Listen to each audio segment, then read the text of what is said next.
Smart Ako. Inevitable.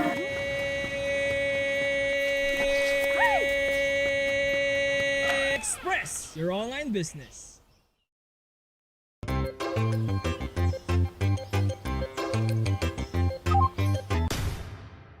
Express your online business.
To the Giga Life, your passions, your stories, your life, simplified with just one app. This is the future. The Giga Life in just one tap.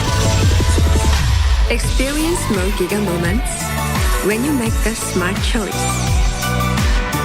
With the Philippines' fastest mobile data network. How do I know it's T1? Simple, Smart Ako.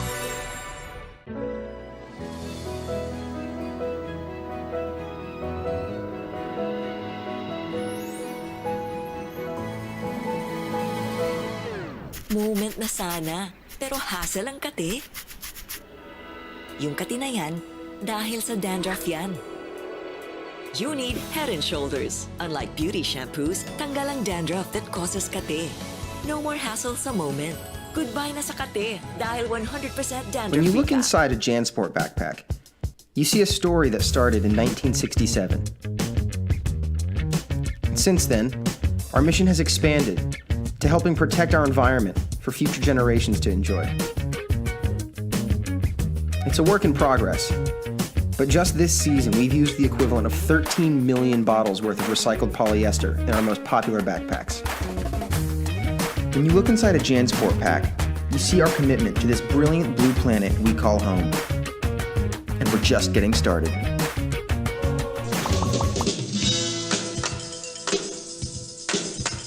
Hi everyone, this is Catherine Bernardo. At ako naman po si Daniel Padilla. Guys, may PayMaya na ba kayo? Kung wala pa, dapat mag-download na kayo sa Google Play or App Store dahil ito na ang kusong pangbayad ngayon. Ang PayMaya is ang mobile payment app using only your cell phone and you can pay practically anything, kahit online transactions pa yan.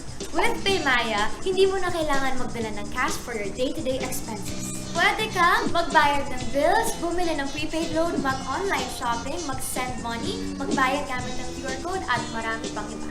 Pero ang the best part dito ay may balik-bayad ka pa. Each time you use PayMaya, may balik sa'yo na cashback at rewards, kaya sulit ang oras mo dahil hindi mo na kailangan pumila and you can just pay using your app anytime, anywhere. Kaya guys, huwag kakalimutan, pag may babayaran ka, Don't pay cash, pay Maya. Hey guys, I'm here with Kate and Bea. Bad timing ang kate. Baka dandruff yan? Use Head and Shoulders every day. Unlike beauty shampoos, tanggal ang dandruff that causes kate. Para di pa balik-balik, kati gone for good na. Dahil 100% dandruff-free ka. Hi guys, I'm here with Kate. Para araw-araw, close na close. Max pinabango pa. What do you do when what you desire is beyond reach? You use power that breaks barriers. The Giga Life. Now in 5G. Do you believe this is possible? I do. How do you know? Simple, smart, acro.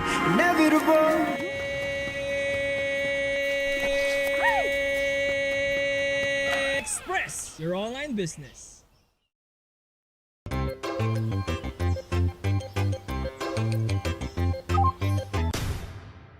Express your online business.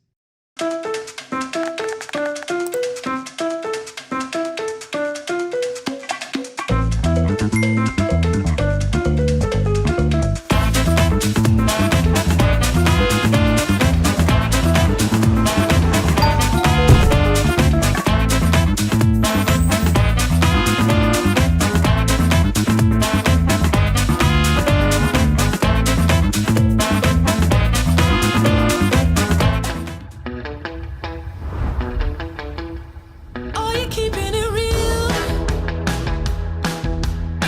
I'm calling shotgun, wanna see my baby run.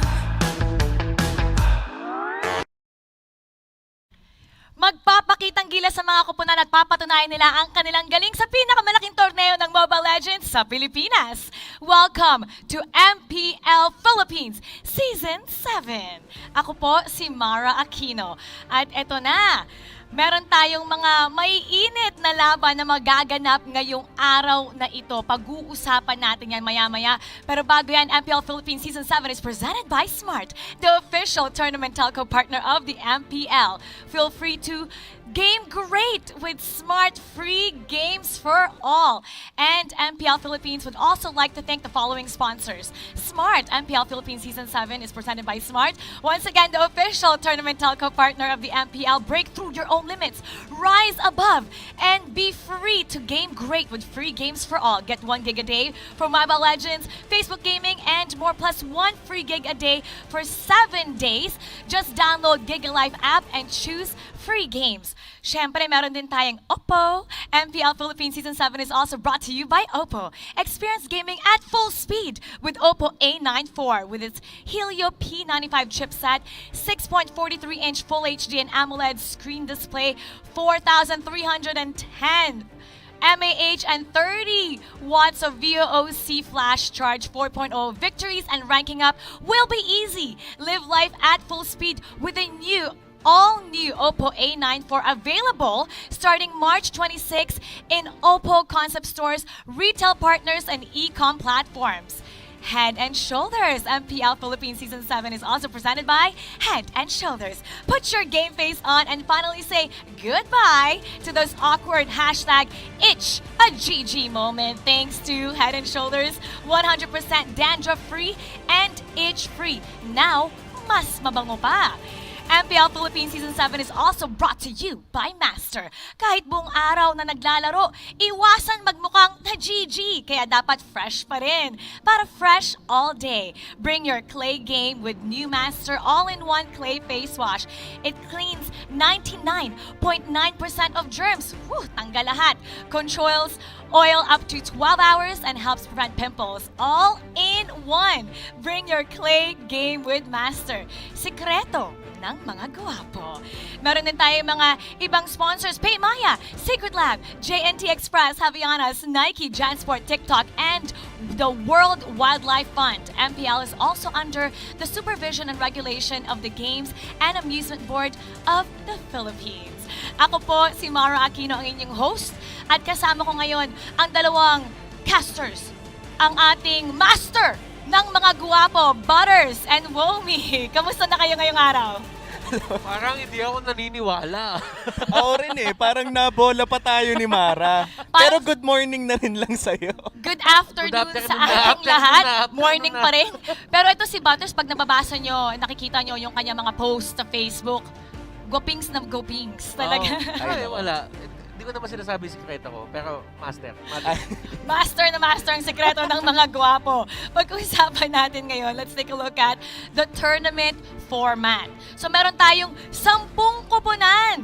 Ayan, hiniwala yan 10 koponan sa dalawang grupo. Meron tayong Group A, meron din tayong Group B. Ang bawat koponan sasabak yan sa dalawang best of 3 matches kontra sa 4 na koponan sa kanilang grupo. Pagkatapos nyan, sasabak din sila sa isang best of 3 match kontra sa 5 koponan sa kabilang grupo. At syempre, yung ranking dito will be determined by points. And finally, top 4 teams sa Group A and Group B ang maghaharap. Magkikita-kita sila sa playoffs. Yan ang kailangan natin abangan. Syempre, nagsisimula pa lang dito. Titingnan natin kung sino nga ba as the days go by ang top 8 teams na pupunta sa ating playoffs. Grabe yung naganap kahapon. And it's time to take a look at the highlights sa match 1 ng ating laro kahapon. Let's take a look at this. Ay, ako.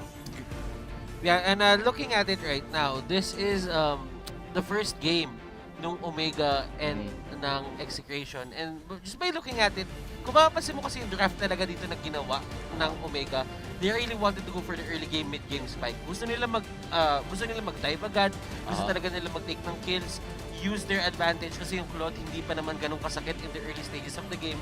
Pero na-hold kasi ng maganda yung ng Execration, yung early game eh. Yeah, and as you can see, Smart Omega actually had a good control over the early and mid game. But at the end of the day, nakita natin kung gaano ba kalakas ang Execration the moment late game entered. And bukod pa nga sa late game, as you said, Butters, na-hold talaga nilang maayos even if ang power spike ng maaga at mid game ay nasa side ng Smart. For now though, looking at all these highlights, makikita talaga natin that Execration, bukod sa pagiging kalmado sa simula ng laro, pumapasok ang killer instinct talaga pag naaamoy na nila ang kanilang mga power spike. Alam mo, a lot of people were saying na parang nagkalat daw sa draft yung Omega. Former pro players were posting on social media na ganun nga daw yung nangyari. Pero Coach Dale himself, the former coach of Omega, ang sinabi niya, it's not about a draft. May certain limitations lang na ginawa yung Omega sa draft, sa hero sila. So parang ang nangyari is, binak sila yung sarili nila dun sa win condition na yun. And hindi nila binigyan yung sarili nila ng dagdag win condition spot para talagang masecure nila yung game. Yeah, and Omega, boxing themselves inside that, let's say, one win condition that they have to fulfill, nabawasan din sila ng mga options na pwede nilang gawin throughout the game the moment na hindi na pabor sa kanila yung mga nangyayari. And as we said earlier, kanina pa natin sinasabi, pagka hindi na pabor sa iyo yung mga nangyayari by let's say mid to late game, yung nagta-transition na tayo, papasok na tayo doon sa phase na nagpa-power spike na ang Execration, medyo feeling ko pumapasok na sa utak mo nung paano pa natin aasikasuhin to, paano pa tayo babangon sa ganitong klaseng butas. And even when you say that, you really have to give credit where credit is due. Kailangan mong tutukan dito yung Execration kung paano nila nilaro to. Sabihin natin, yes, may plano yung Omega, pero kasi ang kailangan natin tignan din is nabasa ng Execration yung pinaplano din ng Omega eh. So they're one step ahead, and kahit nagkaroon tayo ng unfortunate event dun sa side ng Execration, still, it is what it is. Ang dominating ng performance, KLVJ, with probably the best debut sa isang team or sa isang bagong team na performance. Yeah, and bukod sa napakaganda ng performance, injured pa yan ha. Paano pa kaya kung hindi nagkaroon ng ganong klase accident? But of course, it's not gonna matter. It's a win, 3 points for Execration. A win is a win kahit ano sabihin mo. And looking at it right now on your screens, ito yung game number 2 eh. Kasi kung mapapansin nyo, talagang etong side ng Omega, gumagamit na sila ng mga Hayabusa. They were really trying to make the most out of their hero pool.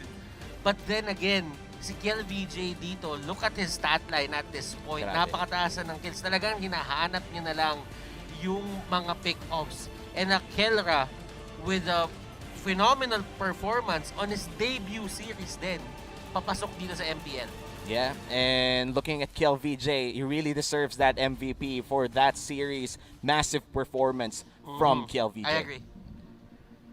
KLVJ, grabe, napaka-impressive, outstanding debut para sa kanilang sa kanyang bagong kupunan na Exe kahit natumbahan siya ng bunk bed na may tao pa sa taas, bruised up yung kanyang face, naka-bandage yung kanyang left leg. He did not want to miss ang unang araw ng MPL. Now, kung i-analyze nyo yung mga ginawa niya kahapon, ano yung mga tama niyang ginawa kung bakit siya ang naging MVP kahapon? Ako, ang pakiramdam ko kasi kay Kiel VJ, parang sobrang feel at home niya dun sa aggressive playstyle na ginagawa ng Execration eh. Execration has been known ever since season 1 na talagang run and gun sila. Talagang pipilitin nila kumuha ng kills, talagang paparusahan nila kung anong pwede parusahan sa inyo. And if you ever want to go for the aggressive then, automatic magpapunish din sila. Lalaban at lalaban ang Execration. And alam mo yun, nakakamdaman ko na parang pasok na pasok si Renshu at si Kiel dito sa kupunan na to. Alam niyo, feeling ko, sa akin lang yung accident na nangyari sa kanya kahapon, it was a great thing for him kasi meron siyang extra push to prove himself and to show na, hey, something happened to me, injured ako, but that's not gonna faze me, and he proved his worth kahapon. Ngayon naman, ang second game kahapon, Aura versus Work. Silipin natin ang highlights.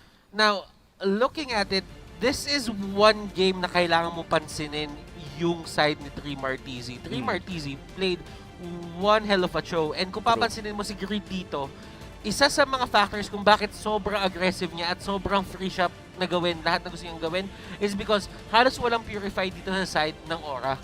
Yeah, and I just have to say as well, in game 1 of this, again, 3-game series, Greed wasn't actually playing well nung game 1. He was playing the Eve in outmatch siya ni Arteezy dito.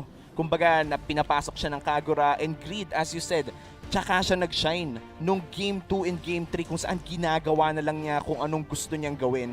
And I have to credit that to the entire team, especially over the Felicia's performance on that, I think, Grok.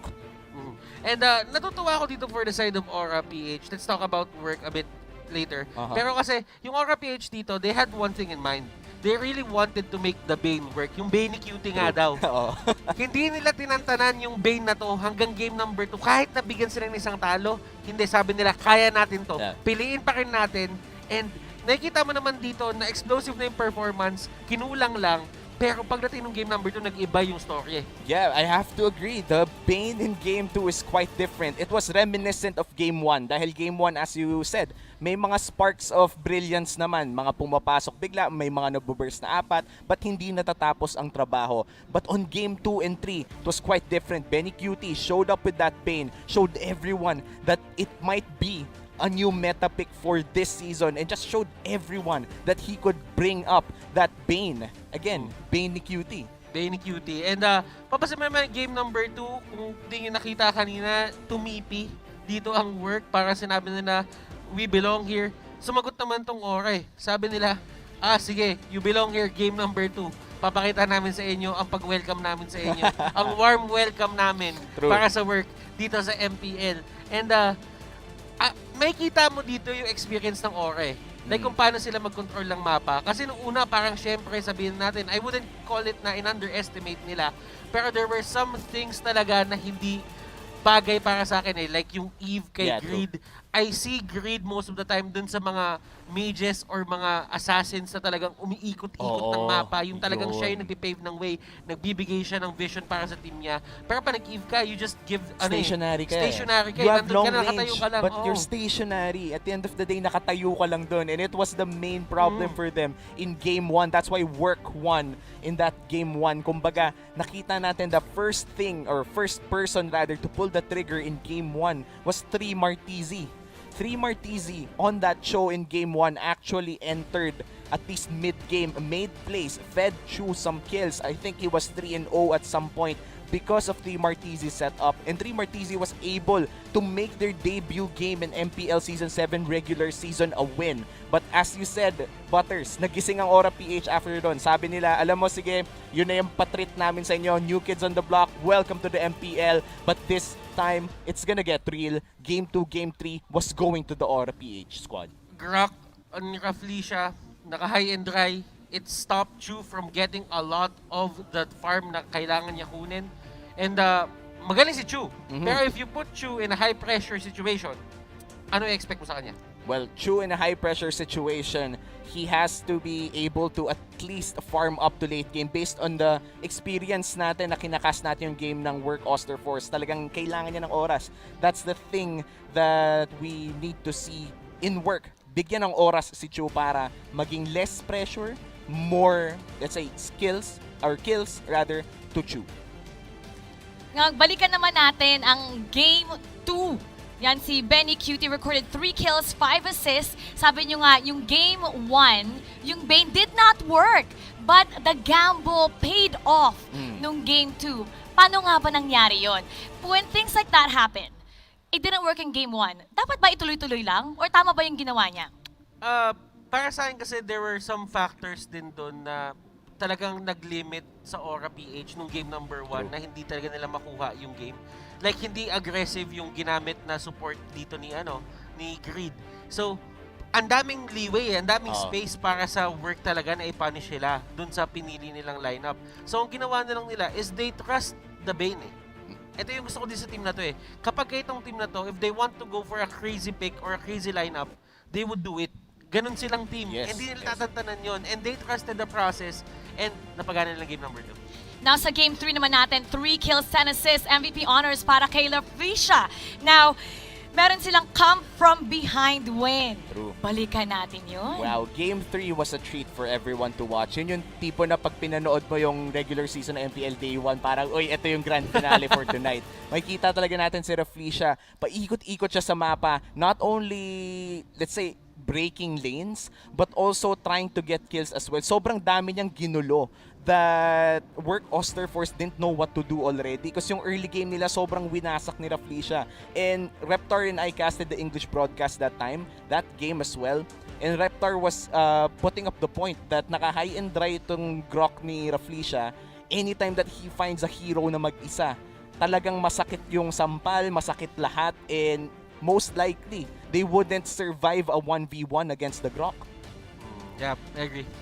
Now, ngayon naman, meron tayong susunod na koponan na laban ngayon. May NXP at may LPE. Now, NXP talagang napakasikat ng koponan nito. Sabi nga ni Doggy, gusto niyang patunayan na yung hype up nila, they'll live up to it. Let's talk about that. NXP is one of the teams na pwede mong sabihin na sila yung people's champ Kapag sinabi mo pag sinabi mo NXP, if the fans hear it, madami sila masasabi. And right now, this is the most hyped na lineup or roster of players na meron sila. Kasi dito talaga nagtitiwala. Ito yung team na kumukuha ng championships nung off-season, and right now, they need to focus on the biggest stage in the Philippines. Now, H2O, what impact does he have for this team? H2O is, eto sinasabi lagi ito ng mga ng mga coaches, kahit yung mga ibang players din na malalakas, na he has the most potential. He has sabihin natin yung game knowledge niya, yung understanding niya sa game, malawak. So he has the highest potential to become one of the best junglers, if not the best jungler in the Philippines. Pag-usapan naman natin ang LPE. Para silang dumaan sa butas ng karayom dun sa open qualifiers until they had to do a reverse sweep. Let's go back dun sa naganap dun sa open qualifiers. Well, for the open qualifiers of LPE, it was a tough way for them towards the regular season. Not only did they have to fight Archangel into a reverse sweep in their final match in the main qualifiers, but also it's not yung reverse sweep na yun, it wasn't a dominant reverse sweep. I would firmly say that Archangel could be the one that has the face printed over there behind Yumara, but it happened to be LPE. And now that LPE is here with their coach Panda and of course Bimo Onyaku as well, and the others as young players, they have a lot to prove. They have a lot to work on, and this is the stage to do it. If they could prove something for this season, kahit hindi champion, basta successful, it's already a big step towards the right direction. Sa ating second series for today, nandyan ang ONIC kontra Bren. Simulan natin sa ONIC. So, sa tingin niyo ba this coming season 7, ano nga ba ang mangyayari kay ONIC? Kasi sa kanila, gusto nilang redemption. They really want the redemption. I mean, but itong redemption na to, it's without B-Wise. For the longest time, si B-Wise nasa banner nila. Pero right now, pwede na sabihin na yung ONIC for Season 7 is queenless. Na parang kailangan talaga nila mag-adjust lahat. Sino nga ba yung magiging captain? Sino nga ba yung magiging kuya? Sino nga ba yung mag-guide sa kanila? Sino nga ba yung magiging utak? Yun yung pinigure out nila nung off-season. And this is the time na malalaman natin kung nahanap ba nila yun. Ngayon, Kyrie. Interesting, 14 years old lang si Kyrie. Has a bright future ahead. Such a young player. But how can he make a difference? Well, ako naniniwala ako na Kyrie is a promising player. Like, meron pa siyang kailangan ayusin sa confidence niya in terms of fighting, in terms of getting pick-ups, dueling. Pero kasi itong bata na to, naka-harness lang siya, nahahasa lang talaga siya dito sa ONIC-PH. So, tignan natin kung paano nga ba siya mag-guide ni Kuya Jay niya. Kasi si Kuya Jay talaga yung tinitignan niyang kuya sa team. ONIC has a tough matchup ahead dahil kakalabanin nila ang kampyon ng ating Season 6 at ng M2 World Championships, Bren, coming off fresh from their championship sa international scene. Pag gantong type of scenario, fresh kayo from the championship, now it's your first game dito sa regular season. Sa tingin niyo ba medyo relax lang sila today or they'll come out with a bang? Feeling ko hindi sila relaxed today. Obviously, coming in from a world championship, the expectations is quite heavy for you, especially in a local game in MPL Philippines. If they're able to secure a win, it's gonna be another day for them. But if ONIC wins, it's gonna be a big celebration for ONIC because they just beat the world champions. But the question remains, what did preseason do to Bren Esports? Because Bren Esports, as far as we know, of course, they would want to take a break after winning the, let's say, the pinnacle of Mobile Legends esports. And now that they're done with the preseason, nakapagpahinga ba sila para gumaling? O nakapagpahinga ba sila at hindi na sila nag-level up from their old performances? I mean, nakausap ko sila para dun sa show natin sa MPL Chillax. Sobrang ganda ng kanilang chemistry at talagang tinututukan nila ang kanilang mga young members katulad ni Carl TZ na bata pa lang, ang dami na niyang nakuhang achievements. Butters, sa tingin mo, saan pa ba mapupunta itong career ni Carl TZ dahil mataas yung expectation sa kanya ngayon? Ever since nakita ko si Carl TZ, I knew that this guy, this certain player, is bound to be great. And napatunayan niya na yon. And what more, tignan natin, baka M3 back-to-back, kulang pa siya ng MSC. So, it's probably the things na pwede niya pang kunin along the way. Kasi tingin ko naman dadami pa yung tournament ng MLBB dito sa bansa and internationally. The prodigy has proven himself. At silipin natin kung ano nga ba mga koponan that has proven themselves so far. Pagkatapos ng ating first day, ito ang ating team standings. Ang EXE ngayon ang nangunguna. Susunod dyan ng Aura, Work at mamaya makikita natin ang apat na koponan na sasabak. Siyempre, meron pa tayong 6 na koponan. We still have yet to see them. We're gonna take a look at kung paano nga ba nila ipapakita ang kanilang galing at ang kanilang lakas dito sa ating second day. Ngayon, yan ang makikita natin today. Matchup for today, NXP versus LPE. Susunod dyan ang ONIC versus Bren. How exciting is this matchup, Butters and Yomi? Sobrang exciting, Mara. Sobrang exciting. Binabalik yung energy. Balik mo yung energy. Alam mo, sige, babalik namin yung energy. Sobrang exciting talaga, promise. NXP versus LPE pa lang. Alam mo, ayoko magbanggit pero feeling ko away na to eh. Well, it is what it is. Kung ano man yung mga narinig natin, yun yung mga narinig natin.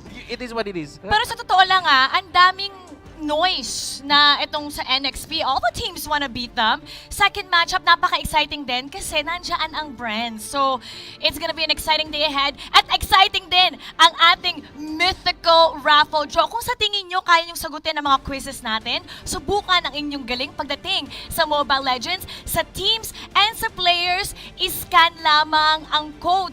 Dapat syempre, gamit nyo yung isang other phone para mas-scan ang code natin. Pagka-scan nyo dyan, mapupunta kayo sa isang site where you get to answer all these questions. At kapag kayo ang isa sa mga 10 winners dyan, meron kayong skins, meron kayong diamonds. So, bilisan nyo na, paunahan to. Good luck sa inyong lahat. Marami kayong makukuha dyan. And every week, Sundays namin, isasagutin at i-announce ang inyong mga winners for there you go.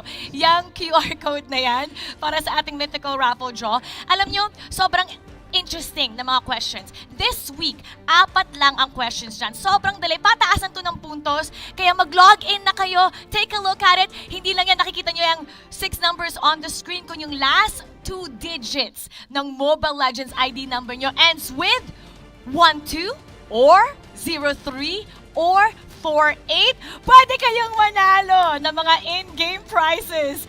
Malay nyo, mapanalunan nyo yung mga diamonds and skins na talagang hinahanap nyo dyan. Good luck dahil first 3,000 na mag-scan dyan, mag-fill up ng form at last 2 digits, 1203 or 48, pwede kayong manalo.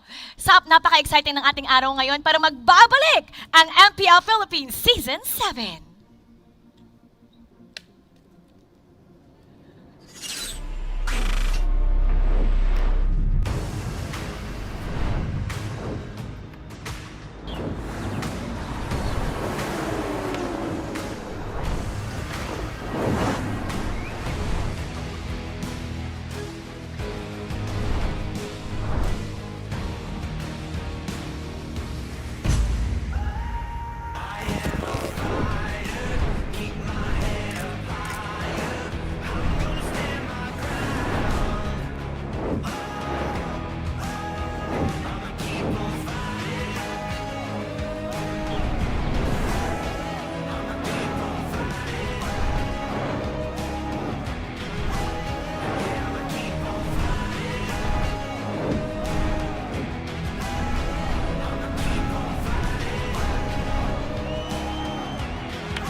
Nagbabalik ang MPL Philippines Season 7. Exciting matchup for today. NXP kontra sa LPE.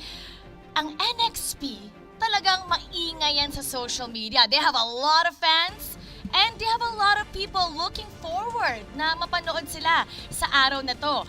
At itong MPL Philippines is presented by Smart, the official telco partner of the Mobile Legends MPL Philippines Season 7. Let's welcome Nexplay. Here we go.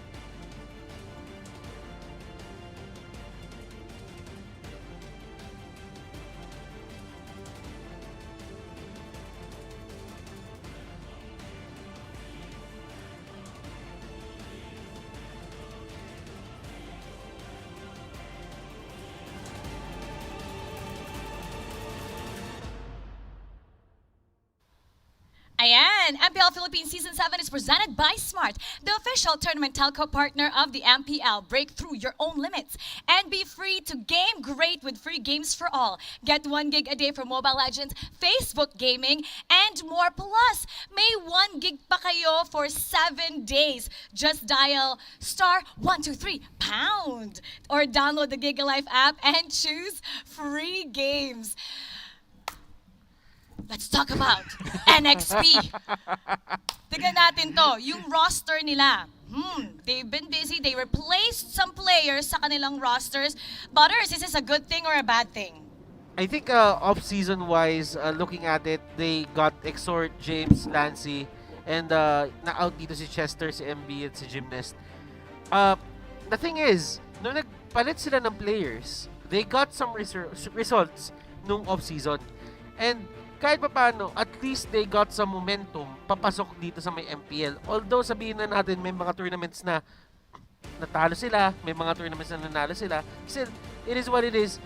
May resulta na nangyari. Yep. And hindi man ganun kaganda yung resulta na nangyari. Sa Season 6, results are results and they're still in the MPL. And looking at how Nexplay played their off-season for Season 7, as you said, meron naman silang mga veteran pickups. Now the question remains though, anong gagawin ng mix nila ng veteran players and young players? Ito na ba ang tamang timpla para sa Season 7? If you take a look at their stats, actually, they won less than 40% of their matches. Knowing Doggy, kaya ba niya na ma-address yung issues dito sa Season 7? I mean, if hands-on na talaga si Doggy has won a championship na rin as a coach nung either main Season 1. I think with his full attention dun sa team, he can really give a lot of insights para sa kanila para mas maging successful sila. But the thing is, Season 1 pa kasi yun eh. Now, the real test for Doggy starts now. Kailangan niya may pagsabayan sa ibang coaches na meron tayo ngayon. True. So meron tayong lineup, nakita natin ang lineup ng NXP dyan. Sino sa kanila sa tingin nyo? Para sa inyo each, ang pinaka-impressive? In-game, I would say H2O. H2O, sinabi ko kanina, napakataas ng potential and a lot of players were telling me na talagang sa NXP tinitignan talaga nila doon si H2O. Na itong bata to, nakasama na din namin siya ng bootcamp raid, napaka-humble, napaka-soft-spoken, and yun nga, sinasabi ko sa'yo, talagang parang lagi siya nakikinig every time na may pwede pa siya improve. Ang pinaka-idol ko dito, paglabas ng game. Sino? Si Kenny J. Siyempre. May talent tong bata to. May talent tong batang to. Ito sabihin ko sa'yo. Siya yung tipong tao na alam mong talo na siya, pero kaya niya pa rin trash talk. Kasi ganun siya confident. Talent yun. Oh yeah, and bukod sa talent yun, yung trash talk naman niya, hindi yung trash talk na yung masama pakinggan. Alam mo yung trash talk na entertaining, yun yung talent, Ters. Yung tipo na nanta-trash talk siya, pero nakakatuwa pakinggan, hindi nakakainis. Nakakainis siguro kung ikaw yung tumatanggap, pero kung spectator ka, fan ka, matatawa ka. Matatawa ka talaga sa mga pinagsasabi niya. Nakilala natin ang NXP. Ngayon naman, punta tayo sa bagong koponan. Let's take a look at the players from LPE.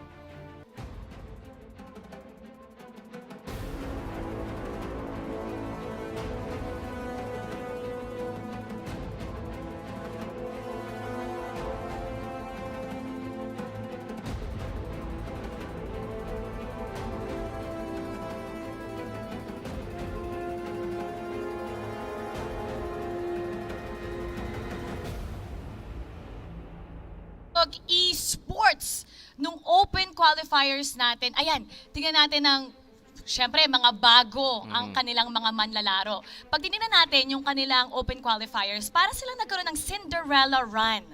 Now, do you think that they can build on this good run coming into this first game para sa regular season natin? Well, the Cinderella story, let's see if magko-continue ba siya from the open qualifiers, because their performance in the open qualifiers did prove that they belong inside the MPL regular season. But let's compare it to Work Osterforce, and sila yung dalawang bago. Work Osterforce did not suffer any losses during the open qualifiers. Meanwhile, LPE, wala silang actual sweep kung nakikita nyo yung nandyan sa graphic natin ngayon on our screen. So that just means that LPE, they still have a lot of things to work on, but it's good for them. They have great minds inside their team with Coach Panda and Bimo as well. Pero ngayon na nandito na sa regular season rather, kailangan nila siguruduhin na yung mga utak na yon ay magkakaroon din ng ano yung tawag doon, Ters? Yung ibabato mo na sa laro, may term tayo doon eh. Ano? Transition. Hindi transition. Babato daw eh, babato. Hindi babato. Yung ano. Pag-isipan. Sige, pag-isipan mo. Pero kasi, ito yung masasabi ko dito sa team na to. Ito yung legit na brotherhood. Kasi nung bootcamp raid, meron kaming one segment doon na tinanong namin, who do you dedicate Season 7 for? Sabi ni Jake the Dog, para sa akin, para sa pamilya ko, at para kay Bimo. Tapos, nung Season 6, sabi niya, sorry Bimo, hindi kita napasok, pero ngayon napasok na kita. That's nice. Now, Especially, kailangan nila ng leadership dito. Mga baguhan ang ating manlalaro. At dalawa sa kanila, si Yako at si Bimo, sila yung kailangan mag-lead. Do they have that leadership skills nung pagpunta mo doon sa inyong bootcamp? Yeah, nung meron one time doon, like yung interview, 'di ba ini-interview sila?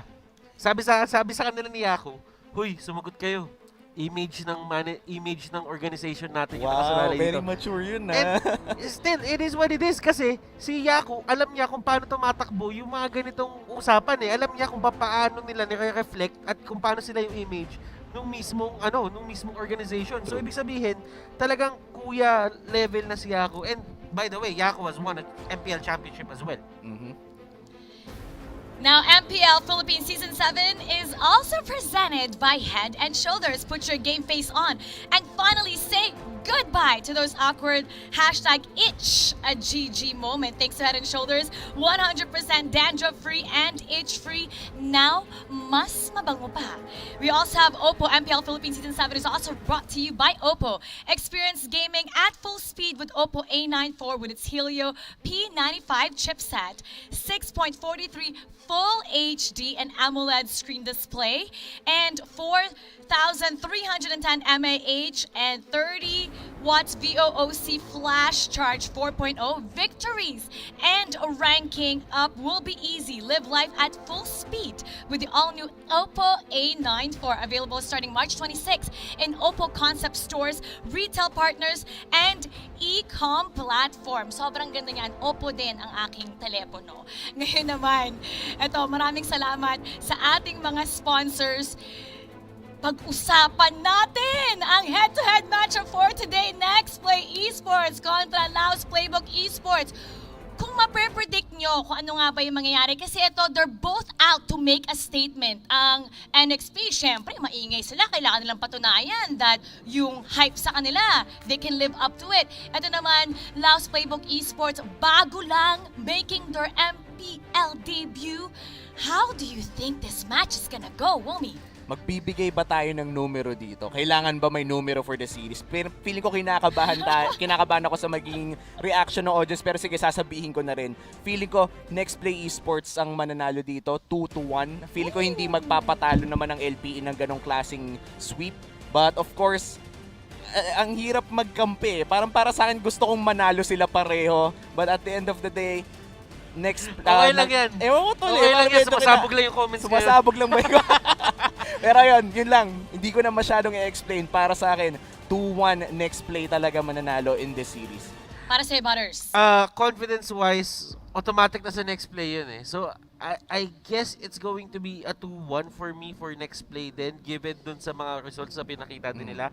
For LPE naman, I really think that sobrang importante para sa kanila yung match na to. True. Na if ever they win this, usually ganun naman sa MPL eh. Yung first series mo, kailangan mo ipanalo to get the confidence that you need for the coming games. And I feel like for LPE, this whole season is a slow burn. Pinag-usapan natin kanina na medyo nahirapan sila sa main qualifiers. Ibig sabihin nun, habang tumatagal, habang mas natututo pa sila with the guidance of Coach Panda and everybody else, feeling ko by mid-season ng regular season natin, biglang sasabog tong LPE. Yeah, that's true. Head and Shoulders. MPL Philippines Season 7 is also presented by Head and Shoulders. Put your game face on and finally say goodbye to those awkward #itch a GG moments. Thanks to Head and Shoulders, 100% dandruff-free and itch-free. Now, mas mabango pa. Pag naamoy nyo yung buhok ni Butters, ang bango-bango, walang dandruff, hindi makate. Ngayon, etong coaches, yung coaches ng dalawang koponan. Si Doggy, ako si Doggy at saka si Panda. Si Doggy, siya ang kauna-unahang champion coach dito sa MPL. Kontra kay Panda, experience na siya. Si Panda, he played in Season 2, played in coach sa Season 3, and co-coach yung national team natin noong 2019 Southeast Asian Games. Now, talking about these two coaches, Butters. Ako si Doggy. He founded Either Main and coached Either Main in the MPL Season 1 Championship. Ito si Dogs, para sa akin, may mata siya for talent eh. Like, he knows that kapag nakita kanya maglaro, alam niya na pwede kaya kunin at may potential ka. But the thing is, naging textbook na kasi yung iba eh. Yung ibang coaches, nagkaroon na sila ng sistema. So ito si Doggy, ang iniisip ko ngayon, since kakabalik niya lang sa coaching staff na full-time, ano yung sistema na introduce niya dun sa Nexplay Esports na bago niyang team na hinahawakan niya yun?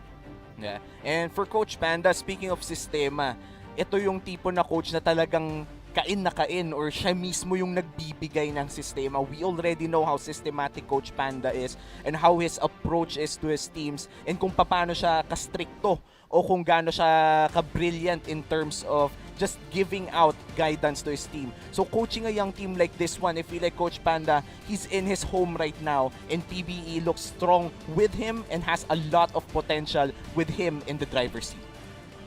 MPL Philippines Season 7 is also brought to you by Master.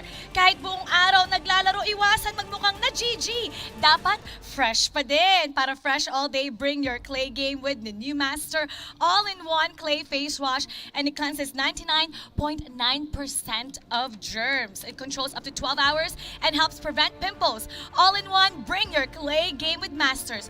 Sikreto ng mga guwapo katulad ng mga katabi ko dito. Kanina pa ako nabobola dito, wala ko pa. Ayan, siguradong master ang gamit ng ating mga manlalaro dito. Nandito si H2O at si Bimo. Itong si H2O, parang kaya niyang i-live up to his height na pagiging jungler. Isa siya sa mga mechanical skilled players sa jungle role. Si Bimo naman, sobrang malupit mag-jowa. There's a couple of times na nasi-steal niya yung Lord using his Cho, meaning magaling siya sa timing at tansyado niya lahat ng galaw, calculated. How valuable are these two sa kanilang koponan? Actually, kung papansinin mo, yung dalawang player na yon, magkaiba sila ng role, di ba? Pero napaka-key, sila yung mga key factors ng mga team nila para manalo. Ang kailangan gawin ng NXP dito is hayaan si H2O gawin yung gusto niya sa jungle at siya na bahala sa pick-ups kapag nakuha niya na yung items niya. But still, si Bimo din yung hahanap ng paraan para sa LPA para i-shutdown siya eh. So, ang gandang player head-to-head nun. Womi, ayan, may lane prediction tayo dito. For the lane predictions, I feel like I wanna dwell muna dun sa player matchup natin kay Bimo, kay H2O. Kay Bimo talaga makikita natin in this series kung anong klaseng leadership in-game ang mabibigay niya sa kanyang team, especially against H2O and the Nexplay gang. Minsan kasi pag masyado kang naapektuhan sa social media o medyo nanggigigil ka na sa NXP, baka magamit pa ng NXP yun as a weapon as well. Pag hindi masyado nakakapag-isip yung kalaban mo dahil gigil sila sa'yo, kailangan papasok na yung in-game leader doon. Papakalmahin yung mga bata, let's play our game, let's win this, let's show the world that they're wrong. They are going to show the world what they have in the first matchup of today. NXP versus LPE. Papatunayan na nila ang kanilang galing. Bago ang lahat, magbabalik ang MPL Philippines Season 7. Welcome to the Giga Life. Your passions, your stories, your life. Simplified with just one app. This is the future. The Giga Life in just one tap. Experience more Giga moments when you make the smart choice. With the Philippines' fastest mobile data network. How do I know it's T1? Simple, smart, ako.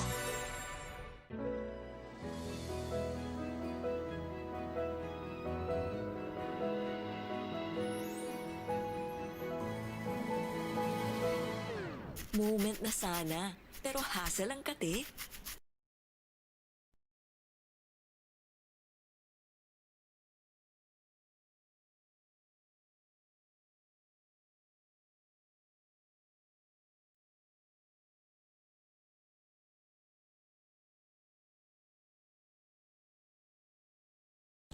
Welcome to the Giga Life.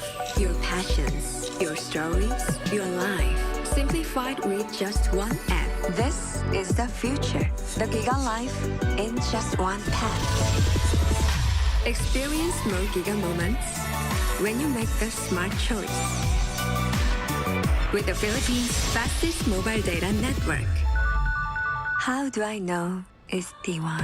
Simple, smart, ako.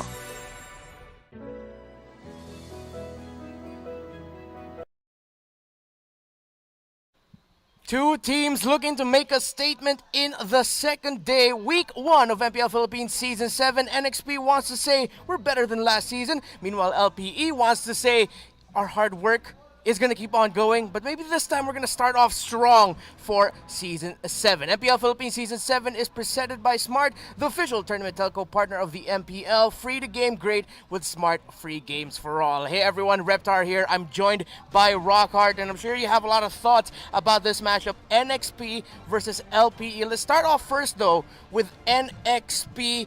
What are your thoughts on Doggy deciding to, you know what, I'm going to take over the reins of this team. I'm going to be the head coach.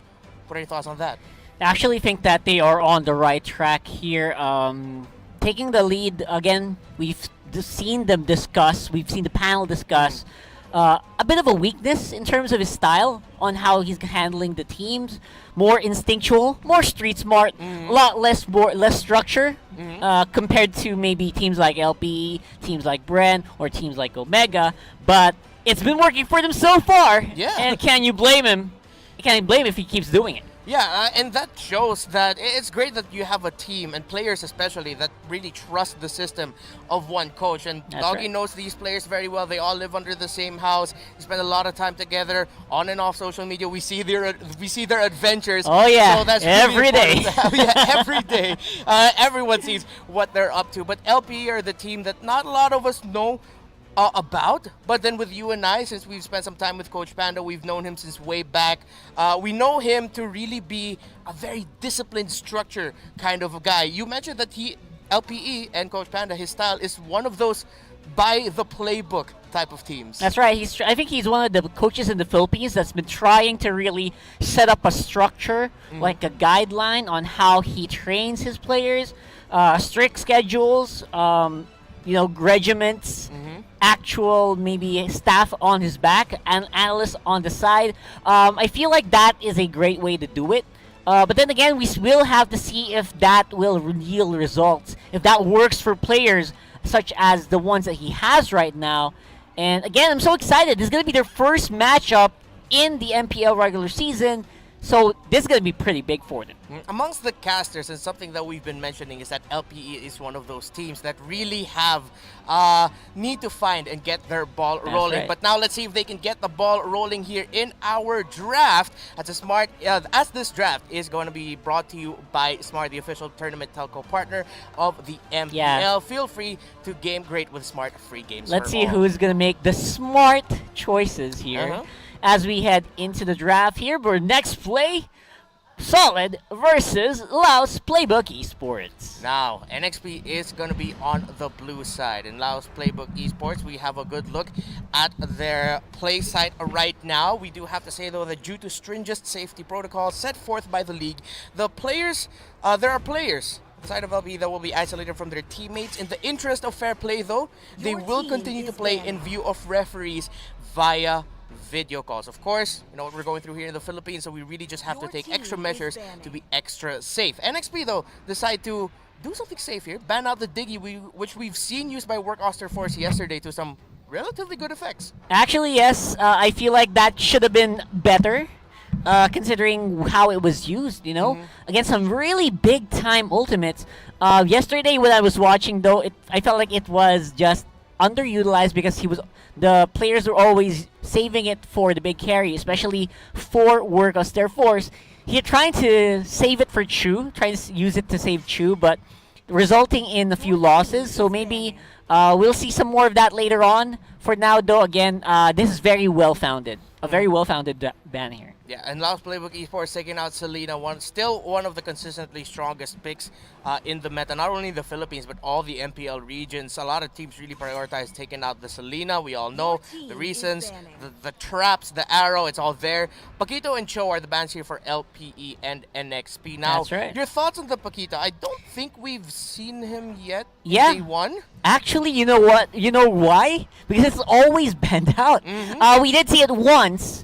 But it was in the first series, and it was such a late pick that people didn't really expect it anymore. But in the games that I saw earlier on different regions, it was actually first pick material.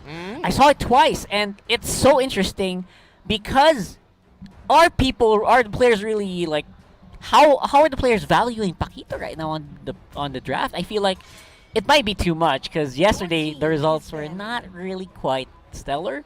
But we'll see. We're looking for more picks that made impact, and one of those is definitely the Matilda. Yeah, that Matilda pick, ever since that hero was starting to get used more in the region, teams really just saw it as one of the top picks in the region just because of the shielding it provides, the mobility that it provides. Remember, one of the skills there is when she goes for that dash, the players nearby can click something on their devices to jump to where that Matilda is. So it's a great escape button. Yeah, and exactly. of course, LPE taking out the Jawhead, you're removing something that BMO loves to use, but you're also removing one of the best tanks in the game. Now, first pick. I mean, I feel like that's just a shame. I saw some Matilda games yesterday. That was nasty. We saw players like Chaknu, players like Heath. Yeah. The usual tank players picking up Matilda and controlling the mid lane. Not really a main tank, but they are using it like more of an off-tank role. And it's yielded some very, very good results yesterday. So it's a shame, but we'll have to live with it. And we'll have to wait for the first pick of Nexplay Solid. And based on the sound that I hear, it seems like the first pick has already been locked in, and of course, none other than Benedetta being open, most likely means that the Esmeralda is going to get picked up here by LPE if they want to. Sylvana's still open as well, but LPE decide to already lock in their carry for Aspect, or that could be going to Jake the Dog. It's the Cloud. Probably, right? Jake the Dog has been having a lot of fun with the Claude. And Nexplay Solid, the way that they're going to draft this is just right on prediction. High mobility heroes, we're going to rely on high mobility and again those street smarts that they are so well known for to get an advantage. And Benedetta's only the first step. I feel like they're going to have a bit more of a mobile pick here on the next rotation. Now to stop those, of course, LPE has the Sylvana, which has of course been lessened as a crowd control source because of the increased cooldowns on the ultimate. I wonder if that's going to result well against Nexplay Solid. Again, they are going for hard mobility heroes here for sure. Mark my words. Exactly. There you go. One of them.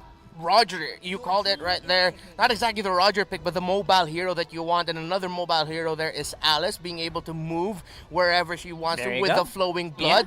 Can really pull off some juke plays here. Now, it's an interesting place we find ourselves in the meta. It was actually it's something that we've been seeing for a while now, but I think it was the MPL Indonesia casters that dubbed it the quote-unquote first strike meta. Where you're instead of getting the traditional tanks that set up, you get pseudo tanks who just try to bait out abilities, and that is actually a good name for the meta that we find ourselves in. And based on the setup here from these two teams with the first few picks, that is what they're going for. Bait out the skills with a pseudo tank, and then you jump in for a fight. And this has been the trend since yesterday, right? Again, the main tanks picking up heroes like the Matilda who can initiate and also protect, and can kind of just bait out skills and then go for the re-engage, which is what they're great for. Same with the Sylvana. Now, this Uranus, we were surprised by this yesterday. We didn't see it coming, but the other regions are also picking this up. So I feel like this is also kind of where they're going to be differentiated on the game, on their playstyle, right? Again, fast and agile here for Nexplay Solid, and slow and methodical here for Laus. Yeah, and that really describes the playstyles of these two teams very well. Like I said earlier, LPE is more by the playbook.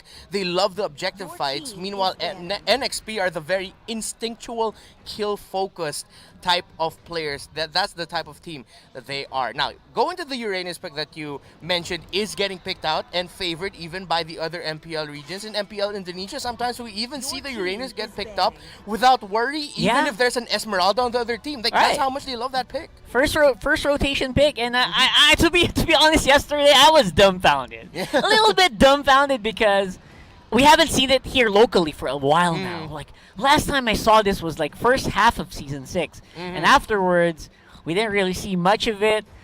In M2, we also didn't see much of this guy. Yeah, we saw it once though with Kenji. Yes, exactly. And you saw where Omega ended up there. So, overall, I feel like the Uranus is still one of those heroes that got indirectly buffed as well by the changes to some of the heroes in this patch, and that's the reason why a lot of the pro players are starting to pick him up a lot more.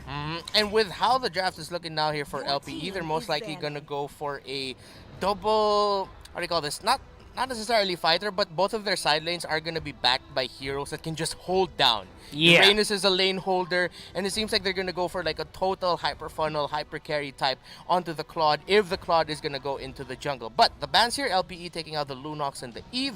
Meanwhile, NXP taking out the Lo Yi. What mages are left on the table? We're starting to run out here. Yeah, we're starting to run out. I feel like the mages that we haven't seen yet are the Harley, which is very unlikely to be picked here. Because, of course, there's a Roger. It's very difficult to target as well. Of course, the Lo Yi is out. The Farsa is out. They're really trying to choke out LPE's mage lineup, mage picks here. To be honest, for me, it is working. It feels like it's working. LPE, they're running out here. Yeah, if they really are forced to, they might want to pick up the Kagura here for Arvs, a pick that we have seen him use before. What if LPE, though, are going to pull the rug from out of under us and decide to pick up a Bane? Put up the Bane in one of the side lanes, so you're going to have a Bane in your Uranus side lane here. Or I don't even mind Eudora, but... Yeah. Whoa! Oh. Okay. Okay! Sides. Man, you know what, Reptar? LPE is getting as tanky as they can get here. Yeah. Oh my god, like everyone almost is a tank, save of course for the Claude, who will be mostly in the side on the jungle. Yeah. So LPE, they're huddling up, man. They're building up the bunkers. Everyone, grab a shield, grab a big camping bag. It's gonna be a long game for these guys. Yeah, I won't be surprised if this game goes past 15 minutes, maybe even closer to 20 here. It is pure lane hold. I won't be surprised if LPE are going to lose the first few takes for the turtle, maybe the first two. But then as long as Aspect doesn't get taken out on that Claude, as long as he can just maybe keep his death to just one at the most, then he'll be fine. But now NXP, now pulling the rug from under us, decide to go for the 1-1 in the Kagura. What I tell you. Interesting lineup. What I tell you. If you're talking about mobility, you got some of the best heroes in Mobile Legends to really maximize their skirmishing capabilities. And again, they've got some really good damage on their side. Will that be enough to break through the barrier of LPE? We'll have to find out, because they're going to need someone pretty good in the mid lane here. They already removed Eve, which would have been great in this situation. Yes. Eudora might not be as good, but they pick it up anyway. They pick it up anyway. Because I'll be honest, they don't have a choice anymore. Yeah. They don't have a choice. It's the last one left. It's the last one left that's pretty decent, at least. I mean, it would have been funny if it was a Bane. You know? That would have been interesting. Put that in the mid lane just to clear it up real quick. Oh my god, man. If I figured it out before they picked it up, I'm sure NXP also did. Because they exhausted out LPE's hero pool there, for sure. And picking up the Esmeralda on the side of LPE instead of immediately going for one of the mage options, either the Kagura or the Eudora, maybe at the same time you could say that LPE wanted this, in a sense, because they knew going into that okay, they might be forcing us to panic and decide to pick our mage. Because maybe NXP might have prepared something for that, knowing that it's only most likely the Eudora or the Kagura left. But, yep, very interesting draft from these two teams. Instinctual kill-focused NXP versus by the playbook LPE. It's game number 1, series 1 of game 2, the MPL. Of course, this is MPL Philippines Season 7. We are under the supervision and regulation of the Games and Amusement Board. And it is going to be an amusing game that we have here. As now you see an aggressive wave cut here by Ryota and Bimo. That's a lot of damage onto Ryota right now. That's a lot of weaknesses exposed onto the Esmeralda, but Esmeralda will be able to get away. You see here the positioning of Bimo and Yaoi. Really, that's just their job right now. Find the opening, get the information, stay by the bushes. Even if you're going to take a lot of damage, at least you're baiting out some skills. And H2O, great burst on the Arvs though. It's funny how LPE is acting here, man. They're acting like they're an early game lineup, but they're not really. They're just trying to flex out. They're trying to show NXP that they're not really scared, but they kind of are. Yeah, I like this. That I'm the sure. LPE are deciding to go with the flow here. And look at that, Jake the Dog already level 3. Meanwhile, Ryota, again, is going to be forced to go back, but I think he should just stay there to really just get a little bit more experience. As Lancy, Jake the Dog. JTD taking a lot of damage. Uranus able to get away. And now we're seeing the power of this pick as to why a lot of teams, especially in MPL and Indonesia, are prioritizing that. That's just really good sustain, and you got to disrupt really, really well. It's funny because you also the lane predictions are also right on the docket. We have a what do you call that? We have Esmeralda, of course, on the gold lane. Again, you got Jake the Dog on the on XP lane, and he is just doing what Uranus is supposed to do, which is, of course, manage the early game lanes. Maybe going to jungle might be overstepping it. That he should have gone down there. He should have died there on that invade. Luckily, he didn't. For some miraculous reason, 3v1. But then again, that is just a calculated risk. Somehow it did pay off for LPE here. They got some good vision. They got some good information.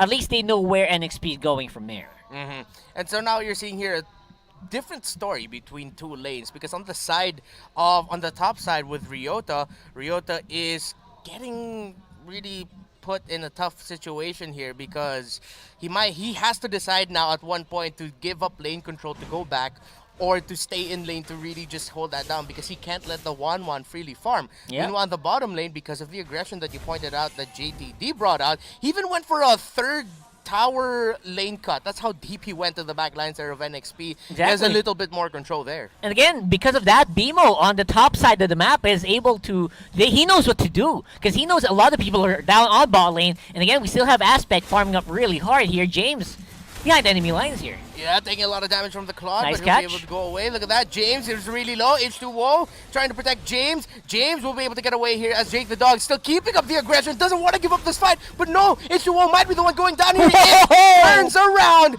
going to the tower, finds the safety of it. H2O secures the first kill there onto JTD's Uranus. Meanwhile, BMO could be up next. Gets stunned, and gets taken down by NXP. That's a 2-0. Hot start here for NXP, and possibly even the first turtle. And the kill and assist on the H2O. That is huge, Reptar. Cannot believe what is happening here. LPE kind of misplayed there on the bot side. Maybe bit off more they can chew. Yeah.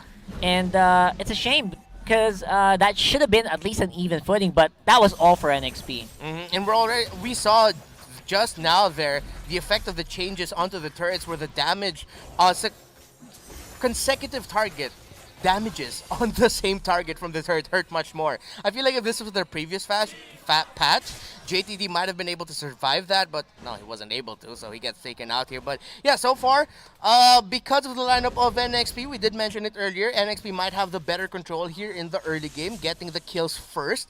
Now, and LPE will have to crawl themselves back. It's not too much of a lead, right? though. Like, not they're too still big. in it.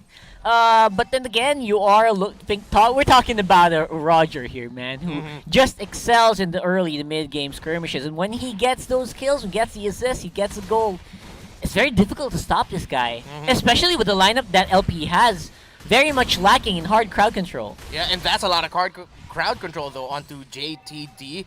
Already forced to use the consecration just to regen back up and avoid going down, so he's still holding down that lane. The mobility that you mentioned earlier that NXP just has so much of, LP's having a little bit of a hard time catching up to it, and little by little we're starting to see a little bit of cracks in their armor of holding down the lanes, because NXP, they're just everywhere in the map right now. That's right, and H2O, he's been basically, what do you call this? What's the word I'm looking for? He's been saturated. Yeah. Oh, you see what I did there? He's been saturated with gold and experience. Everywhere he walks, he's getting a little bit of a pie, a little piece of the pie here, and it's working out so well for these guys. I don't feel any pressure at all on the NXP side. Meanwhile, on the LPE side of things are getting a little bit tricky. And it's only bound to get trickier from here on out. Yeah, and LPE have to find a way to adjust their approach to this game right now, because both of these teams have really just been trying to play it out from the side lanes. All the action that we've been seeing so far has been on the side lanes. Someone goes for a gank onto the bottom, and then there's going to be a counter gank. Same thing could happen also onto the top lane. So now LPE are sort of trying to play the same game as NXP, but then NXP has the better lineup for this, but Ryota has other plans here as he uses the Falling Star Moon onto Renijay. Renijay able to get away. BMO a little bit too late to the party along with Arvs. So LPE are just a bit of a step behind here in terms of the rotations again because they're not as mobile as NXP. Yeah, just not as mobile, but we are going to see a bit of a big engage here. BMO, great engagement. They get land C. Ooh, that and no resistance at all. Yeah, no resistance. Gets bursted down. Weird. That's a small win that LPE needs here. Now, one thing that we mentioned is that Aspect need not die, and he hasn't gone down yet, as well as H2O. Maybe by the 8th minute or so, do you see Aspect finally having enough items and damage, or will he still need much more time to deal the damage that LPE needs? Yeah, I feel like Aspect is just taking a lot. If he can get this turtle, yes. But if not, man, there's going to be a bit of an uphill climb still. Great pickup there by LPE, by the way, while that was happening. Yeah, decided to amp up the aggression. Security No way! Away by H2O. The counter is here by LPE. They're going to try to make something out of this, but no, because of the turtle steal from H2O, those are kills for NXP, an objective for NXP, and a bad time coming here for LPE. This guy's a god. Yep. What was that? Look at this one. There was a shore turtle that went over sideways with just this guy. Literally like a boss standing on the side waiting for the perfect opportunity. No one was going near him. What is this?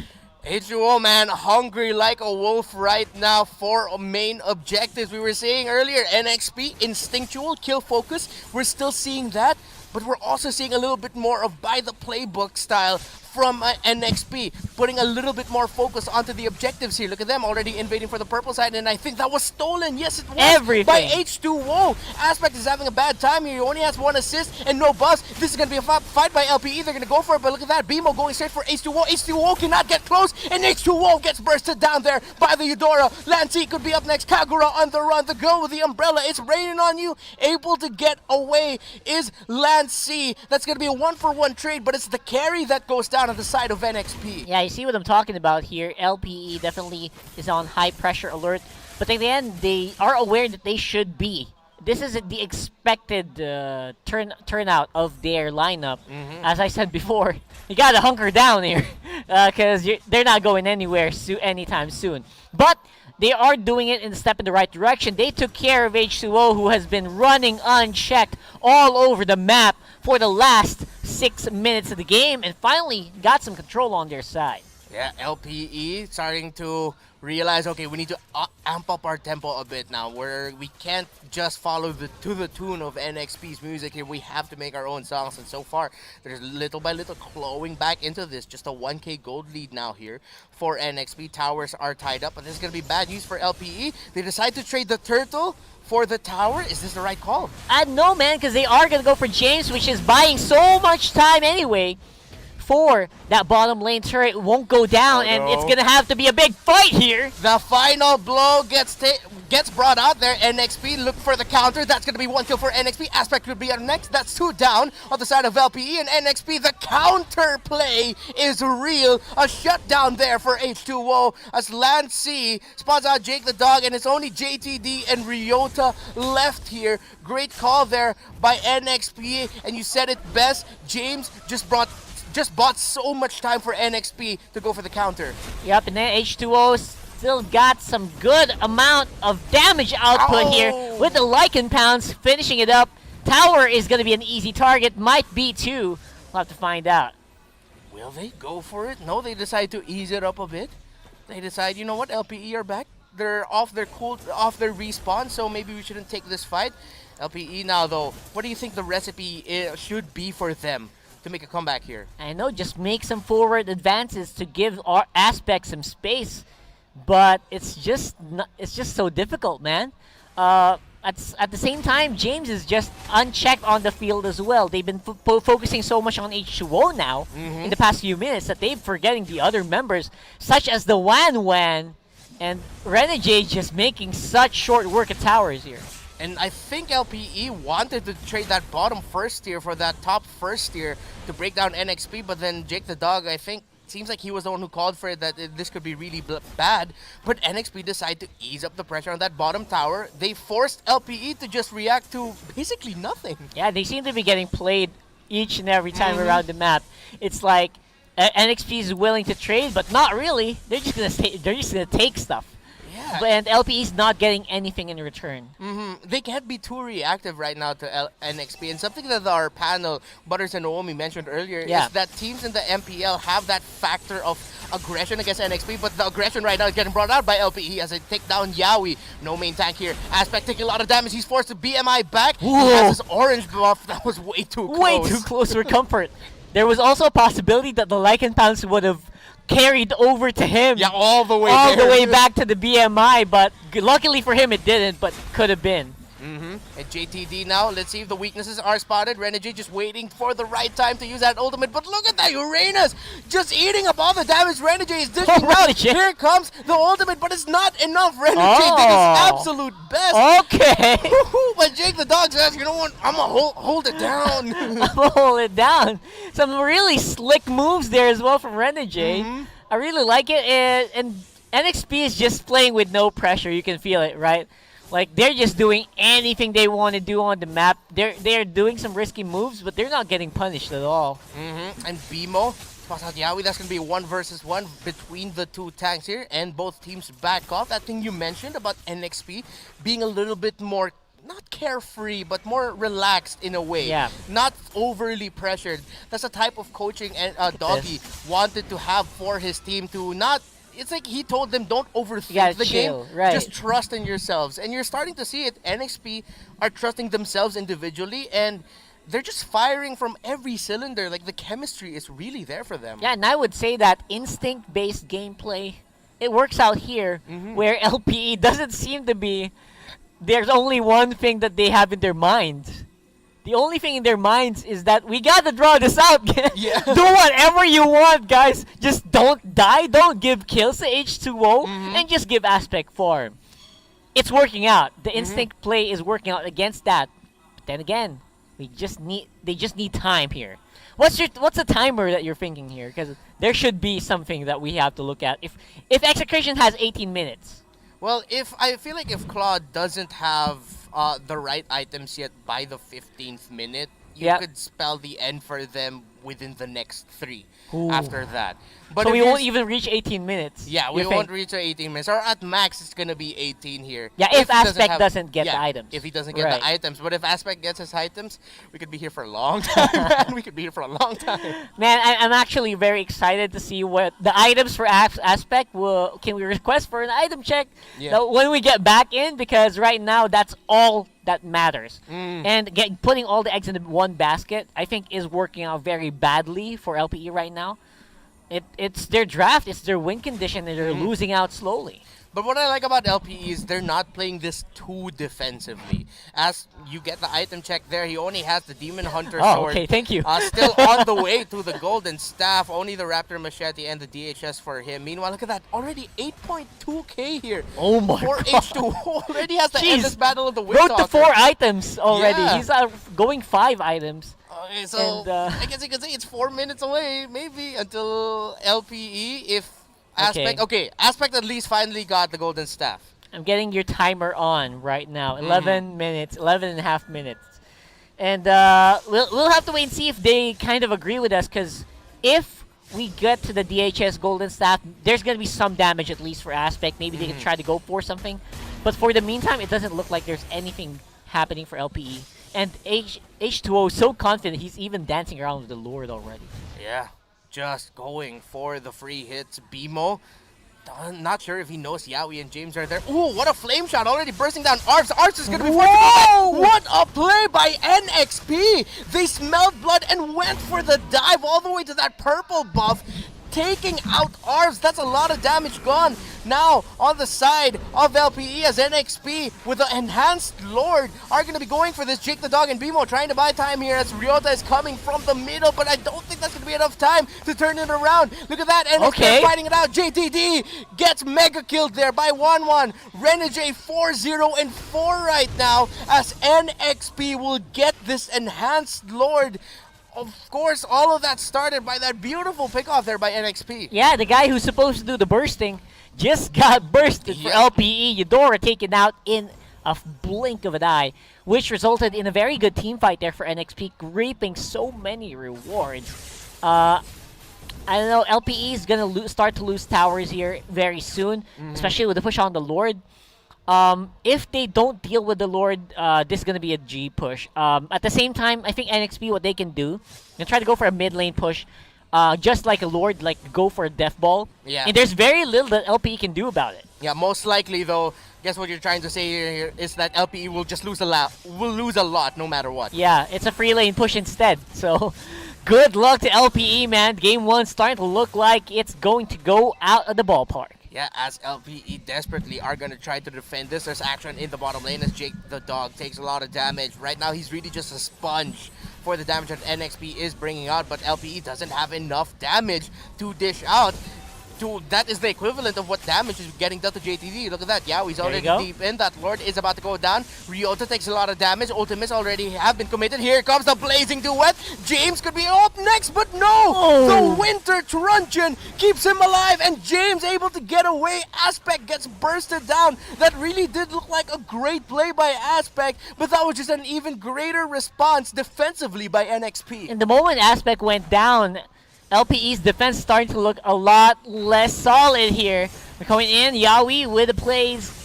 Oh no, look at that. The ultimate already popped by Big Bimo. miss. Jake the Dog gets taken out, but that's going to be a return kill there by Arvs. James going straight to the back there.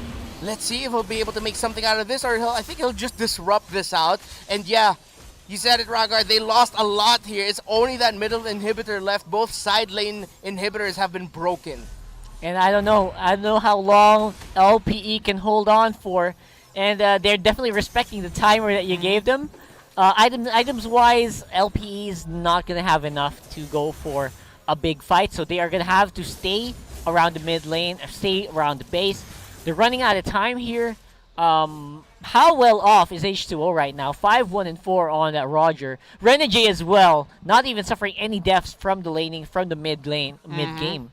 Yeah, and I like what we're seeing here. It's the 3 members of NXP that got retained, leading the way for the new blood of James and Lancey, where H2O, Renegade, and Yaoi are saying, we've been here before, this isn't our first MPL, we'll show you how it's done. And they're setting a great example for their teammates. Yep, I really like the Tac Benedetta by Yaoi as well, man. A lot of people were saying he's stuck with Kufra last season. Right now, though, he's making a statement that he's going to be able to make some stuff work with other heroes as well. And it worked really, really well in this game. As NXP, you see them positioning themselves in a way where they're just trying to see if anyone from LPE will overstep by just a little bit, get a pick off. From that one pick off, if they didn't commit too much, they could go for the GG push. But then LPE aren't showing that, so NXP, we're really just waiting for the next Lord here. And this Lord push could be the final one to win it for NXP unless somehow LPE find a way to surprise us all and just reverse it on the top of the heads of NXP. Honestly, I'm actually surprised right now. You know why? Usually NXP would play for kills each and every turn of game.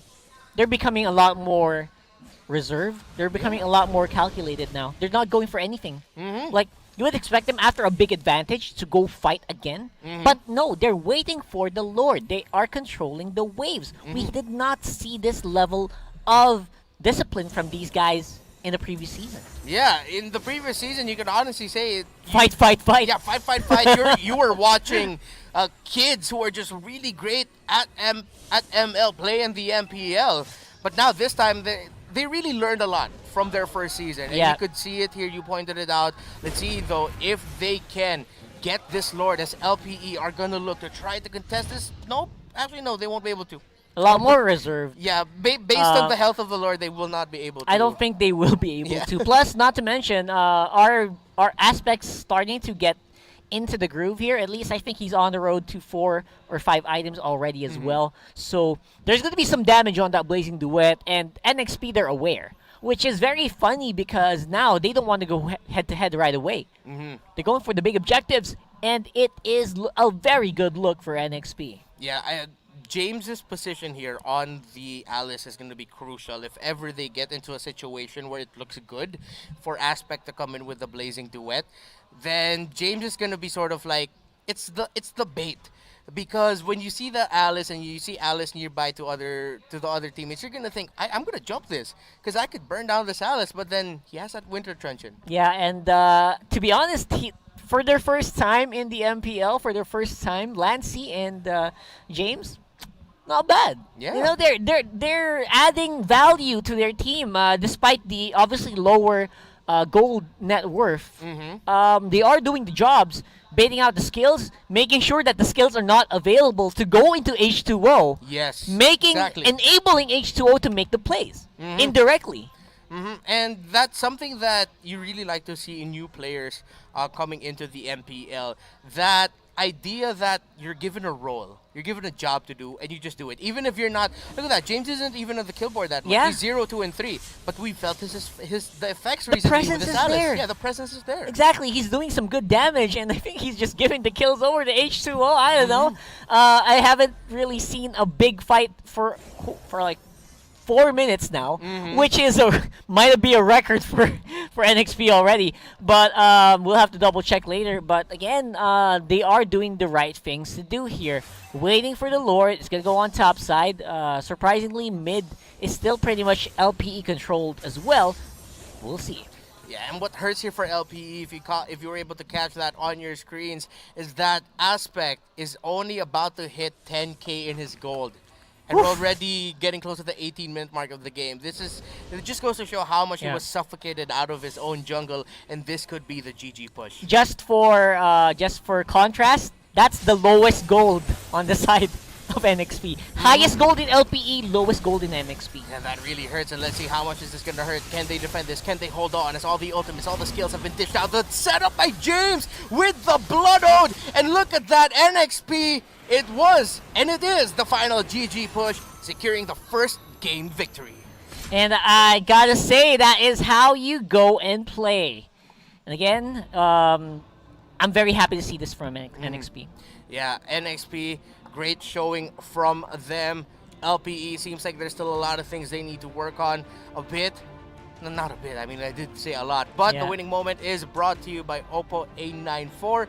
Experience gaming at its full speed with Oppo A94, available starting March 26 in Oppo Concept stores, retail partners, and e-com platforms. Rockhart, we already gave our praise here for NXP. Well, we have to say, what does LPE need to do in Game 2?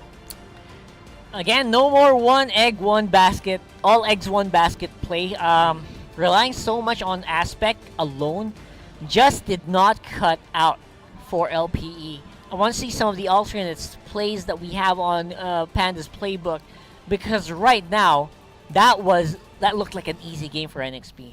Yeah, and I'm trying to think if there's another word other than easy, but I'm sorry, it did really look is. that way. I'm sorry. I mean, it really did. Feels look bad that to way. say that, Yeah. but I did not feel any pressure on the side of NXP this whole game. Yeah, let's see what LPE are going to do. Again, this is a best of 3 series. LPE, the team that out of 3,000 was one of the other teams that made it into the regular season of the MPL. But now that they are behind one game against NXP, let's see if they'll be able to have a better start here in the series. Can they make it a 1-1? Let's see what Midnight thinks about it as we go over to the analyst.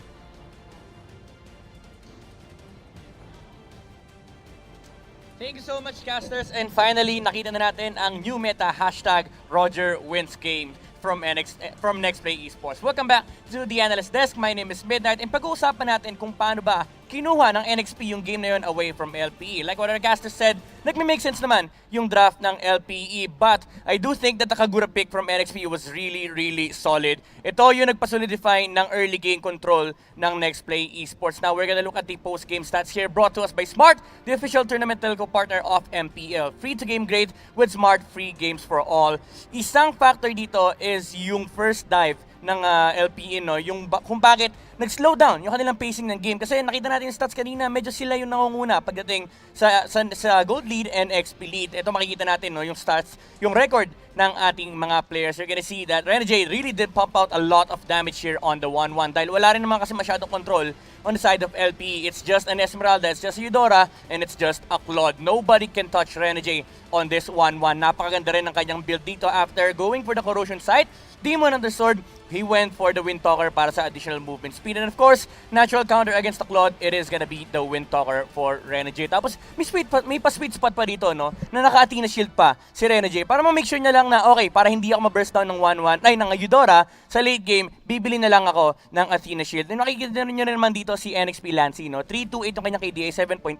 Pero one thing is for sure, makikita natin actually mamaya sa highlights natin, no? Kung paano niya ginalaw yung Eudora. Now, again, these stats are brought to us by Smart, the official tournament telco partner of MPL. Free-to-game grade with Smart free games for all. Really, this Kagura did a lot on this game. Yung contribution niya rito, no, it's not because of the insane teamfight presence of the Kagura, but the zoning ability of the hero on the early game. Now, we're gonna look at the highlights here, brought to us by Smart, the official tournament telco partner of MPL. Free-to-game grade with Smart free games for all. Ito na yung highlights natin for this specific game. Now, talking about the highlights here, ito yung first tower dive actually ng LPE. And they did fail on managing to kill the two heroes that were low on the side of Nexplay Esports. After that, NXP sabi nila, okay, dapat tayo nagdidictate ng tempo. Pero LPE, they did manage to, find some kills on their side. Pero, ito yung pinaka-importanting aspect dito, no?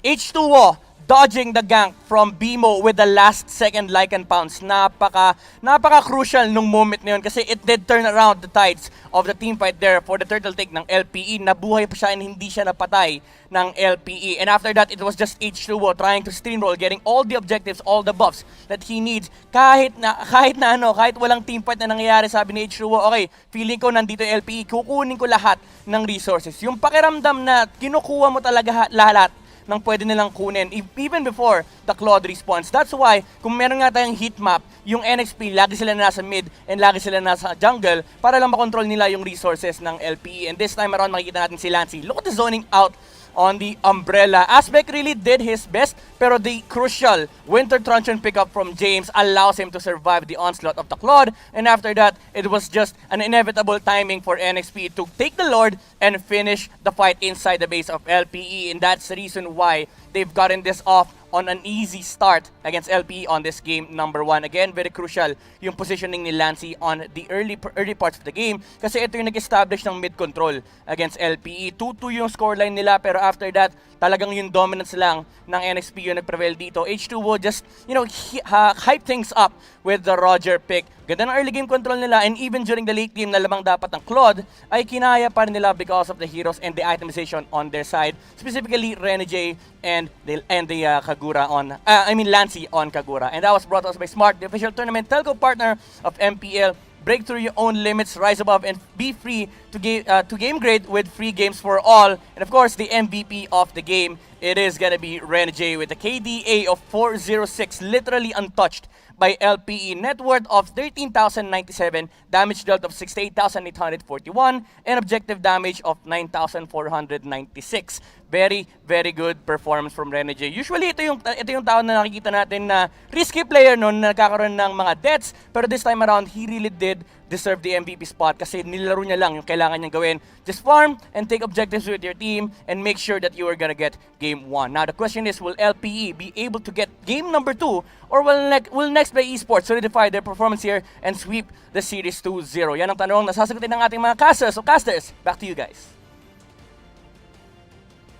Thank you so much, Midnight. A big question here, again, for LPE is what will they need to do to make a comeback here? It's still Reptar and Rockhart calling the action for game number 2. And one thing that we weren't able to put a lot of highlight on was the fact that the MVP of game number 1, Renegade on that 1-1, came out with the Weapon Master instead of the usual Weakness Finder emblem that we see on 1-1s. And I guess you could say that or attribute that to the changes to that hero. But before anything else, who will make smart choices in the draft, as the draft is coming up soon? Cash It Next, brought to you by Smart, the official tournament telco partner of the MPL. Now, there are a lot of things that need to be answered in the coming draft. Weapon Master on the Wan, probably because of the changes to Wan, more early game-centric in terms of the passive compared to before.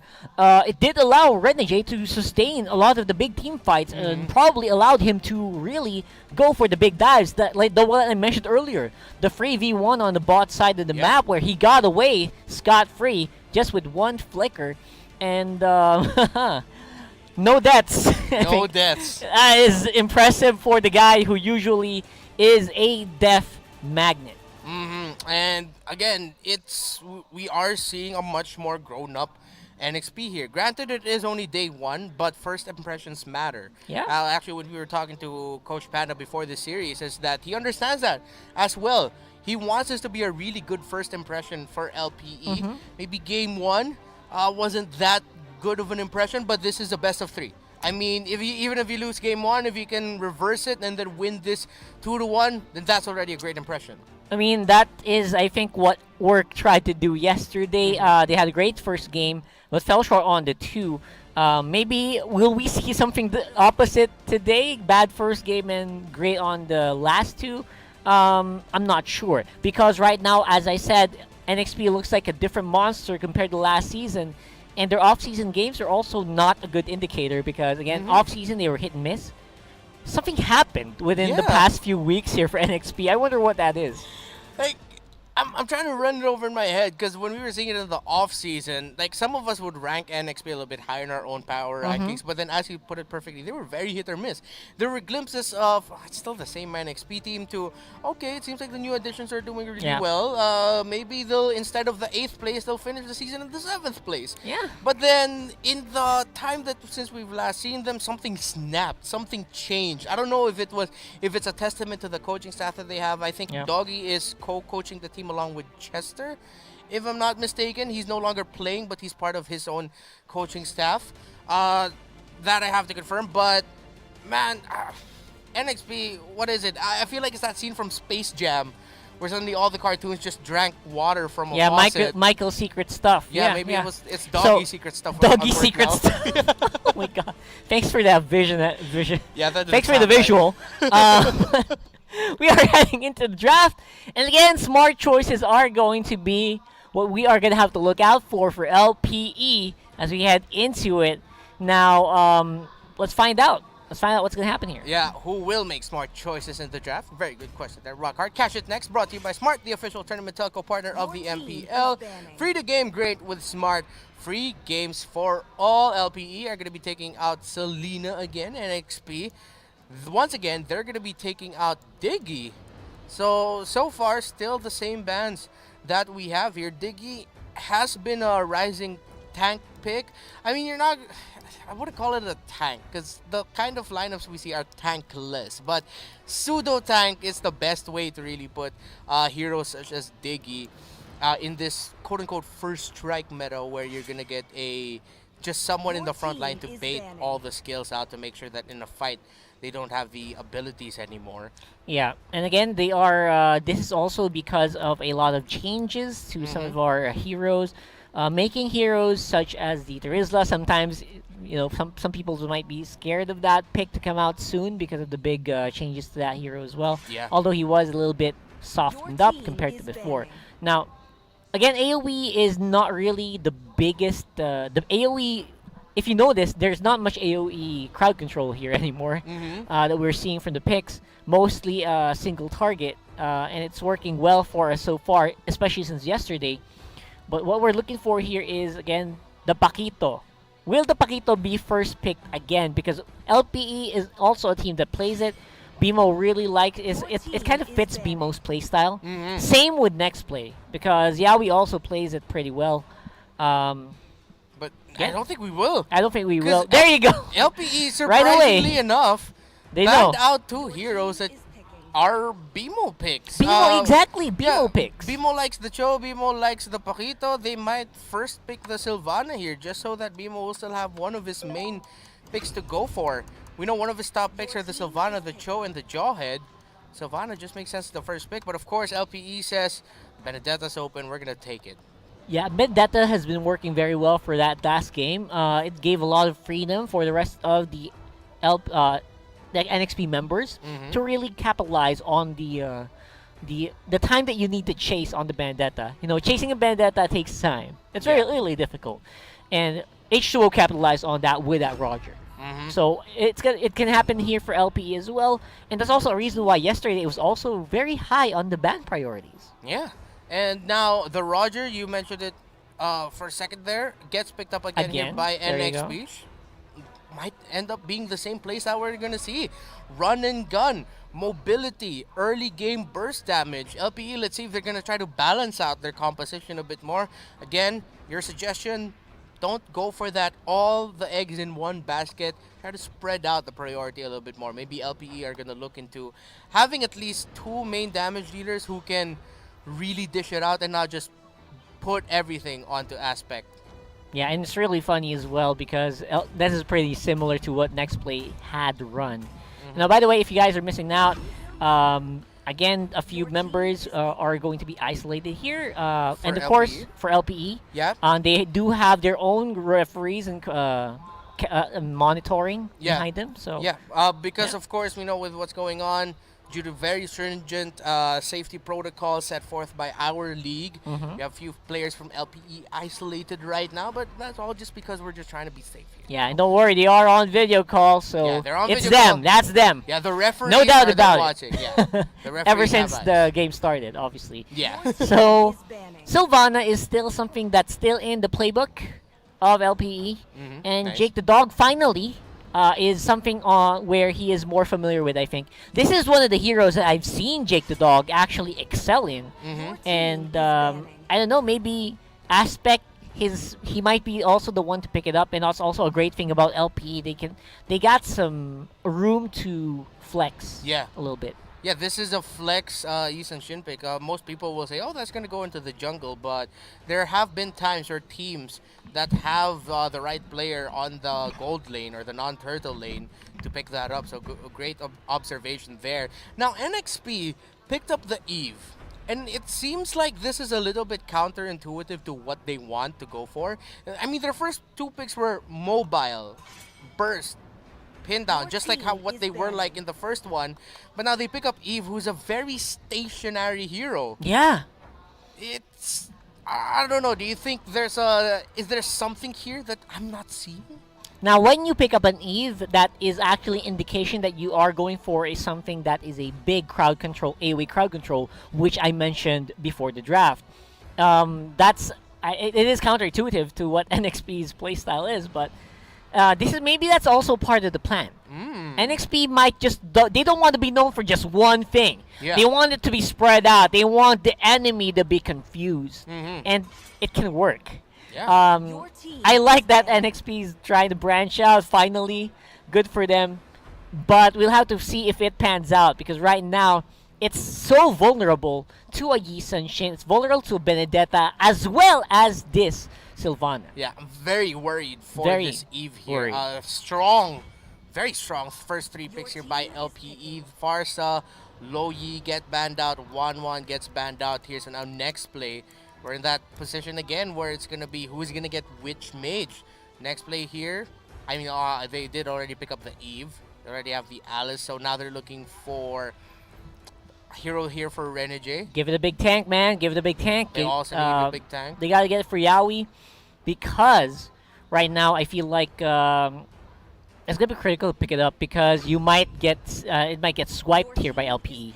So, okay, this is not the biggest tank that I'm thinking of, but still AoE crowd control, so it's in this interest. Yeah. It's also a great counter pick because you don't want a Yu Zhong flying into an Eve. Yeah. You don't want that to go to the enemy, so you pick it up instead. Yeah, good call there by NXP, but then it really is a big question as to what they're going to go for. For their last pick, they might actually end up going for a traditional setup tank. A little bit back to basics. Nothing wrong with that, though, as LPE really hovering over their picks here. It's going to be up to them if they're going to go for the Eudora or the Kagura. They could get... If they get another strong, beefy frontliner here, then it is going to be a sign that they're going to go for another... Just try to funnel a little bit more or almost all of our resources onto Aspect. Okay. Oh! They are not lacking in mages anymore. They got some good stuff, and again, Chang is one of those heroes that actually can deal with the Eve pretty well from a very safe distance. The NXP removed the Farsa, that's great, but they can't remove them all. Great picks here. Great picks. The Harith and the Chang'e come as a surprise, but then it gives the poke again, or adds to the poke that they already have here for LPE. Meanwhile, NXP, I think they're really going to take their sweet time here for their last pick. What do you think they're going to go for here? Something that can kind of control the gold lanes better, or sorry, the XP lanes even better. They already have the Yuzhong for that. Mid lane, rather. I'm actually surprised about this. There you go. Okay. Isn't it? I said one big AoE, but they went for two. Yeah, so they did go for the traditional AoE playmaking tank. So kudos to that, and very telegraphed as well. I would have predicted this if I was LPE. So I don't know, man. Yeah, it's now that we've flipped the script. Now LPE are playing a lineup that's a little bit more mobile, something a little bit more scrappy.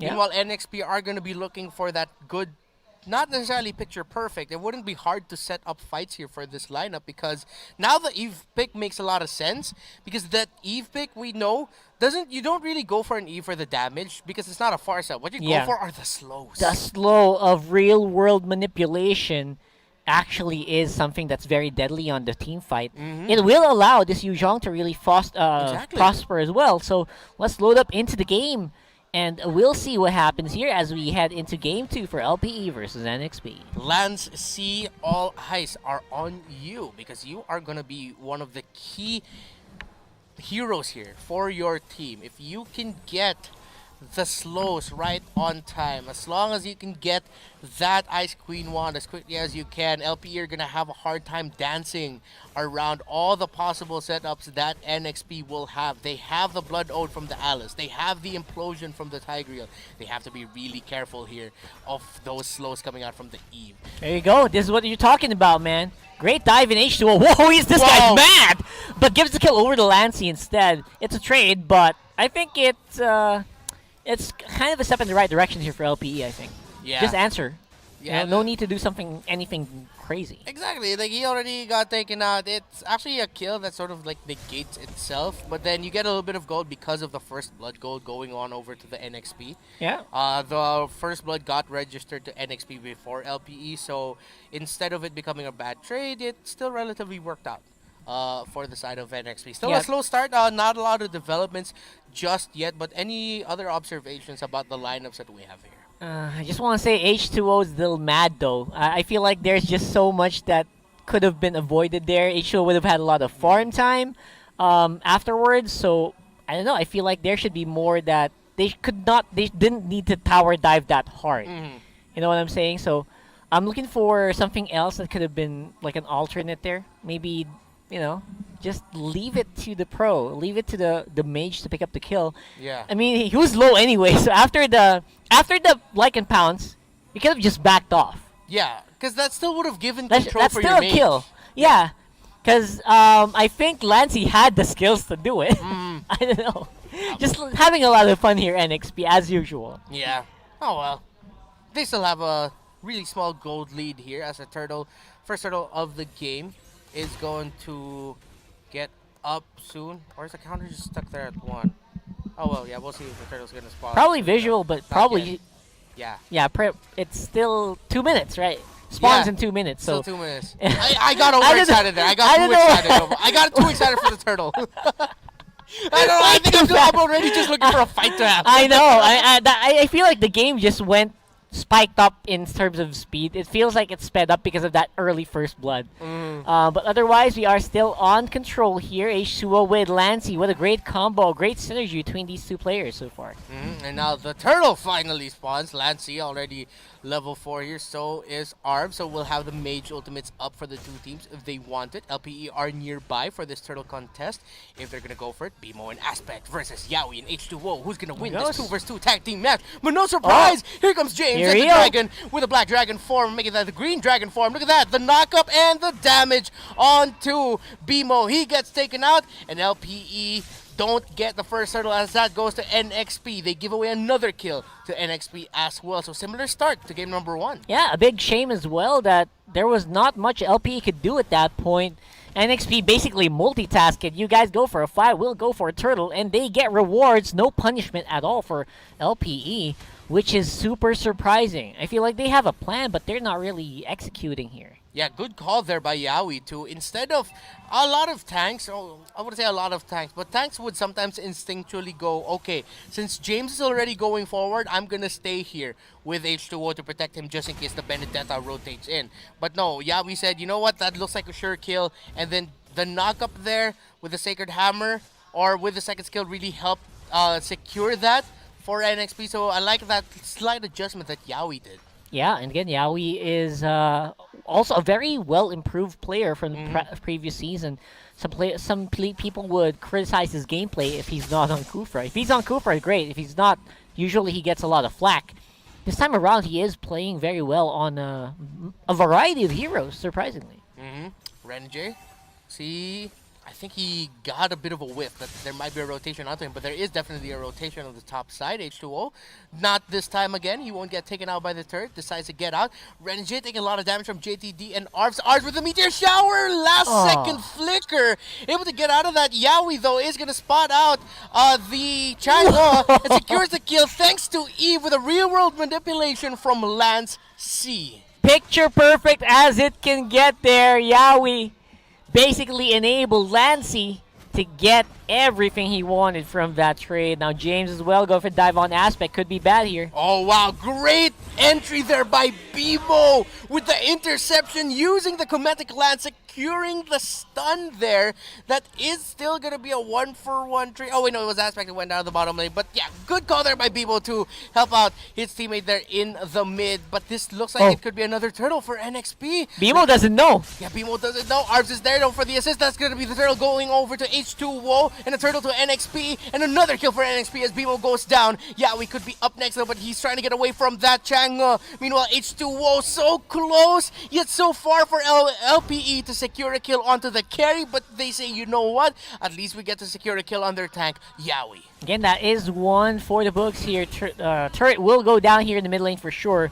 Not much that NXP can do against that. They already used up a lot of their skills, and H2O is quite low.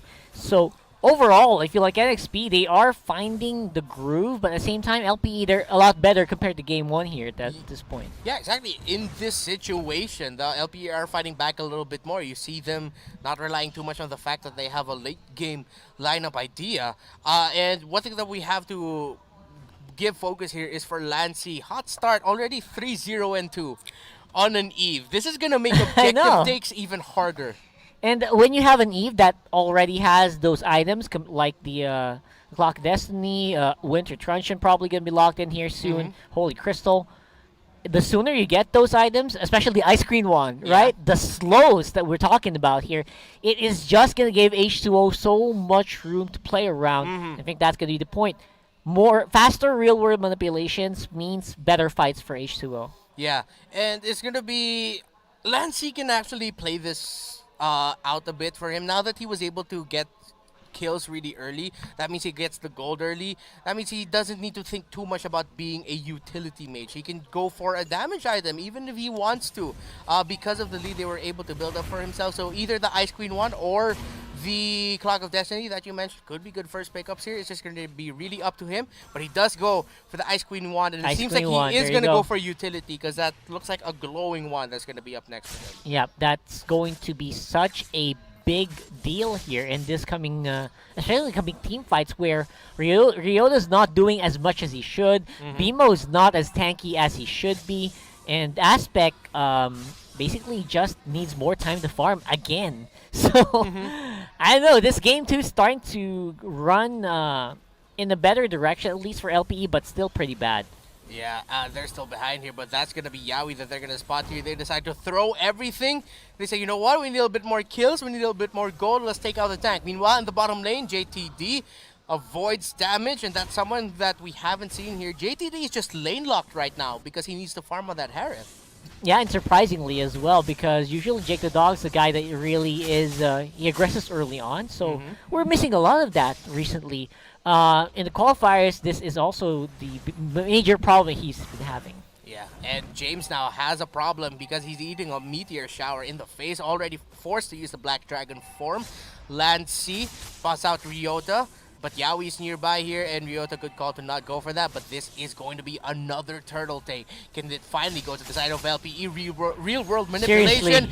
goes out, and that is the turtle finally going to the side of LPE, but Ryota gets taken out. NXP, let's see if they're going to go for the chase, go for more kills. Aspect is really, really low. It's too woke, and he gets close, but he gets stunned by BMO. BMO once again with the Comedic Lance interception in the back lane. Here comes the aggression, and here comes Jake the Dog. Gets a secure a kill there onto Lancy, and a double kill right there onto H2O. That is an LPE turnaround and an LPE wake-up call for themselves, saying, you know what, oh man, we've been behind way too much. It's time to take control of this game. Yep, just when it looked like Jake the Dog looked like he was being neutered, he comes swinging very strong with the intercept.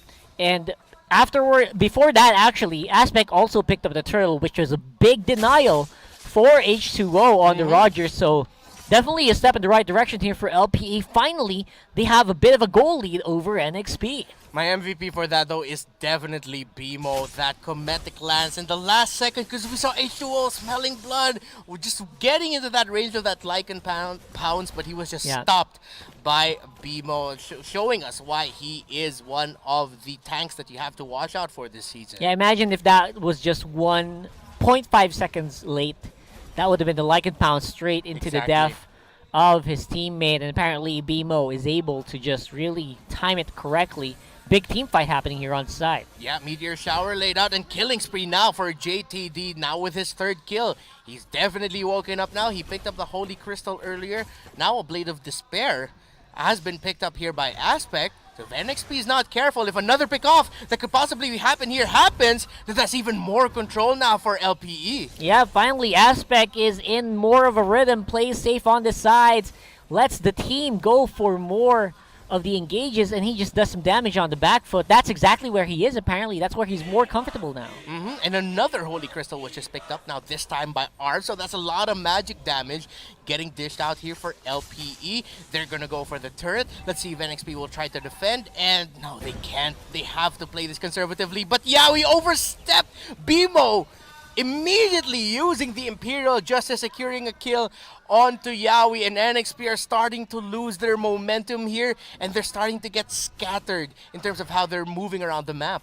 Man, right now I feel like BMO has more of a control of what his teammates are doing.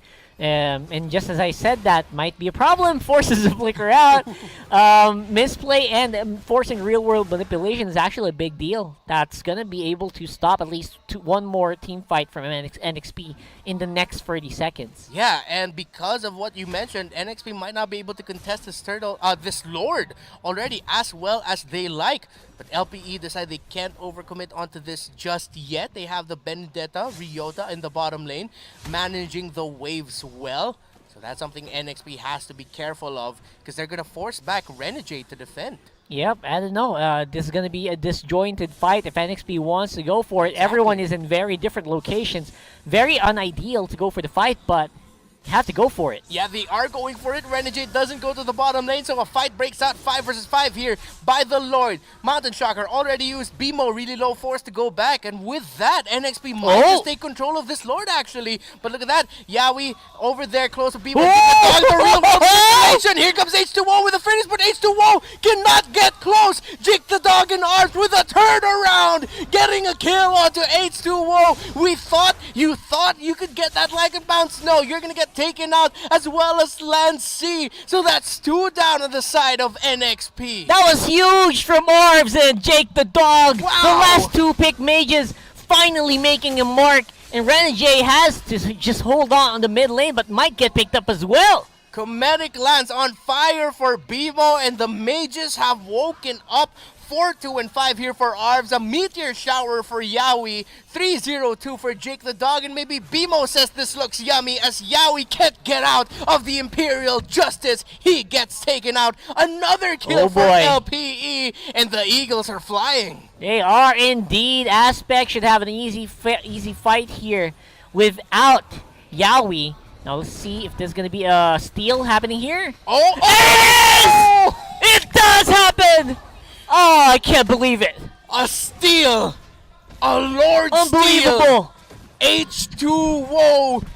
NXP. Right at the end of the manipulation from Eve. LPE was just zoned out just by a moment. Just by a little bit. And H2O. Bang. With the Lord Steal. Man, I'm sorry. I went crazy there for a little bit. I don't know how that happened. We'll definitely want replays of that. Hopefully we can, but I don't know. H2O, he's compensating for his team's position with just pure raw mechanics. I didn't even know that was possible at that point. But again, Lycan Pounce with the Retribution is a very deadly combo. Takes out Turtle, takes out Lords very easily. Now, big team fight coming up here. Mountain Chakra already used. H2O really low. Lycan Pounce to avoid the damage, but Bimo goes down. H2O and Yawi go down. NXP are falling down. That's 3 down for them. Mega kill for Jake the Dog. And Jake the Dog says only one of us can be the Alpha Wolf here. And it's going to be me. 4-0 and 5. Yeah, put the camera on that man. He deserves the highlight. Yeah, he really does, man. I mean, that should have been a pretty good fight for NXP, but again, they did kind of fight in a very awkward position over the wall for some of their members. J entry though, Aspect. with the flowing blood and the blood orb, but the turnaround is here for Ryota and Jake the Dog. JTD is just dancing around them now. This Harith has been farmed up really well. He looks like the main core of this team right now, not Aspect. Aspect's more of a, he's just there for the assist. He's 2-2 and 10 right now. It's Jake the Dog making the plays and keeping LPE alive here, as well as, actually it's not just him, the entire team is finally firing off of all cylinders now. Yeah, I feel like that's just the case here. Aspect more for vision. You don't even need that. He did for the team fight. And Yawi has to flicker out of there. That's a big thing. That's a pretty big deal. A flicker out of a Tigreal basically just neuters them in the coming team fight. Yeah, you lose a possibility for a surprise setup with that combo, but now 100 seconds until this Lord spawns. What do you think is the better play here for LPE? Try to go for a pick-off and then end it, or just wait for the Lord? I feel like what they should do is try to slow down the buffs that's coming in here for NXP. They do have the tools to do it. They cleared out their own as well. Jake the Dog is definitely in prime position to go for a team fight anytime soon. And they're just waiting for Bimo's call here at this point, right? If Bimo can pick up someone with Imperial Justice, that should be a dead guy. But so far, NXP are also playing very cautiously in this game. Yeah, we've seen that they have the capability and the right tools as well to go for that counter engage. And if LPE aren't careful here, it seems like they're really just waiting for this Lord. They're managing the waves. They need to be careful to not get the Lord stolen from them again. Oh my god, please. If that happens again, that'll hurt. My mind is gonna explode if that happens again, man. And I feel like there's just so much that NXP can... there's so much they can lose here in the coming team fights. If they force a fight, they're gonna have to deal with a divine glaived up Chang'e with Jake the Dog fully buffed up as well. One wrong move by LPE and NXP could quite possibly go for that surprise reverse win. Meanwhile, one wrong move from NXP and you can write it on the wall that this is going to be a 1-1. 20 seconds until this Lord spawns. Who do we have to watch out for here from NXP to turn it around for their team? But wait, hold that thought. No, Ryota will be able to go away. They got zoned out here. Yeah, you gotta chill out, man. Because for the meantime, H2O did just complete his Blade of Despair, so the coming team fight should be a little bit better for NXP if they're gonna have to rely on the damage from H2O. But the Lord is definitely better placed for LPE this time around. NXP, watch out for the Roger. LPE, I guess we gotta watch out here for BMO. You Yeah, set it for up sure. earlier. That pickoff, one good pickoff by him, and it's gonna be bad news for NXP. It's gonna be a 4 versus 4 clash here. Oh! Lancey gets bursted down. That's good control here for LPE by this Lord Pit. But here comes Yowie. Here comes Renegade a little bit too early with a Blood Oath, and Renegade taking a lot of damage, and Renegade gets taken out. But H2O able to secure a kill. H2O is fighting. H2O is fighting. But look at Jake the Dog. There's a double kill for H2O. Look at this guy. 1 versus 1, 2 versus 1, triple kill for H2O. But in the end, it's Jake the Dog and Ryota standing tall here. But because of H2O's heroics, it's a 2-on-2 fight right now. LPE do not have the tools to end it. Wow.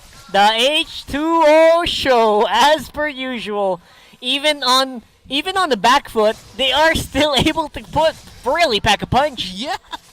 My gosh. If H2O didn't do that, Literal hard carry, solo hard carry. Carry, man. He's like, oh my guys, god. I got you. I'm gonna go down, but if I don't do this, oh man. Again, let's look at how that team fight broke out. Renegade, good setup there with a Blood Oath and using the Winter Truncheon to survive.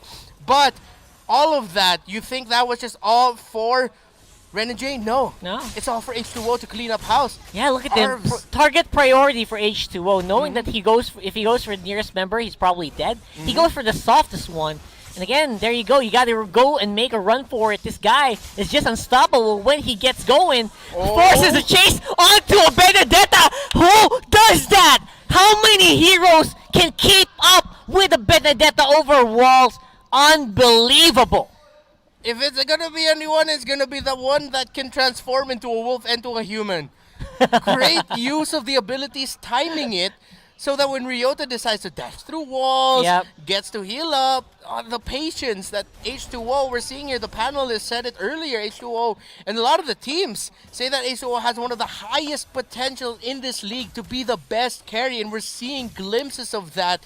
This game, despite the broken towers here for NXP, well, I'm sorry, I have to correct myself.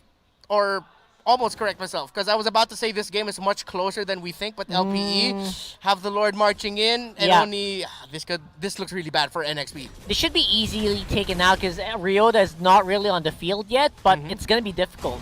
Lord should go down soon with the amount of damage. Renegade could go for the engage.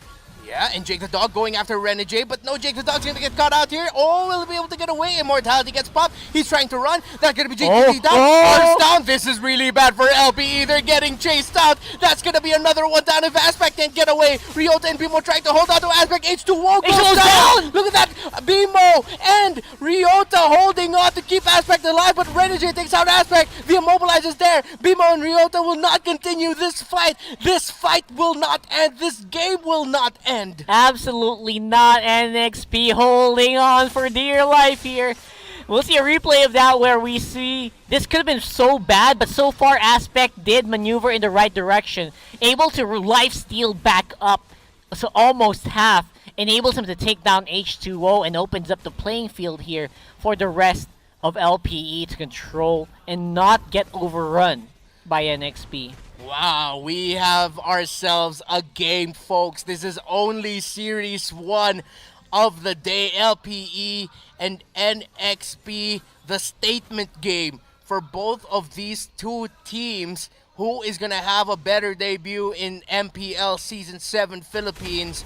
LPE, NXP, while LPE are looking for that 1-1 victory so that they can force a Game 3. NXP are playing their hearts out to stop that and win this 2-0.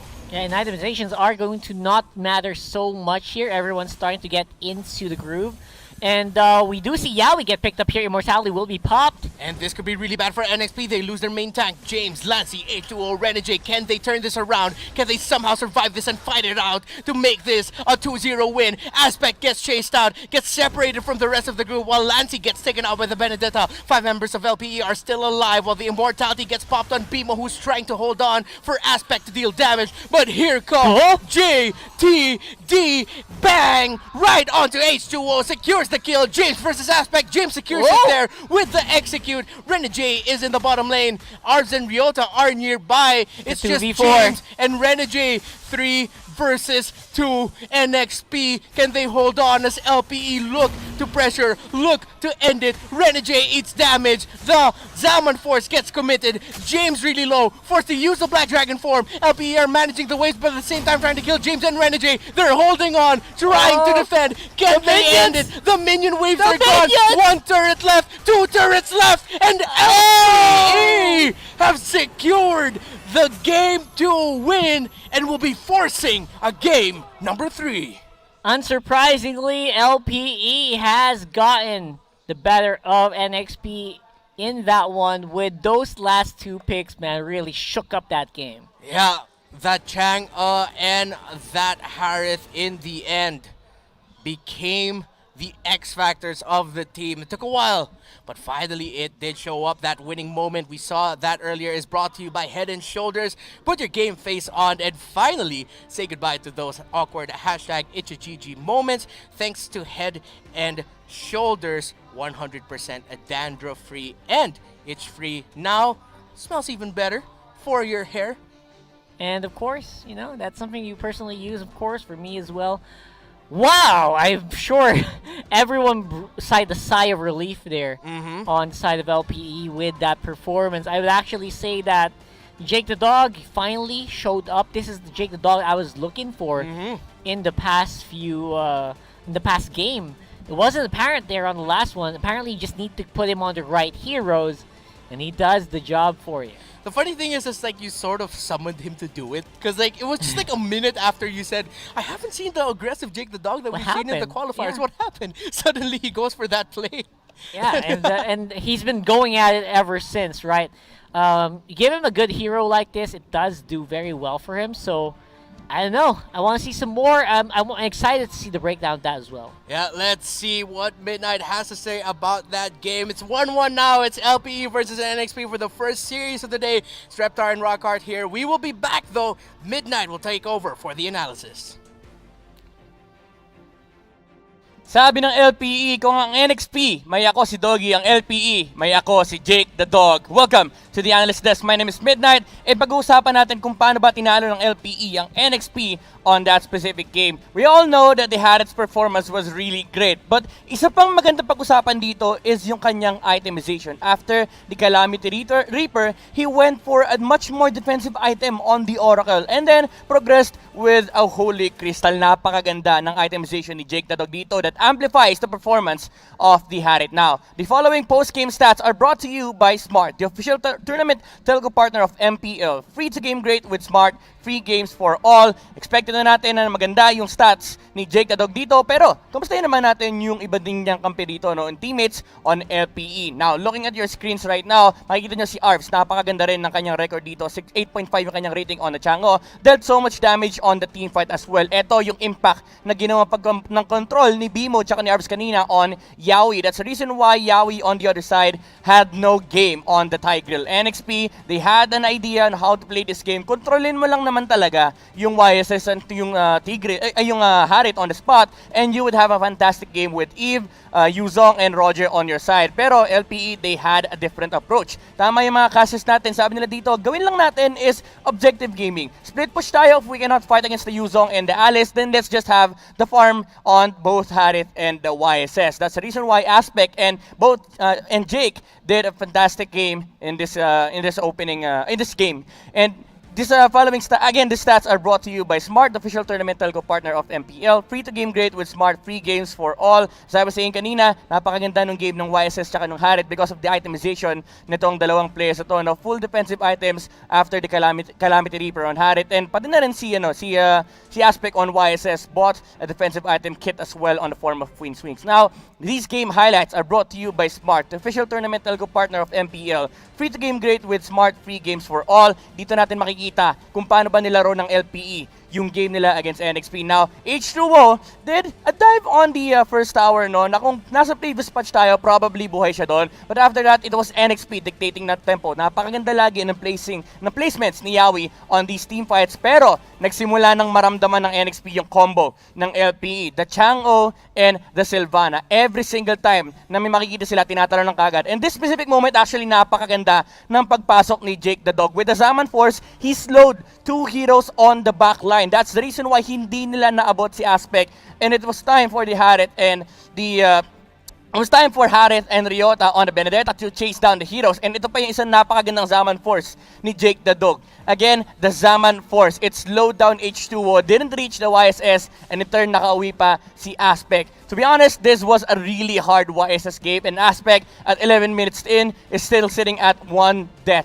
Although, NXP hindi pa rin sila nagpapabaya. Sila pa rin yung nakakuha ng Lord. This is an advantage when you have an Alice and Yuzong on these team fights. But the vision that the Mountain Shocker gives from the YSS is just so much. Napakaraming valuable information na nakikita ng LPE. And that allows Jake the Dog and the gang to find crucial pickoffs. Again, ulit-ulitin lang nila yung combo nila dito. Catch on the Sylvana, burst down with a Chang'o. Pero ito pa rin yung strength ng meron kang Roger at Alice. Ng Yuzong at ng Alice. Sobrang sustainable during these fights, and it allows H2O to find potential pickoffs on the backline. Ito yung time actually nakakuha siya ng triple kill. This was a fantastic game by H2O. Actually, dagdag pa natin to. When you are chasing Benedetta, very crucial na bilangin mo yung kanyang skill. At that time, nakita niya na, okay, mag-ultimate si Benedetta. Sasabayan ko ng like and pounce para maaabot ko siya. And he was able to take down Ryota. Ito yung crucial death on Jake the Dog because he was trying to go inside the base of NXP alongside the Lord. Iniisip niya,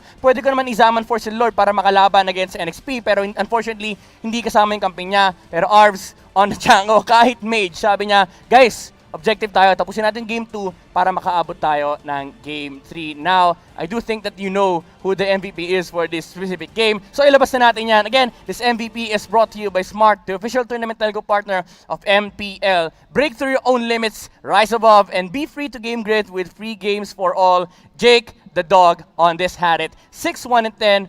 13,681 net worth, damage dealt of 113,161, and an objective damage of 17,340. Napakaganda ng performance si Jake on this Harit. Marami magda-doubt, bakit nga ba pinik yung Harit? Now, you finally know. LPE, they're here to prove something, and they're here to make a point. Now, the question is, will they prove it up until game 3, or will still NXP take the win? Casters, what do you think? Well, I think we gotta correct you there a bit, Midnight. We weren't doubting the Harith pick. We were Who doubted it? We were questioning it. We were questioning a little bit. Yeah, maybe just a little bit. At the first few minutes, right? Yeah, the first few minutes. But yeah, welcome back. MPL Philippines Season 7 is presented by Smart, the official tournament telco partner of the MPL. Free to game, great with Smart. Free games for all. Reptar and Rockhart back here on the desk, and in just a few moments we're going to be seeing Game 3 between NXP and LPE. It's been a fantastic series, but we just have to take a breather. Just a little bit. Just a little bit. Because the teams... That was hot, though. Yeah, that was hot. Yeah, that was a hot game. Teams need a breather as well. We need a breather, and I'm sure you can take this time to just go off, relax, just a little bit, come back, get some waters, get some popcorn, get some refreshments, because the next match, the next game is going to be hot. It's going to be the third game of the best of 3. Welcome to the Giga Life. Your passions, your stories, your life. Simplified with just one app. This is the future. The Giga Life in just one tap. Experience more Giga moments when you make the smart choice. With the Philippines' fastest mobile data network. How do I know it's T1? Simple, smart ako.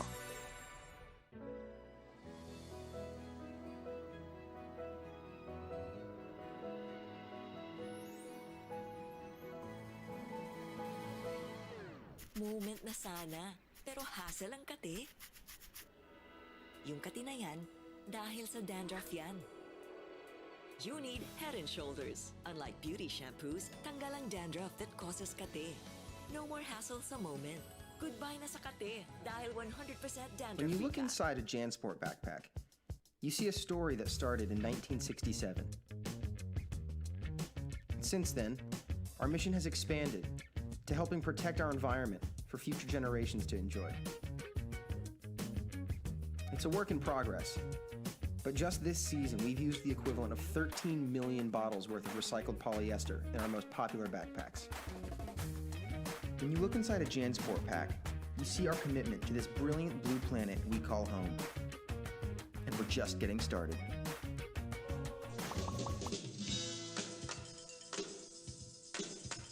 Hi everyone, this is Catherine Bernardo. At ako naman po si Daniel Padilla. Guys, may PayMaya na ba kayo?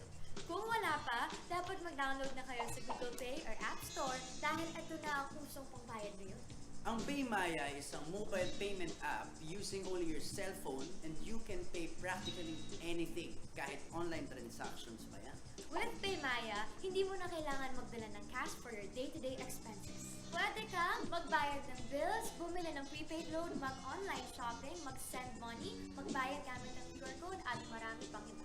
Pero ang the best part dito ay may balik-bayad ka pa. Each time you use PayMaya, may balik sa'yo na cashback at rewards, kaya sulit ang oras mo dahil hindi mo na kailangan pumila and you can just pay using your app anytime, anywhere. Kaya guys, huwag kakalimutan, pag may babayaran ka, Don't pay cash, pay Maya. Hey guys, I'm here with Kate and Bea. Bad timing ang kate. Baka dandruff yan? Use Head & Shoulders every day. Unlike beauty shampoos, tanggal ang dandruff that causes kate. Para di pa balik-balik, kati gone for good na. Dahil 100% dandruff-free ka. Hi guys, I'm here with Kate. Para araw-araw, close na close. Max pinabango pa. What do you do when what you desire is beyond reach? You use power that breaks barriers. The Giga Life. Now in 5G. Do you believe this is possible? I do. How do you know? Simple, smart, Acro. Inevitable.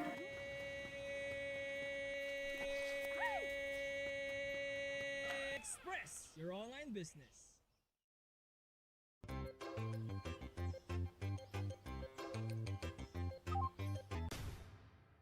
Express your online business.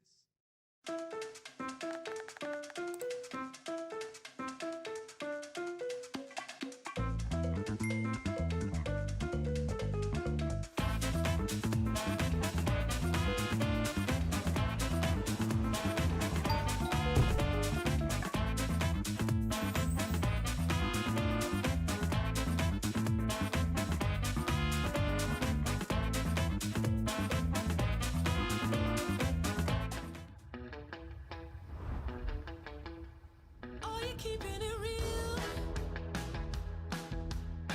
I'm calling shotgun, wanna see my baby run. Oh, what's the word on the sea? We're kicking up the dust, if you know what I mean. We got a good thing going.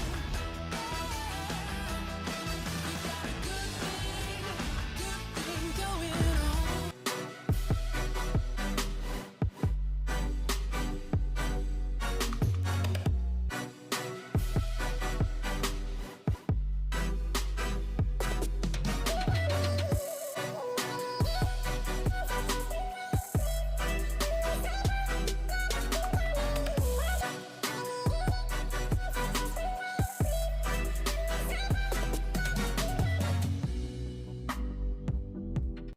Welcome to the Giga Life.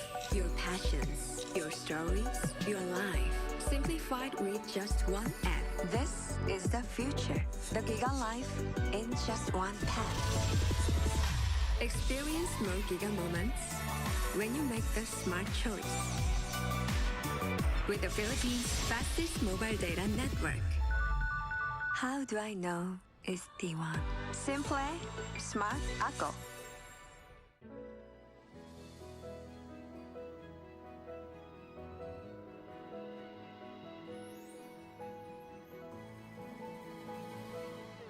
Moment na sana, pero hassle ang kate. Yung kati na yan, dahil sa dandruff yan.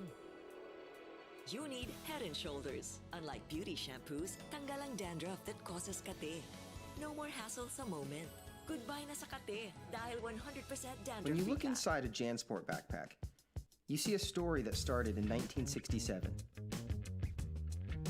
Since then, our mission has expanded to helping protect our environment for future generations to enjoy.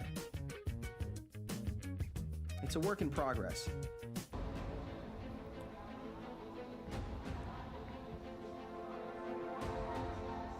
Welcome to the Giga Life. Your passions, your stories, your life. Simplified with just one app. This is the future. The Giga Life in just one path. Experience more Giga moments when you make the smart choice. With the Philippines' fastest mobile data network. How do I know it's T1? Simple, smart, ako.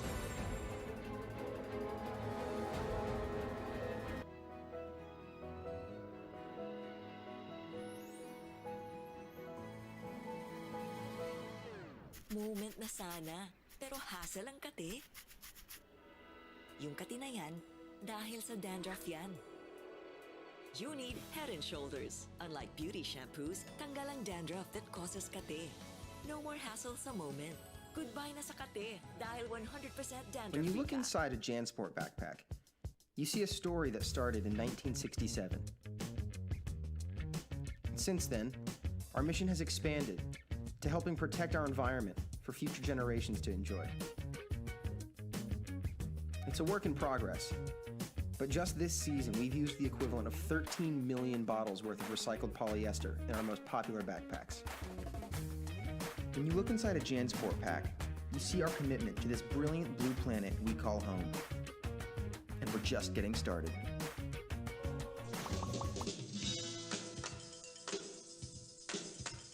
Hi everyone, this is Catherine Bernardo. At ako naman po si Daniel Padilla. Guys, may PayMaya na ba kayo? Kung wala pa, dapat mag-download na kayo sa Google Play or App Store dahil ito na ang usong pangbayad ngayon. Ang PayMaya is isang mobile payment app using only your cell phone and you can pay practically anything, kahit online transactions pa yan. With PayMaya, hindi mo na kailangan magdala ng cash for your day-to-day expenses. Pwede kang magbayad ng bills, bumili ng prepaid load, mag-online shopping, mag-send money, magbayad gamit ng QR code at marami pang iba. Pero ang the best part dito ay may balik-bayad ka pa. Each time you use PayMaya, may balik sa'yo na cashback at rewards, kaya sulit ang oras mo dahil hindi mo na kailangan pumila and you can just pay using your app anytime, anywhere. Kaya guys, huwag kakalimutan, pag may babayaran ka, Don't pay cash, pay Maya. Hey guys, I'm here with Kate and Bea. Bad timing ang kate.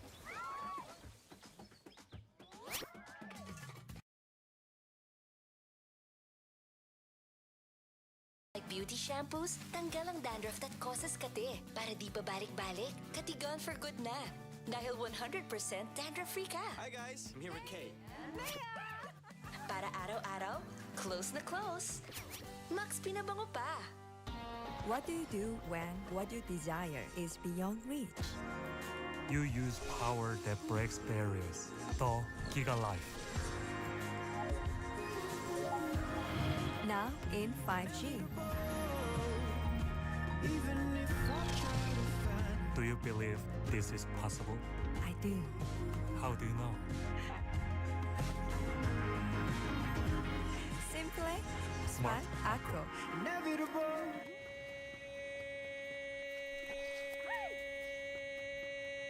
Express your online business.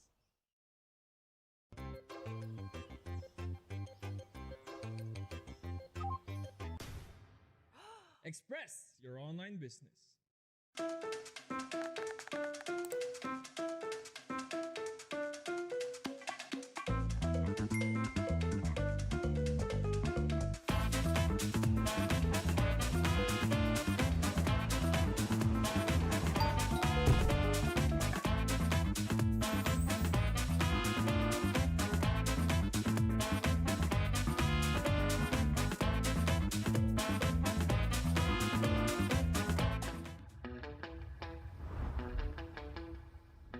keeping it real. I'm calling shotgun, wanna see my baby run. Oh, what's the word on the sea? Kicking up the dust, if you know what I mean. We got a good thing going. We got a good thing going on.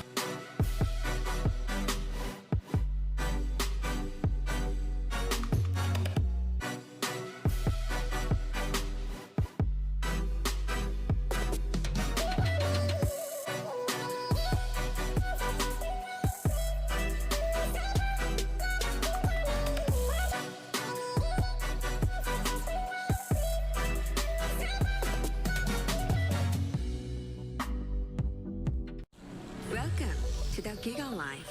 Your passions, your stories, your life. Simplified with just one app. This is the future. The Giga Life in just one path. Experience more Giga moments when you make the smart choice. With the Philippines' fastest mobile data network. How do I know it's T1? Simple, smart, ako.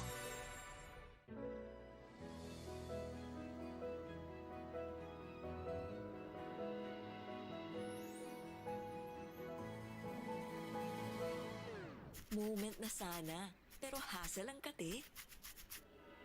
Yung kate na yan, dahil sa dandruff yan. You need Head and Shoulders. Unlike beauty shampoos, tanggal ang dandruff that causes kate. No more hassle sa moment. Goodbye na sa kate, dahil 100% dandruff-free When you look ka. inside a JanSport backpack, you see a story that started in 1967. Since then, our mission has expanded to helping protect our environment for future generations to enjoy. It's a work in progress, but just this season, we've used the equivalent of 13 million bottles worth of recycled polyester in our most popular backpacks. When you look inside a JanSport pack, you see our commitment to this brilliant blue planet we call home. And we're just getting started.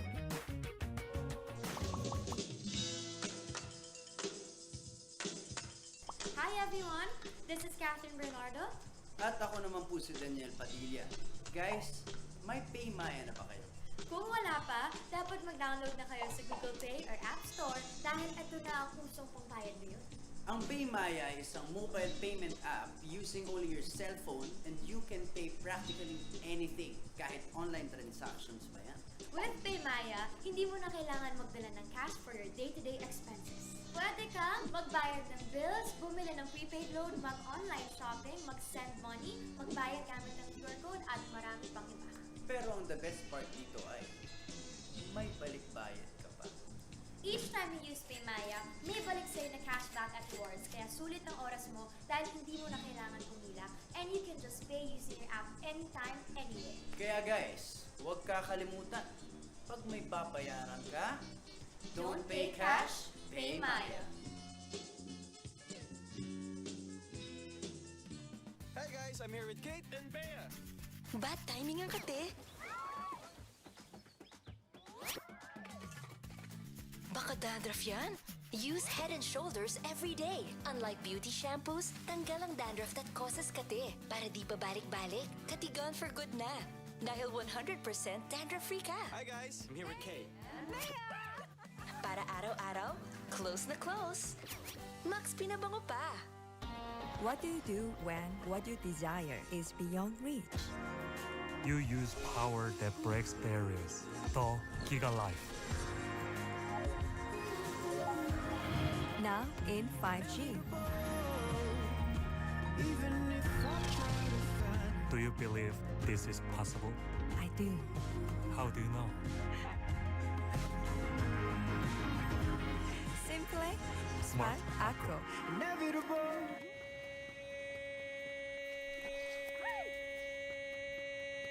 Express your online business.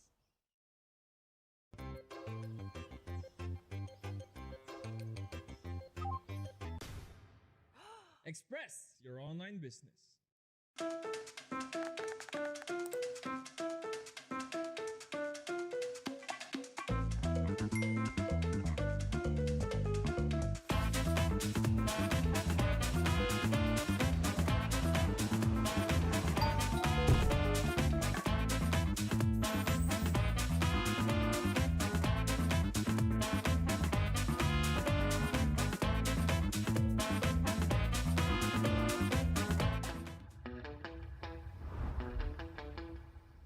we keeping it real.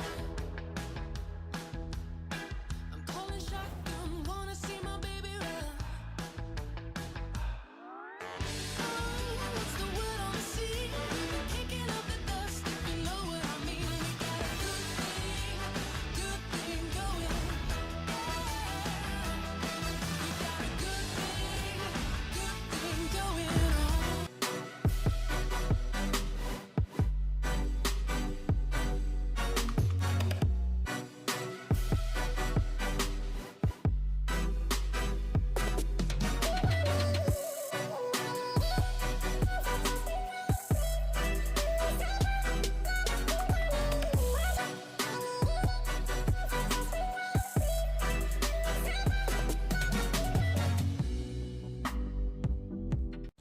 Welcome to the Giga Life.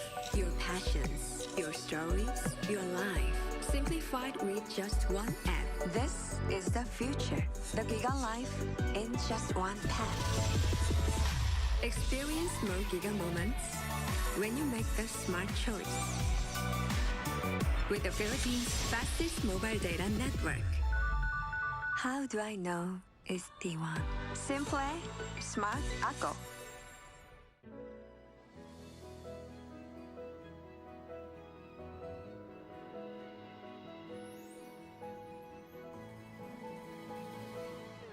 Moment na sana, pero hassle ang kate. Yung kate na yan, dahil sa dandruff yan. You need Head and Shoulders. Unlike beauty shampoos, tanggal ang dandruff that causes kate. No more hassle sa moment. Goodbye na sa kate, dahil 100% dandruff. When you look inside a JanSport backpack, you see a story that started in 1967. Since then, our mission has expanded to helping protect our environment for future generations to enjoy. It's a work in progress, but just this season we've used the equivalent of 13 million bottles worth of recycled polyester in our most popular backpack. Nagbabalik ang pinakamatinding liga ng Mobile Legends. Welcome to MPL Philippines Season 7. MPL Philippines Season 7 is presented by Smart, the official tournament telco partner of the MPL. Feel free to game great with Smart, free games for all. Eto, alam ko inaabangan nyo to, Mythic Raffle Draw. Subukan natin kung mythical ba ang inyong knowledge pagdating sa Mobile Legends at sa MPL. Kung sa tingin nyo, kaya nyong sagutin ang 4 na quiz questionnaire na ibibigay namin sa inyo. I-scan lamang yung barcode na nakikita nyo sa inyong mga screen. Siyempre, ginagamit nyo isang screen para makita yung code. Kumuha pa kayo ng isang phone, i-scan nyo yan para mapunta kayo dun sa 4 na quiz. Every week, paiba-iba yan. At kung mananalo kayo, isa sa 10 ang mananalo ng diamonds and skins. Subukan nyo ang inyong mythical knowledge. Go na! Scan na! Hindi lang yan, meron tayong lucky number draw. Swerte ba kayo? Feeling nyo swerte? Kung ang last 2 digits ng Mobile Legends ID number nyo ay ang huli doon ending with 12 or 03 or 48, congratulations! First 3,000 makakakuha ng in-gift gifts para sa mga talagang fans ng Mobile Legends. Again yung last 2 digits doon, baka maswerte kayo. I-scan nyo na at pwede kayong manalo ng mga papremyo. Alright! Second series for today. ONIC PH kontra sa Bren. Kasama ko ngayon ang ating casters, Wolf and Reptar. ONIC versus Bren! Here we go! Oh, finally, inaabangan ang comeback ng mga champions. Yeah. When they came from Singapore as the champions of the World Championship ng Mobile Legends at gusto nung makita ng lahat ng mga viewers, ano nga ba ang itsura ng gameplay ng champions? Oo, kasi yung Bren Esports hindi natin masyado nakita nung off-season eh. Nakita lang natin yung Champions World Tour nila eh. And of course, we're really happy for them but we really want to see their game. At kung gusto niyo rin makita ang Bren, meron tayong MPL Chillax happening mamaya pagkatapos ng laban na ito. Now, MPL Philippines Season 7 is presented by Smart, the official tournament telco partner of the MPL. Break through your own limits, rise above, and be free to game great with free games for all. Get 1 gig a day for Mobile Legends, Facebook Gaming, and more plus free. 1 gig a day for 7 days. Just dial *123# or download GigaLife app and choose free games. Kilalanin natin ang mga manlalaro ng ONIC-PH.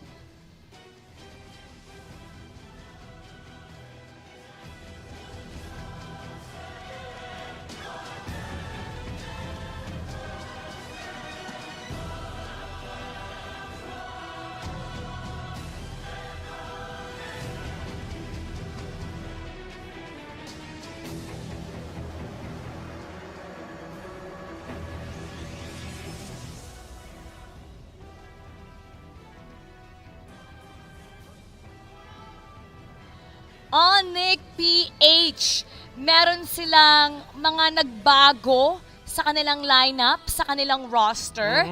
Meron tayo ditong si Oh My Venus, wala na, si Wise and Basic. At costly ba to para sa kanila dahil nawalan sila ng Wise and Oh My Venus na captain na nakasanayan nila? Oh, costly in the sense na yung identity ng ONIC-PH matagal na nakaikot dyan kay Oh My Venus and Wise. Pero basta sa mga nakita natin sa off-season, Hate and Kyrie as well as Marky, the few times that we've seen him or heard about his play in for ONIC-PH, gana naman eh. And isipin mo lang na nagpalit sila ng matinding support core combo with another really strong support core combo that look more towards the future because Hate, nung carry siya nung execration last season, we saw the potential but it was a bit rocky. And Kyrie is the carry that we label as the future. But stepping back a bit, looking at the past, nung Season 6, 4th place ang ONIC-PH after a heartbreaking reverse sweep laban sa execration in the playoffs, where execration of course ended up being 3rd. Game win rate, 3rd, 57.14%, KDA 4th, and the rest of their stats very middle of the table. But one thing that I want ONIC-PH to improve on this season, yung hero pool nila. 8 sila sa hero pool and a total of 40 nung Season 6 lang. So definitely with this new, younger, fresher roster, dapat nga lang nag-improve sila ng hero pool. Now, kilala ang ONIC as being flexible with na may consistent sila na support role. So with that being out, paano sila kaya mag-a-adjust dito? Very big adjustments for sure para sa side ng ONIC-PH. Dahil alam natin, ito yung kanilang main strat nila to eh. Alam natin na identity. When talking about ONIC-PH, Oh My Venus and Wise talaga ang pinag-uusapan. Then again, this is a new era para sa ONIC-PH. You asked about kung costly ba to. I'm pretty sure it is. Kasi nakikita natin sa ONIC-PH na nawala sila nung off-season. They really look like they're strong nung bandang November sa first iterations ng ONIC-PH. But as the months go by, nakita natin na out of the MPL, nagsa-struggle sila. And ONIC-PH, hopefully in the past few weeks, they were able to finally hit their stride. Pero para sa mga fans ng ONIC-PH, mga matagal na nagsusuporta sa ONIC, masasabi ko lang sa inyo is patience. Be patient with this team. This is a young team. Bago pa sila. They're just trying to hit their stride. Yes, a lot of us are thinking, uy, malakas naman si Hate and Kyrie. Immediately magiging Oh My Venus at Wise na yan. Hindi. These are two different players, two younger players who are just starting to carve out their own legacies dito sa liga. So patience for ONIC fans. I wouldn't be surprised if this is gonna be a, how do I say this, a tough game to watch for ONIC fans, but at the same time, on paper, sinasabi natin na ang ONIC-PH ay one of the teams na malakas talaga eh. It should be really good. The potential is off the roof. But the question is, are they gonna hit that potential against the champs? It's gonna be difficult. Balikan natin ang kanilang nakaraan. They almost close to getting MPL titles nung kanilang first 2 seasons. Nagkaroon sila ng setback. Pag ganito yung mga ganap, ano kaya yung mindset ng koponan? Well, this is no longer Oh My Venus and Wise focus team. Of course, Dilar, Iakno, even Jay there still feel that sting. But at least now there are veterans na gutom na manalo ng championship. They are the ones trying to pave the way and lead the way for these younger players. And hopefully that's what happens for ONIC. ONIC is gonna have one tough game ahead dahil makakalaban nila ang mga kampiyon. Let's welcome Bren.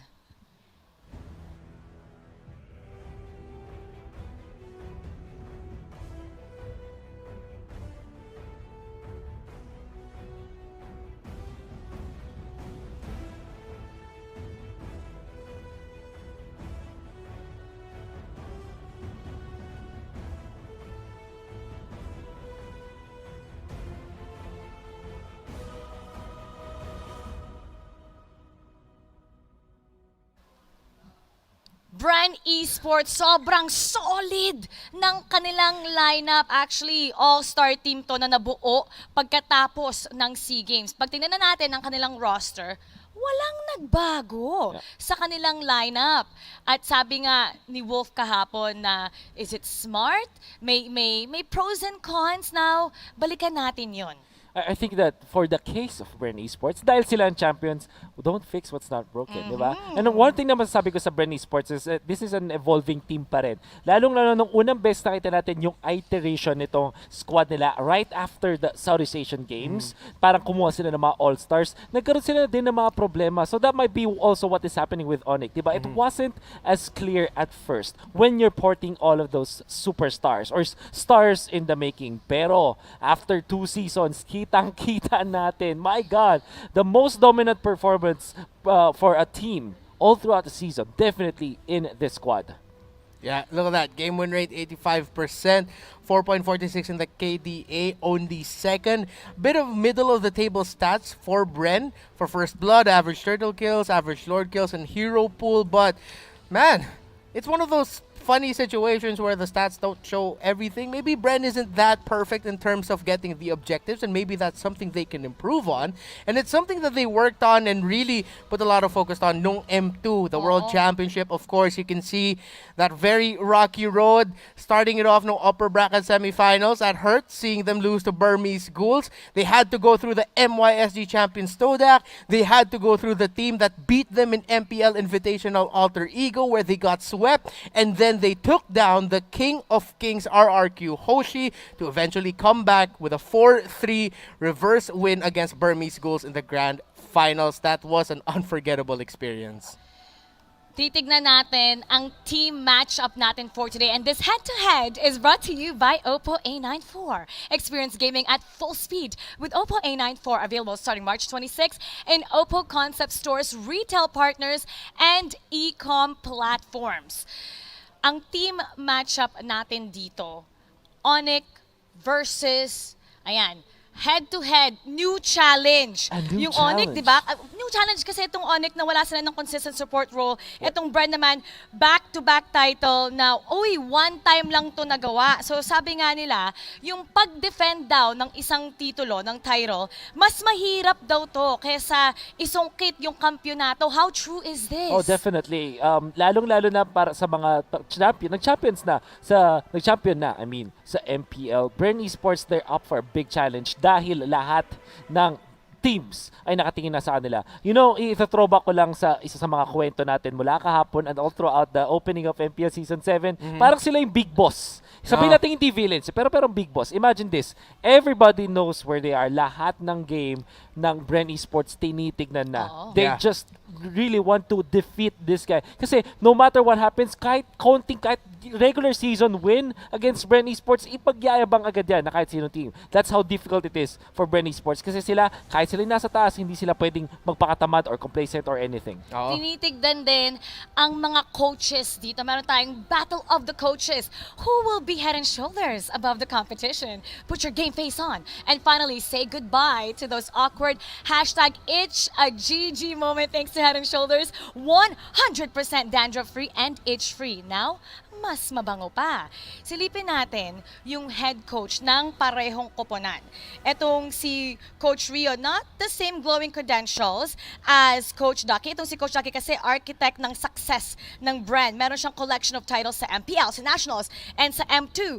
Ito naman si Coach Rio, well, he also had a title sa Season 3. Yeah, this is very important, Reptar and Mara, kasi ang magiging advantage ni Rio. Kasi kakasabi mo lang, there's a wall of achievements na ibabangga ni Ducky kay Rio. Pero ang masasabi ni Rio, nakapaglaro ako sa top level, I made myself a champion, so baka pwede niyang gamitin na yung kanyang micro knowledge or yung kanyang mechanics over the coach staff. Yun lang yung pinaka-advantage na pwede niya talagang mahawakan against Ducky in this head-to-head. Yeah, don't get us wrong. Rio is still a champion coach, but you're going up against a champion, a lot of other champion coach in Ducky. Not only is he the only two-time M2 winning coach because he was part of the coaching staff Ng of the Evos. M1 champions Evos. Again, Coach Bren Esports to the MPL Season 6 title. Coach Bren Esports to the National Season 2 title. Kasabi mo nga lang andun yung pader of achievements for Ducky, but you are put in a position that no one else has been put on in the world. Maybe siguro nung EVOS Legends pa na not only do you have to defend your regular season title, you have to defend the world championship now. Na masabi mo na we still deserve to be the world champions and the champions of this league. Sorry, but that is a tall task to ask for in any sport. Hindi lang sa esports. It's hard for champions to go back to back. Isipin mo pa world champions ka na nga. Meron din tayong mga key players na tinututukan. And these featured players will do all they can para hindi maging GG. Bring your clay game with Master, sikreto ng mga gwapo. Ang ating mga featured players ngayon, Kyrie and Carl TZ. Alam mo, there's a lot of similarities. So, dati, si Carl TZ ang prodigy. Napatunayan na niya ang kanyang sarili. Ngayon, si Kyrie naman ang sinasabing bagong prodigy. He was also 14 years old lang to dati full cup yung pangalan niya. Ito naman si Carl TZ, Finals MVP ng Season 6 ng M2.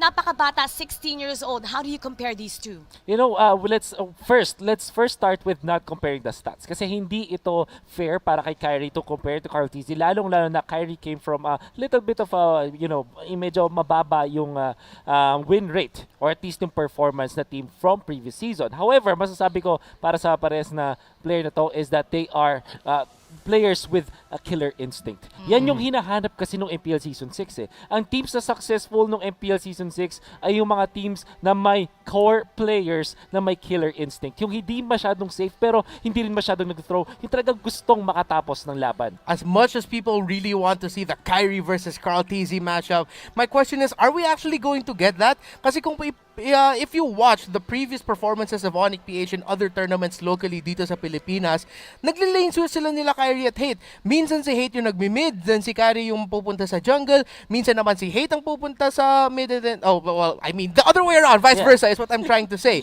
So as much as people want to see the Carl versus Kyrie matchup, are we going to get that? Is my biggest question right now. And based on the lane prediction, it seems like Kyrie is gonna end up playing the mid lane and si Hate naman yung mapupunta sa jungle. Not to diminish yung head-to-head. This is still a matchup to look forward to. But all I want to say here is that don't count out Hate. Hate is a good carry in his own right. Pag tinignan natin ang dalawang koponan, yung isa walang changes, yung isa may mga bagong talagang leader dati sa other team. Now, sino dapat dito ang may advantage? Well, in a sense, it has to be Bren Esports. Kasi, sorry, for Bren Esports, yung pinakamalaking kalaban nila is yung sarili na nila. Can they keep improving? Can they get better? That's a big question for Bren. What about you? It's definitely the advantage ng Bren Esports. Kasi rebuilding process pa yung side ng ONIC-PH. And sobrang visible niya sa mga off-season tournaments ng ONIC-PH. And nangyari na rito sa Bren before. At nahihirapan din sila nung una nila. And I think that them knowing that kind of knowledge, pwede pa nilang lalong bully, quote-unquote, sa ng ONIC-PH or maging mas offensive pa against them. ONIC-PH versus Bren Esports. Malapit na magsimula. Ano nga ba ang ine-expect nyong makita na alam nyo, tinututukan din ng ating mga manonood? Aggressive Bren. Definitely, di pwedeng magbakawala. Pedal to the metal, Bren Esports. Eto na! Magsisimula na ang bakbakan! ONIC-PH versus Bren Esports. Punta na tayo sa ating casters, ang analyst and anchor. Pasok! We will definitely wait and see as we head into game here. Of course, MPL Philippines Season 7 is presented by Smart, the official tournament telco partner of the MPL.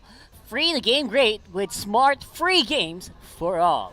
I'm going to be your caster. We're going to be your casters. I'm Rockhart alongside Uomi, and we will be bringing you the action as we head into match number 2 of the day. The pretty boys and young budding players of ONIC-PH versus Game 7 World Champion Bren Esports heading into week number 1, day 2. How are you feeling, Omi? I'm feeling pretty good entering day 2 of the MPL Season 7 regular season. Quite excited to see on what Bren Esports did in the off-season, especially against a rebuilding ONIC-PH. So I feel like this is the time for them to flex their muscles, fresh out of the World Championship, up against a rebuilding team. Quite the show for Bren Esports, but let's see. ONIC-PH might just have a surprise for us. That's right, and the great thing about that is we will have to find out in the draft. So who will make the smart choices in the draft? Catch it next. Brought to you by Smart, the official tournament telco partner of the MPL. Again, feel free to game great with Smart free games for all, which you can definitely have it on my phone. We'll head into the draft shortly. And again, champions have been made by this guy on the draft, Coach Ducky for Bren Esports. You cannot really count in one hand what he has done for a lot of teams in Mobile Legends. On the other side, again, we got championship experience from Rio, as well as a very young team behind him. And the draft is going to be a little bit different probably because of the composition of his players. So what do you think about this? I mean, who has the edge in the draft here, in your opinion? Speaking of edge and smart decisions for the draft, I'm really excited to see on how this international experience coming in from Bren Esports will help them deciding better in our draft for this game, considering that we are seeing a lot of new picks because of the new patch. With that Bane pick from yesterday, we're expecting a lot of new things as well. That international experience is a big boost, but you need to make sure to experiment with the new things as well, because as far as I know, I think the nerfs were targeted because of the things that happened actually in M2. Yeah, I mean, that's right. I mean, a lot of these things have been what Bren Esports themselves did. And they were, a lot of players were looking at it, the game itself was thinking, you know what? We got to make some adjustments or else Bren Esports is just going to destroy everyone again. Yeah. And maybe that's going to be affecting the gameplay in the draft of Bren Esports because like we mentioned, or like Wolf and the rest of the panel mentioned, there were a lot of changes that happened throughout the offseason, and the Bren Esports, we got very little information about that. Yeah. So let's go into it, and we got some bands already popping up here. We got the Jawhead, the Wan Wan, and the Natalia brand out for Bren Esports. Not that different, actually, if I may say so myself, versus the Brody and Selena here for ONIC. They know what Bren Esports likes. Yeah, ONIC and Bren are banning out quite standard bans actually for both teams here. They're not banning out anything targeted just yet. These are extremely powerful picks in the current meta. A lot of the competitive teams out there actually draft, or maybe if Mathilda is left open, or Natalia, even Natalia never gets open across that. Never. But we did see Mathildas yesterday, so the Mathilda tanks, the off-tank Mathildas, man, those were crazy. I'll be straight with you, and it's not gonna be any different for sure. Lusty, most likely Lusty is gonna be the one to pick this up. The fun thing about Bren Esports is they also can flex. Yeah. Few can use it, Rebo can use it, and that's also what makes this team just so scary. Yeah, that's the beauty of having players that have a shared hero pool. Apart from having a unique or a vast hero pool, having a shared hero pool just gives them the opportunity to flex out picks and just have more freedom inside the draft. And we were talking about the Mathilda. It's already locked in by Bren Esports. And for ONIC-PH, looks like they're hovering over this Paquito. Let's see what else are they going to pick for their first rotation picks here. Gotta say, though, this Paquito, I'm liking it. Together with the Cho, they're both good frontliners and allows the team, or allows ONIC to have a lot of flashy plays. But speaking of flashy plays, Rockhart, this is a Benedetta coming in from Bren Esports. So two of the best fighters being picked up by ONIC-PH can also be flexed into mid-lane support tanks. And on the other side, Bren Esports just getting a lot of powerful picks coming into first rotation. Yeah. Benedetta very rarely gets left alone here. Yeah. So I'm really wondering what ONIC-PH is thinking about this, leaving Benedetta in the hands of Bren Esports? Well, Benedetta did get a few nerfs out there, but I have to say that he still looks quite powerful. Yeah. Looking at how Nexplay won their first game in that best of 3 series early on this day. Briodo actually did not have a fun time in that Benedetta game. Actually, we did see it drafted out, and it did give them advantages to some extent. Same with the Sylvana, right? Yeah. And speaking of Sylvana, that's the special support that we always see to lock down a lot of mages or lock down a lot of immobile carries out there. So I really like Sylvana picks in general. But now that we do see a Mathilda and a Sylvana on the side of Bren Esports, I feel like it's going to affect the draft of ONIC-PH a little bit. Now they can't draft very mobile mages or immobile heroes in general. That's true. And again, esports poses here for Bren Esports. They look comfy, don't they?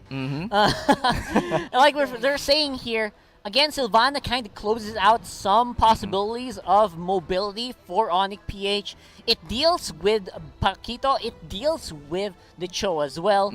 And I have to say, this is going to be such a good second phase draft for Bren Esports because they got a lot of things that they wanted.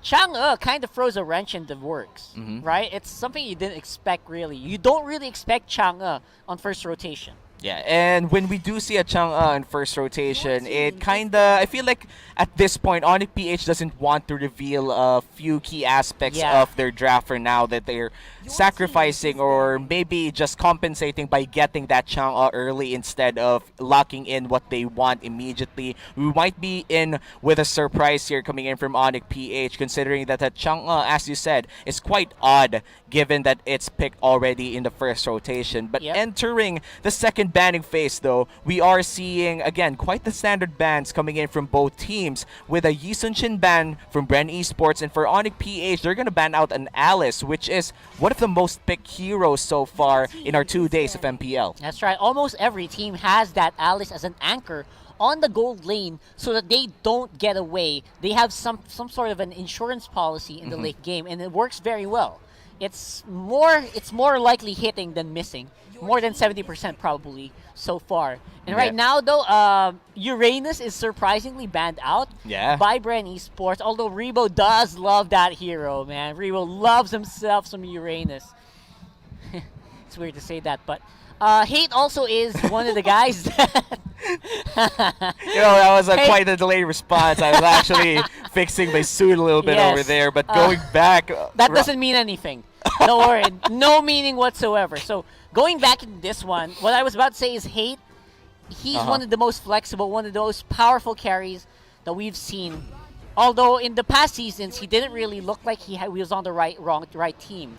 It felt like he was carrying well, but the rest of the team couldn't keep up. Now, is Hate going to have a fun time here in ONIC-PH? What do you think? Well, for ONIC-PH, as we talked about earlier, they're still rebuilding, and this game will be the answer to a lot of questions that they have. Scrimmages, they matter, yes. The practice games, they matter. And the data that they get out of those practice matches are actually okay in terms of building it outside of the game. But when regular season happens, when games like this happen, this is the real answer to their existing problem. If ONIC-PH loses this game, maybe this is quite understandable. They're up against the world champions. But if a problem persists up until the next few days that they do have games, then that's where you begin asking new questions. And for ONIC-PH, it's all about solutions, questions, because they are in this phase where they're queenless. They want to rebuild, but going back to Yeah, that this... hurts. Actually, that kind of hurts. If you're like a long-time ONIC fan, to hear them queenless, it kind of hurts. And that's something that's on the back of the mind of every ONIC-PH fan, to be honest. But going back to the draft, Rockhart, I think Bren Esports finally have their full sheet of heroes here. A lot of range, a lot of damage, as you said. Beautiful. It is beautiful. It's like a real championship lineup that we see here in Bren Esports.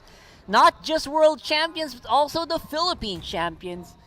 It's a tough hill to climb here for ONIC-PH. So I'm looking forward to whether or not they can control this. Iaknu back on the obviously the Khalid.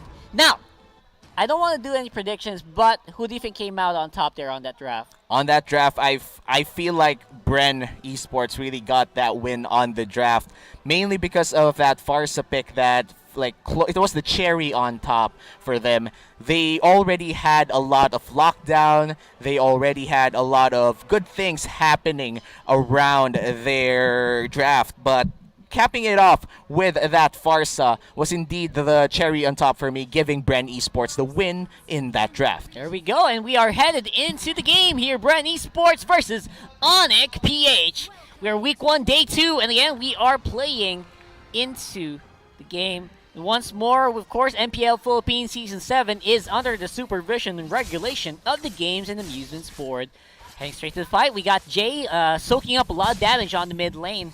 You also see a little bit of an engage here for Lusty, trying to go for a bit of harass before they can take that buff. And again, big fight here happening. Yeah. Pete doesn't really want to go for the engage, does he? Yeah, I feel like Bren Esports here just trying to go with an aggressive play early on, but still trying to maintain a safe distance. It was quite effective, but ONIC-PH still got what they wanted out of that fight, and now we're seeing quite the rotation coming in from Lusty. We'll meet Chang in that bush, though. Lusty might be in trouble, but he already knows that he has his escape with that rune out there. Yeah, this is what I'm talking about, man. Lusty, give him a hero that can do some good damage. He is going to come away with the game. And so far, even at level 1, doing quite a good amount of roaming and giving a lot of information over to Bren Esports. Yeah, and information is king here. Jay, though, will find Lusty. Might be in a 2v1 situation, but Lusty has always been quite calculated in moving around the map. And this roaming and information gathering for Bren Esports, the question remaining is, what will they do with that information? That's a good one. So far, I feel like what Bren Esports is doing is just they're taking it a little bit slower here, knowing that they kind of have to buy some time here for Carl TZ to get activated on the Benedetta, who is actually currently double buffed here. So he's going to be able to take some resources away from the ONIC jungle here. But Jay, he still got some good idea of what's happening on the map, though. Yeah, but looks like Bren will start the turtle here. Will they secure it with a retribution? I think they will. Yep. This is a fight. That's a big one. Carl TZ with a turtle buff. That is so scary. First blood over the flap with the brother coming in close here. He's very low, but does it matter? Apparently it does. Kyrie with the kill of his own. Carl TZ, he's not done. He's got the turtle. He's got the buffs, and he's going to go with the kills. Man, the sword intent coming in huge for Carl TZ, repositioning, getting kills, getting what he wants in that fight. That gives Bren 3 kills plus the turtle. Might be a 2v1 here. ONIC J. Look at that, man. Just beautifully done. I feel like Carl TZ is a great guy to put on the Vendetta. High skill cap in the hands of a very young, very talented, very aggressive player. Usually will net you good results. Yeah, and Carl TZ, reigning finals MVP for both national and international championships of Bren Esports, and a high skill cap hero such as the Benedetta, as you said, would yield to a lot of good results here. But in the top lane, Iaknu might find trouble in a 2v1. Yeah, that could be bad, but so far I feel like Iaknu is one of those veteran Khalid players, so he's not going to go for it unless they know they can get something in return. However, Hate, of course, is not in any position to go for the fight as well, knowing that Lusty is not really showing himself on the map. So he's not really sure if he can go for the engagement or not. Yeah, and he will be safe for now, but we are seeing at least 3 members from Bren Esports hovering towards the top side, and we're seeing Jay responding as well. This might be a possible 2v3, but looks like Iaknu will be clearing out the minions first, which is a good indicator that he knows how to stay safe underneath that turret. He absolutely knows what he's doing, and he is just gonna have to buckle down. He's gonna have to strap in. It's gonna be a long ride. Carl TZ with the turtle buff really is a really scary guy to deal with on the map, man. Yeah. It's like, where are you even gonna go? But look at this, though. Feel like this is quite the aggressive maneuver coming in from Bren Esports. This might be a full-on fight here. The turtle not yet started. Oh boy, it's gonna be big. We got 1 big kill for Flap TZ. Can there be more? Again, they're swapping positions so fast. I didn't even know what happened to that exchange. Turtle is back on the field. Iaknu engages with this sandstorm, but not really hitting anyone. And that's going to be the disengage for both of our teams. And I have to say, ONIC they are reacting so hard to whatever Bren is doing on the map. Yeah, Bren Esports dictating the tempo right now. 5 minutes inside the game, and another turtle goes down to Bren Esports, and we're seeing a roughly 3K gold lead for the side of the rating world champions. Rather, we're not seeing turrets going down just yet, but for the objectives existing, such as the turtle, Bren Esports already have at least a 2-turtle lead against ONIC PH here, which might be huge if you're talking about the mid-game power spike. It really is. I feel like this is something that Bren Esports just really loves to come out on top with, and you know what? They're happy with where they are, I think. At this point, 4-1, that's not a big deal so far for ONIC PH. They can hold on for dear life, but they will get dove in anyway by Bren Esports. We got some pretty big engages. Carl TZ happy with the turtle buff. Look at the aggression that he's showing right now. Iaknu, again, very veteran on the Khalid already, just gums out with his life. Yeah, but off cam though, Lusty did fall down to the Chang'e. And Chang'e getting that 1 kill, he makes him go 2-0 already. That's a lot of gold going towards the Chang'e. Might be enough though, 2v2 here in the top side. It's a big 2v2. Jay again controlling that very, very well. Rebo with the feathered airstrike as usual. The GOAT, the greatest of all time, still playing very well. And Kyrie with a fadeaway there. Oh, man. Kyrie was a little bit too aggressive there in the mid lane. Must have been his confidence. He was 2-0 when he tried that play, and now he's 2-1. But speaking of 2-1, there's a 2v1 here at the bottom side. Look at this guy, D-Lar. He's going nuts here right now on the Bakito. A little bit more, and that could have been a lot of deaths for Bren Esports. But so far, Bren respecting the opposition very well here. And this is a good sign for ONIC. At least they have some fight in them, despite being down 3,000 gold in the game. Yeah, and for Bren Esports, Flap TZ and Carl TZ, the TZ brothers, doing well with both bragging that 2-0 scoreline as they try to take down this third turtle of the game. Will they be able to zone out ONIC PH here? We do see Iaknu just hovering over the corner. Will the steal happen? That's very unlikely. Third turtle of the game going over to the Prodigy, to Carl TZ. But of course, will be traded with a tower real quick by ONIC on the bot side. Well, now, that's going to mean that more control is going to go over to Bren, but can there be more? Yeah, one turret for each team here. The top side for Bren Esports, for ONIC PH, they did get that bottom side. Might be good for them if ever they try to take down the door, but they're trying to take down each other. That is big. Flap TZ again with a kill on the Kyrie. That's 2 for this guy. And they are falling apart real quickly here in the mid lane. Iaknu very low as well. Activates a quick sand guard to get back up in.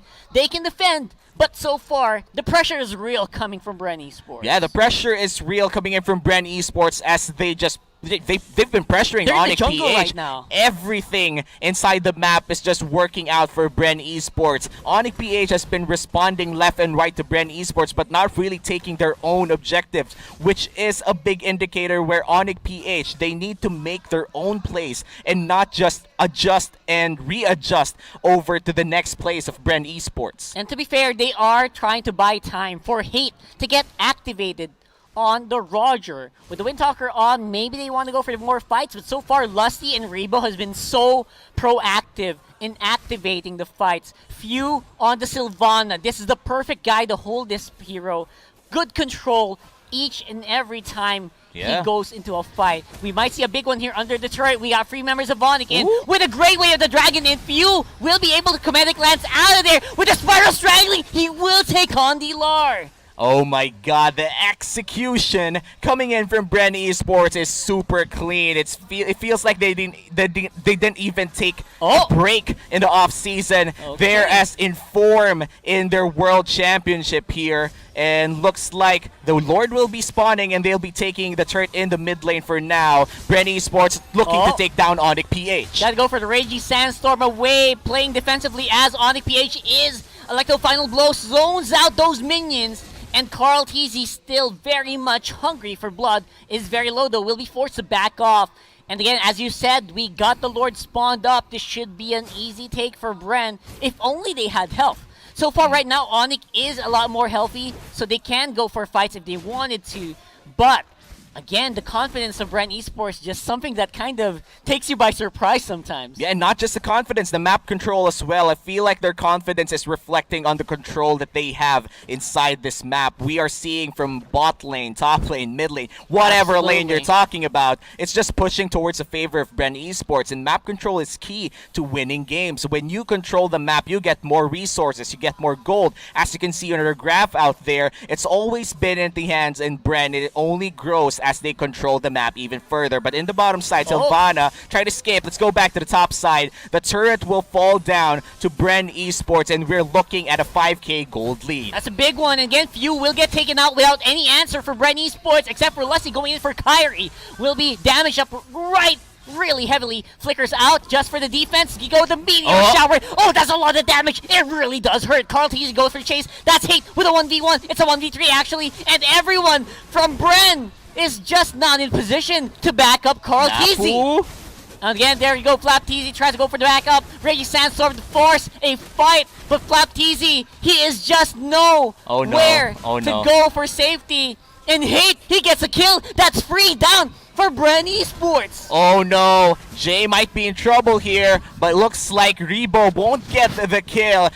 ONIC-PH starts the Lord, and this might be used. They're low on HP. Feathered Airstrike. Very low with a Feathered Airstrike. Imperial Justice locks down Hate. He can't do anything except like and bounce in, and he takes out Few. Can there be more? Two members of ONIC-PH very low. Kyrie, no man as well to go for the fight. Lusty with, of course, the soaring eagle there, or the circling eagle, will be able to dive in, but that should be the end. ONIC-PH, they don't want anything to do with this one right now with Rebo and Lusty. What a scary combination.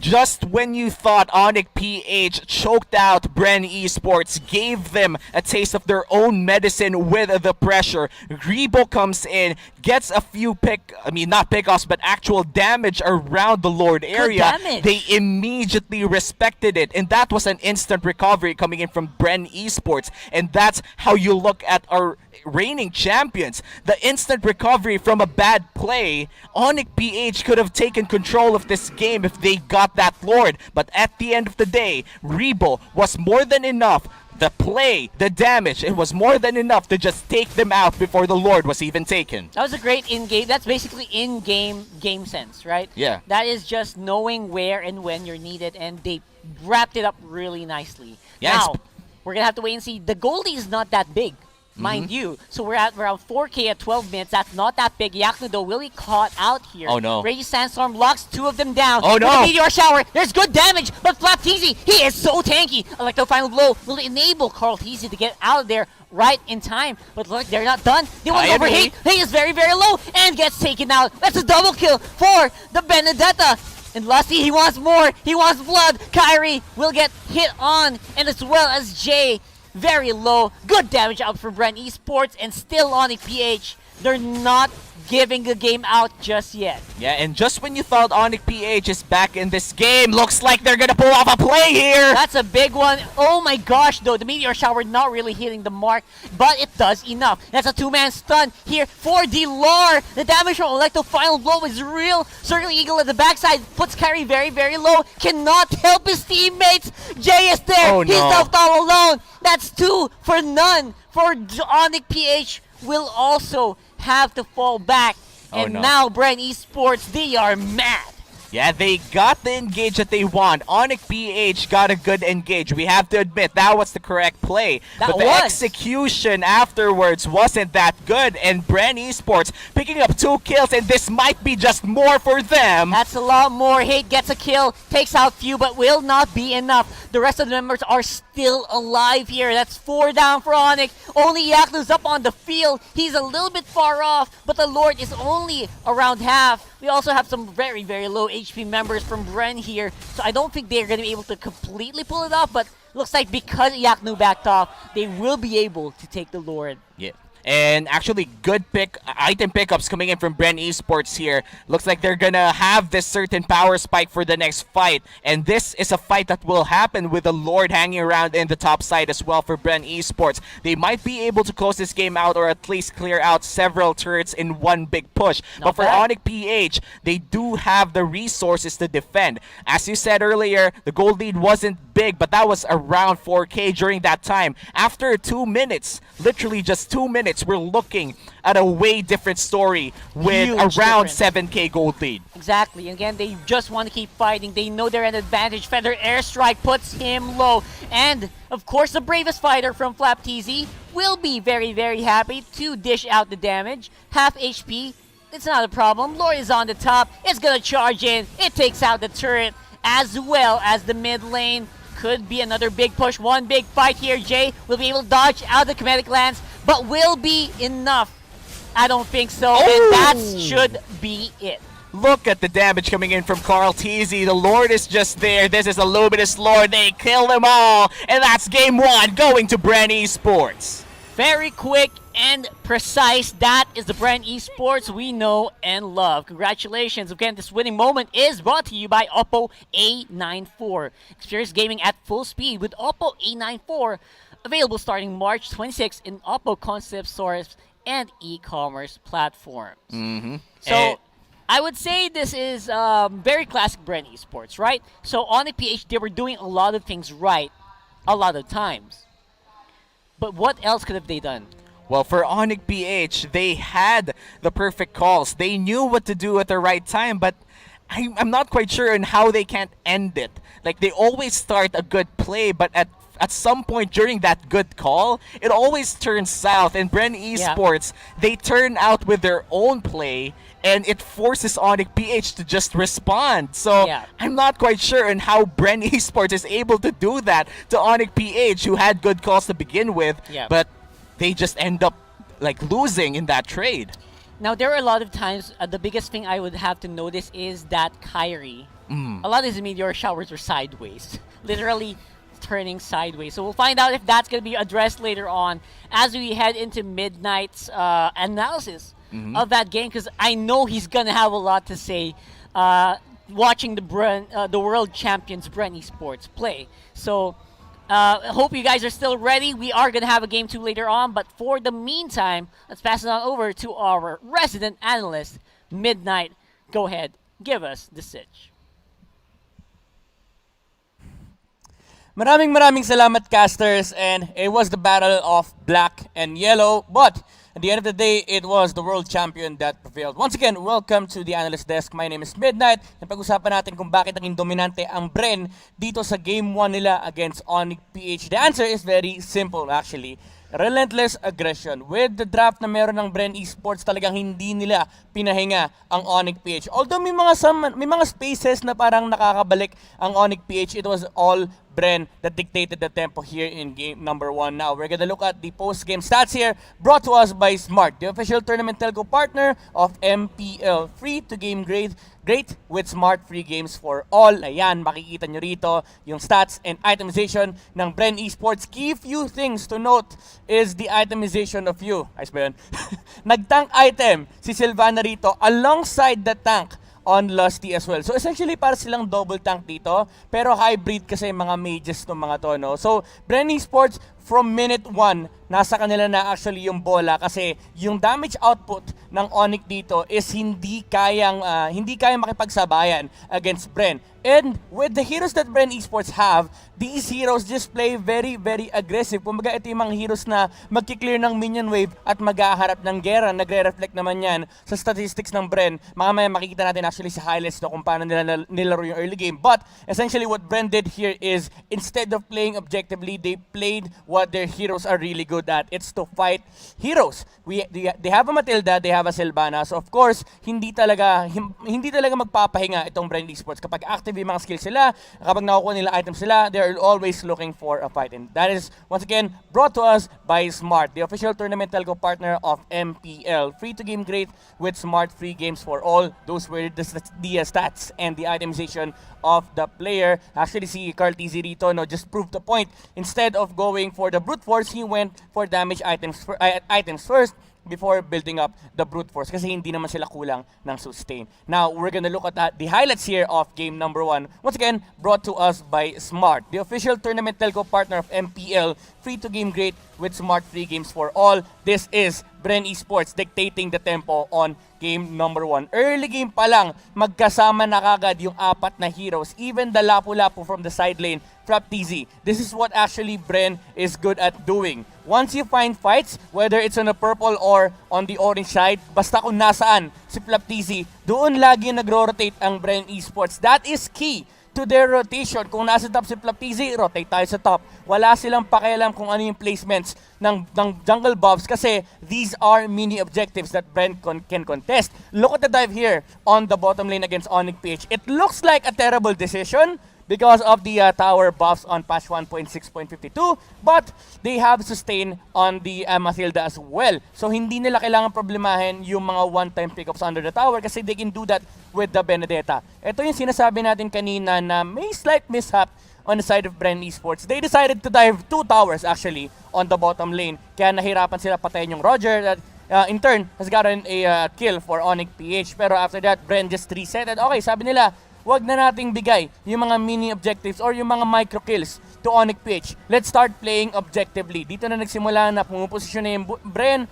They used Lord as bait to fight against ONIC-PH. And after that, it was just Bren dictating the objective gaming. Nakuha na nila yung Lord. Let's do towers. Instead of fighting, let's actually focus on ending the game. 15 minutes is the timing here for Bren Esports.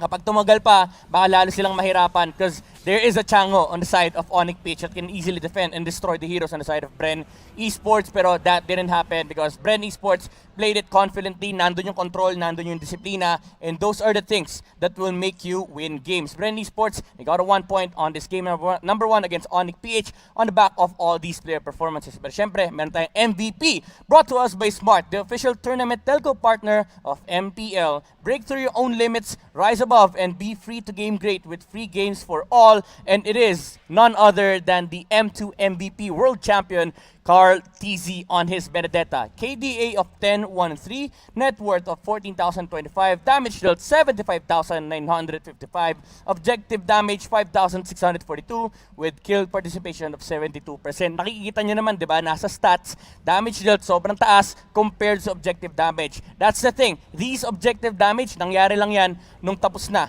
yung mga team fight. So it was Bren dictating the aggression here against ONIC-PH that made them win on game number 1. Now the question is, can ONIC match the aggression of Bren Esports on game number 2? Or will the world champion still prevail and take the series against ONIC-PH? Yan ang sasagutin ng ating game. So casters, back to you. Now, if it's only matching aggression, you know what? I think they got it. But other than that, can they actually keep up? We'll have to find out as we head into game number 2 for Bren Esports versus ONIC-PH. And of course, we'll have to find out who's going to make the smart choices in the draft. So catch it next. Brought to you by Smart, the official tournament telco partner of the MPL. Welcome back. I'm Rockhard alongside Uomi. And what do you think about the analysis of Midnight? I mean, those items that we don't usually get the chance to check them right away because we're so focused on the game.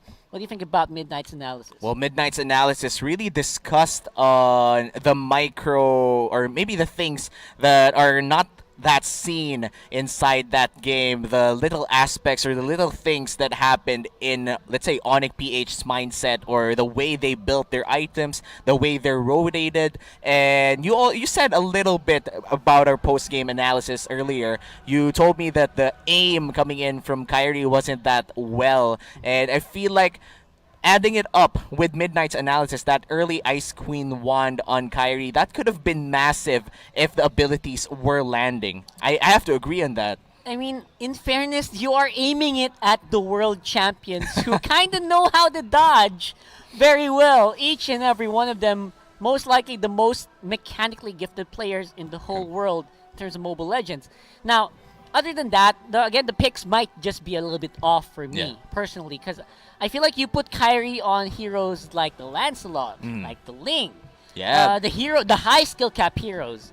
Chang'e, not so much. It's something that I have to say that Chang'e is one of the heroes that are quite beginner friendly. So putting a beginner friendly hero on a child prodigy or someone who could play high mechanical ceiling heroes like Benedetta, Ling, Lancelot is not gonna be too good, especially you can't utilize that talent inside Kyrie. We know that talent exists, but we have to go to draft soon. Yep. Rock hard. Again, who's gonna make a good pick? Who will make the smart choices? Let's find out, as this is going to be brought to you by Smart, the official tournament telco partner of the MPL. Free games for all. Yep. I feel like there's just so much to do here in the draft. We're gonna have to find out whether or not they are gonna put Kyrie back onto carry. That's the biggest thing for me. Like, you gotta put Kyrie on something that can utilize his mechanical prowess. Yeah. Mages are more for decision making, right? I feel. Yeah, I feel like Yeah. mages are more lenient in decision or people who know the macro game better. Yeah. And when you look at Kyrie as a player, you've already said it, he's a child prodigy. Yeah. He has a lot of mechanical skill or mechanical talent inside him. If you draft a hero such as the Chang'e on him, it might not be too good or might not yield to good results. But of course, it's still going to be a good performance, but it could have been better. It could have given them the win against the world champions. But entering Game 2, Rockhard, we are seeing quite the similar bands coming in from Bren Esports. It's the Natalia, the Wan, and the Jawhead, similar to Game 1. Literally the same, actually. Yeah, it's literally Not the same. similar, Same exactly for the ONIC same. PH as well. Yeah. The same order as well. I don't know. They probably have some very specific lineups that they've seen each other play, and they're just trying to stop those specific lineups from coming into fruition, which is definitely a very good way to look at it as well if you're looking from the outside. But I know there's something a little bit different this time around that's gonna happen. And there you go, Mafilda.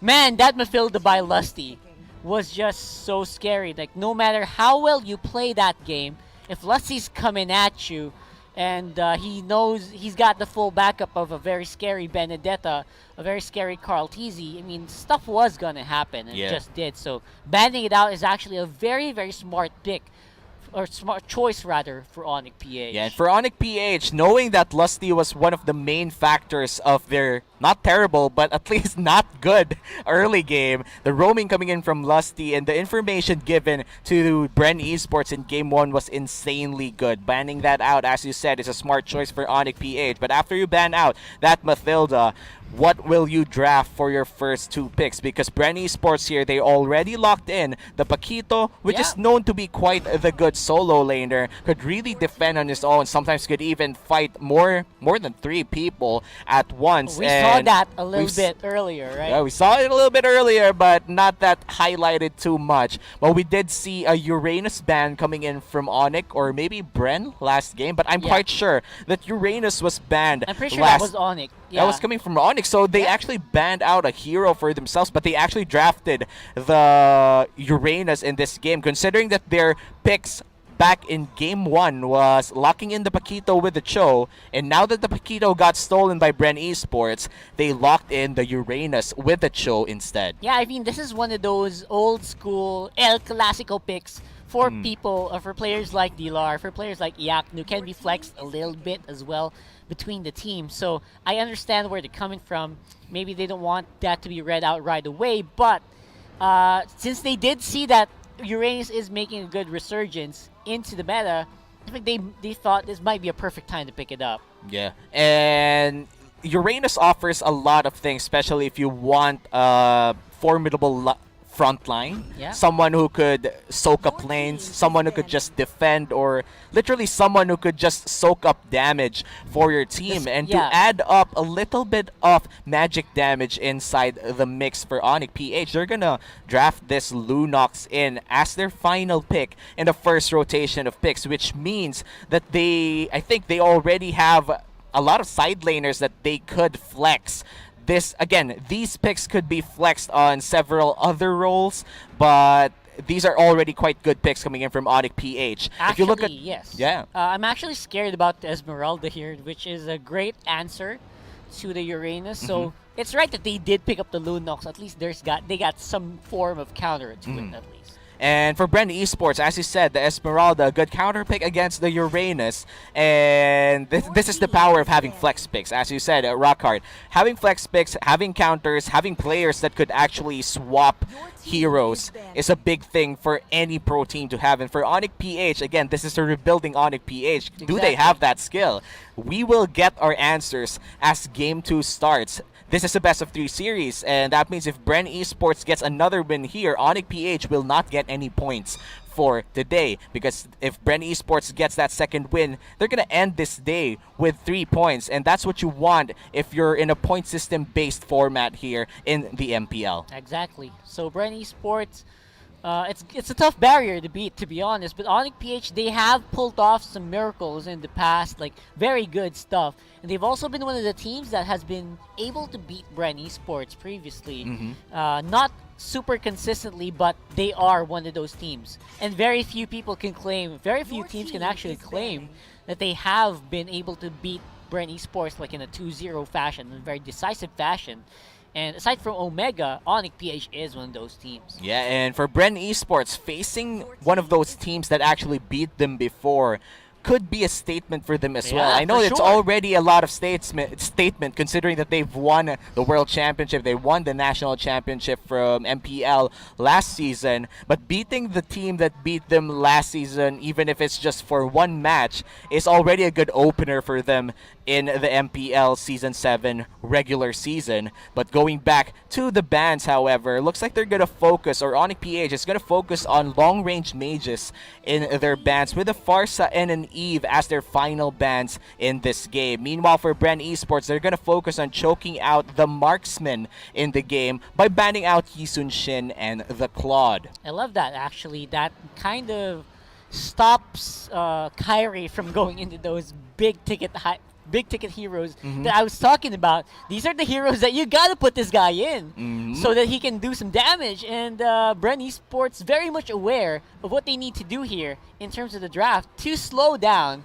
this guy. Yeah, and I feel like slowing down Kyrie is the goal here for Bren Esports, considering that they did focus their bans on the marksman role on their final rotation bans by banning out Claude and Yisun Shin. But for the picks, looks like Luo Yi and Angela will be their next picks. That's, I think, one support and one solid mage in the Luo Yi, but that lacks a lot of mobility and safety if you don't put the Flicker or the Purify on this. Angela. Yeah. Yeah, it's a pretty, I think it's not too safe, but in the hands of talented players, of course, they could easily maneuver their way into safety. Yeah, another hero that really relies on your decision making when you activate Heart Guard and when you want to go for fights, whether or not you go back into the fight real quick or you save it for your teammate. That is that's really something that is a lot of Angela users are definitely proud of. Now, we're back on the Alice again, unsurprising at this point.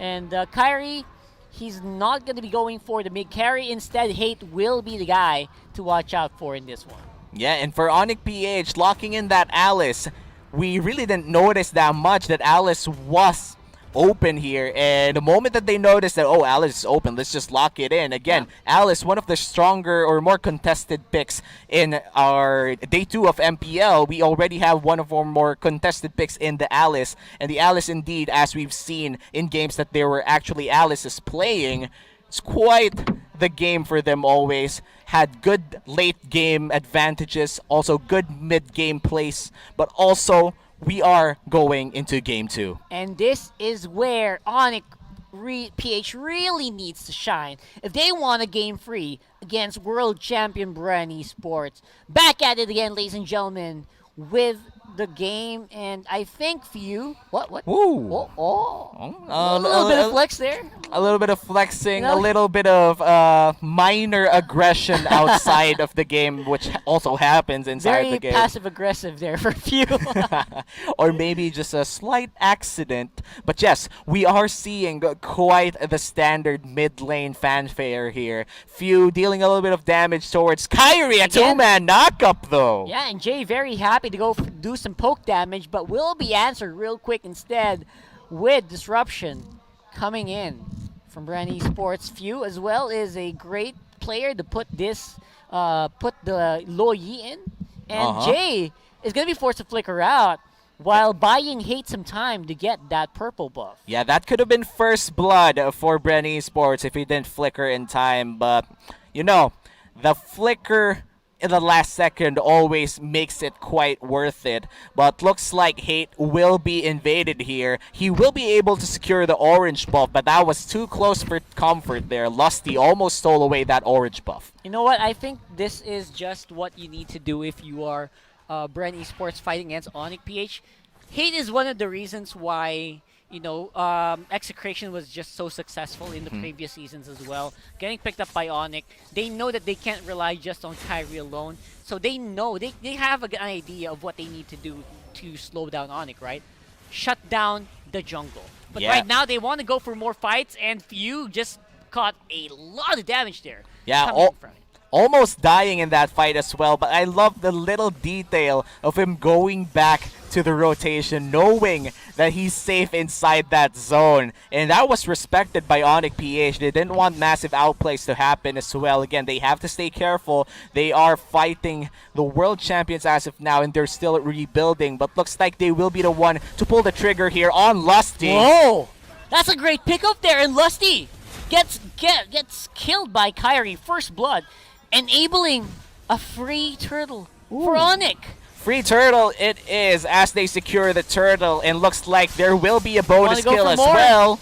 And again, that's just going to be Carl TZ answering back real quick. D-Lar with a kill onto Few, and that will not be enough to answer. Carl TZ with the Heart Guard is able to put on some aggression. Man, the heart guard on Carl TZ, it felt like he was, let's say, in a disadvantage, but honestly, he was the advantage that Bren Esports had in that fight. Yes, the turtle went to ONIC-PH, but Bren Esports cleaned up right after. Here in the bot lane though, a 2v1 might happen, but Jay is already hiding around the corner. Lusty, he does not know that Jay is there. Yep, and right now I feel like Jay, his roams are a lot better right now compared to last game, where last game he was getting some chip damage in, but no one was actually there to finish the job.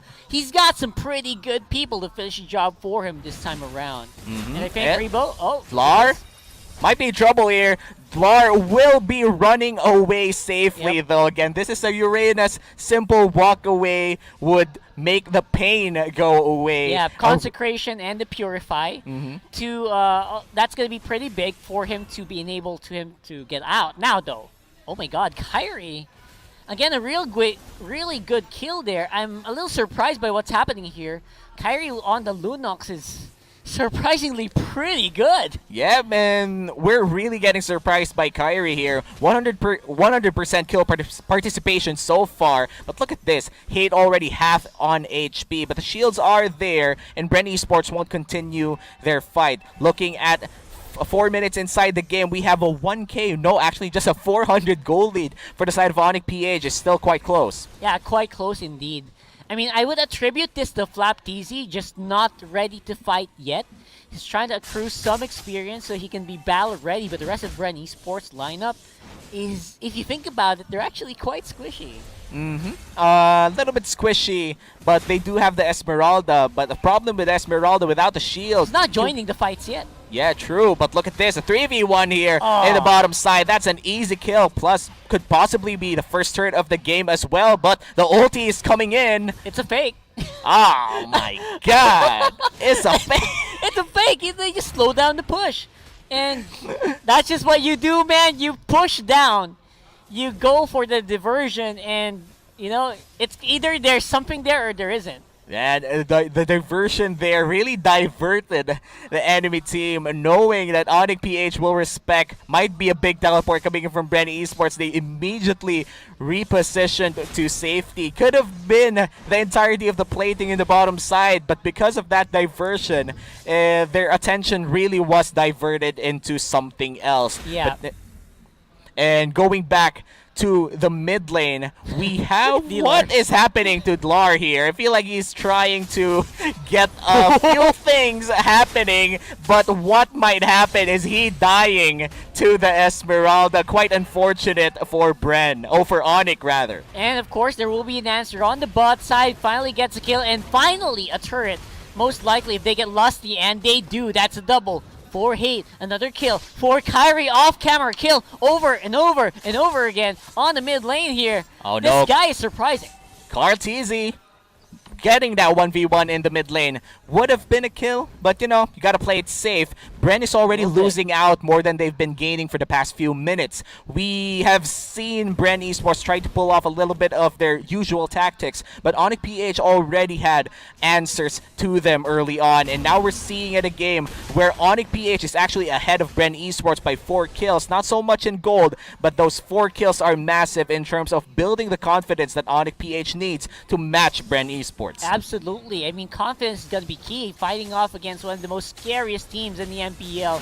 Again, Carteezy playing so confidently under the enemy lines, and they will get some damage on. Hate going to be able to form on out of there, but Flapteezy with the heart guard is not something that you can run away from really easily. One more Love Waves will take him out, and that is going to be mission accomplished for the Bren Esports duo. Man, cool guys, don't look at Explosion. It was the fade away Love Wave, and not only did they get the kill, but man, they did that in style too. A 3v1 dive, or maybe a 3v2, given that the Angela is inside of the Esmeralda.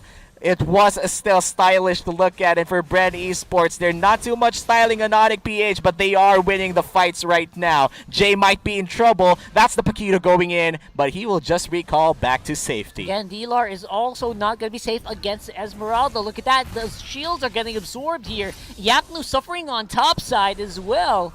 Oh, and no. Dilar can kind of face off against Flapteezy, but again, just so much pressure under the turret. Yeah, and pressure is the specialty of Bren Esports in Game 1. It is happening again for ONIC-PH. ONIC-PH had been providing answers to early aggression coming in from Bren Esports already, at least for this game, but they haven't been able to continue doing it. Jay!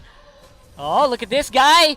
Will not be able to walk on out there. Even if you go for Shunpo, your shield's just going to get absorbed and penetrated by Flapteezy. So just nowhere to go there for the main tank of ONIC-PH. And Flapteezy has been playing or hovering around the area quite good here. Carl! Oh, Kyrie, a shutdown on the Carteezy. That is huge! They're fighting off under the dispersion, and Hate gets a kill again. And ONIC-PH, they're not done as of yet.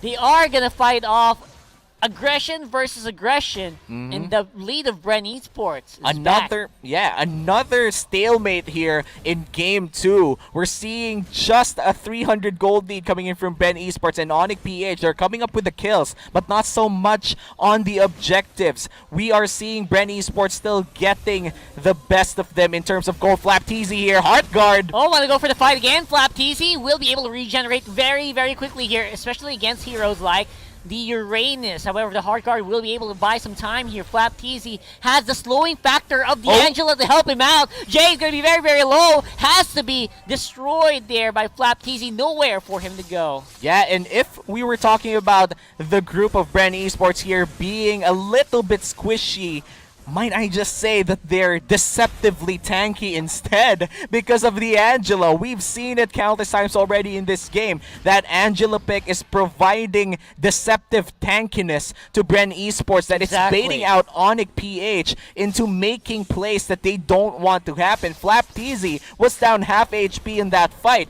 but the moment the Angela came in, the moment the Angela gave him enough survivability, it was more than enough for Flapteezy to pull off great plays. But look at this. Flapteezy might be in trouble again. That's really saying something. Again, Flapteezy on the Esmeralda.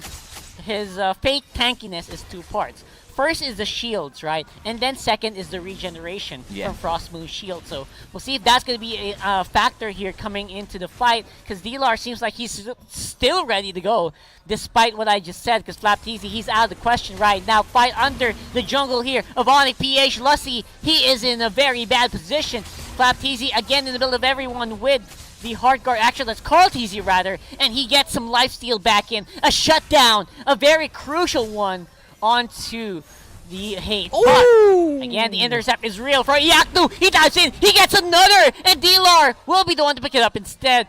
Overall, ONIC just having a lot of fun here on the bot lane. Flapteezy, he is shielded up. That's 4 people from ONIC, who is very, very scary. He's got the damage with Kyrie. He's got the tankiness with Delor. And the minion wave is the only one that they can control. Flapteasy re-engages with the Falling Star Moon, but not really making a big difference. And this is why you pick the Alice for ONIC PH. Not only did they get 2 kills, the damage was real coming in from the Alice. The mobility and the regen, the sustainability inside the fight is actually what made the Alice good. He was 100 HP by the end of that fight, but he still survived. He still didn't give out a kill. And ONIC PH, with that team fight win, actually is now up by 1k gold against Bren Esports. Again, 1k is just really small for now, but for Bren Esports, being behind is still being behind. Yes. But we're looking at Carl Teasy right now. Still good play with the Angela early on, but it wasn't enough to get them the win. That was a 4-for-1 trade in that fight, and you do not want to take that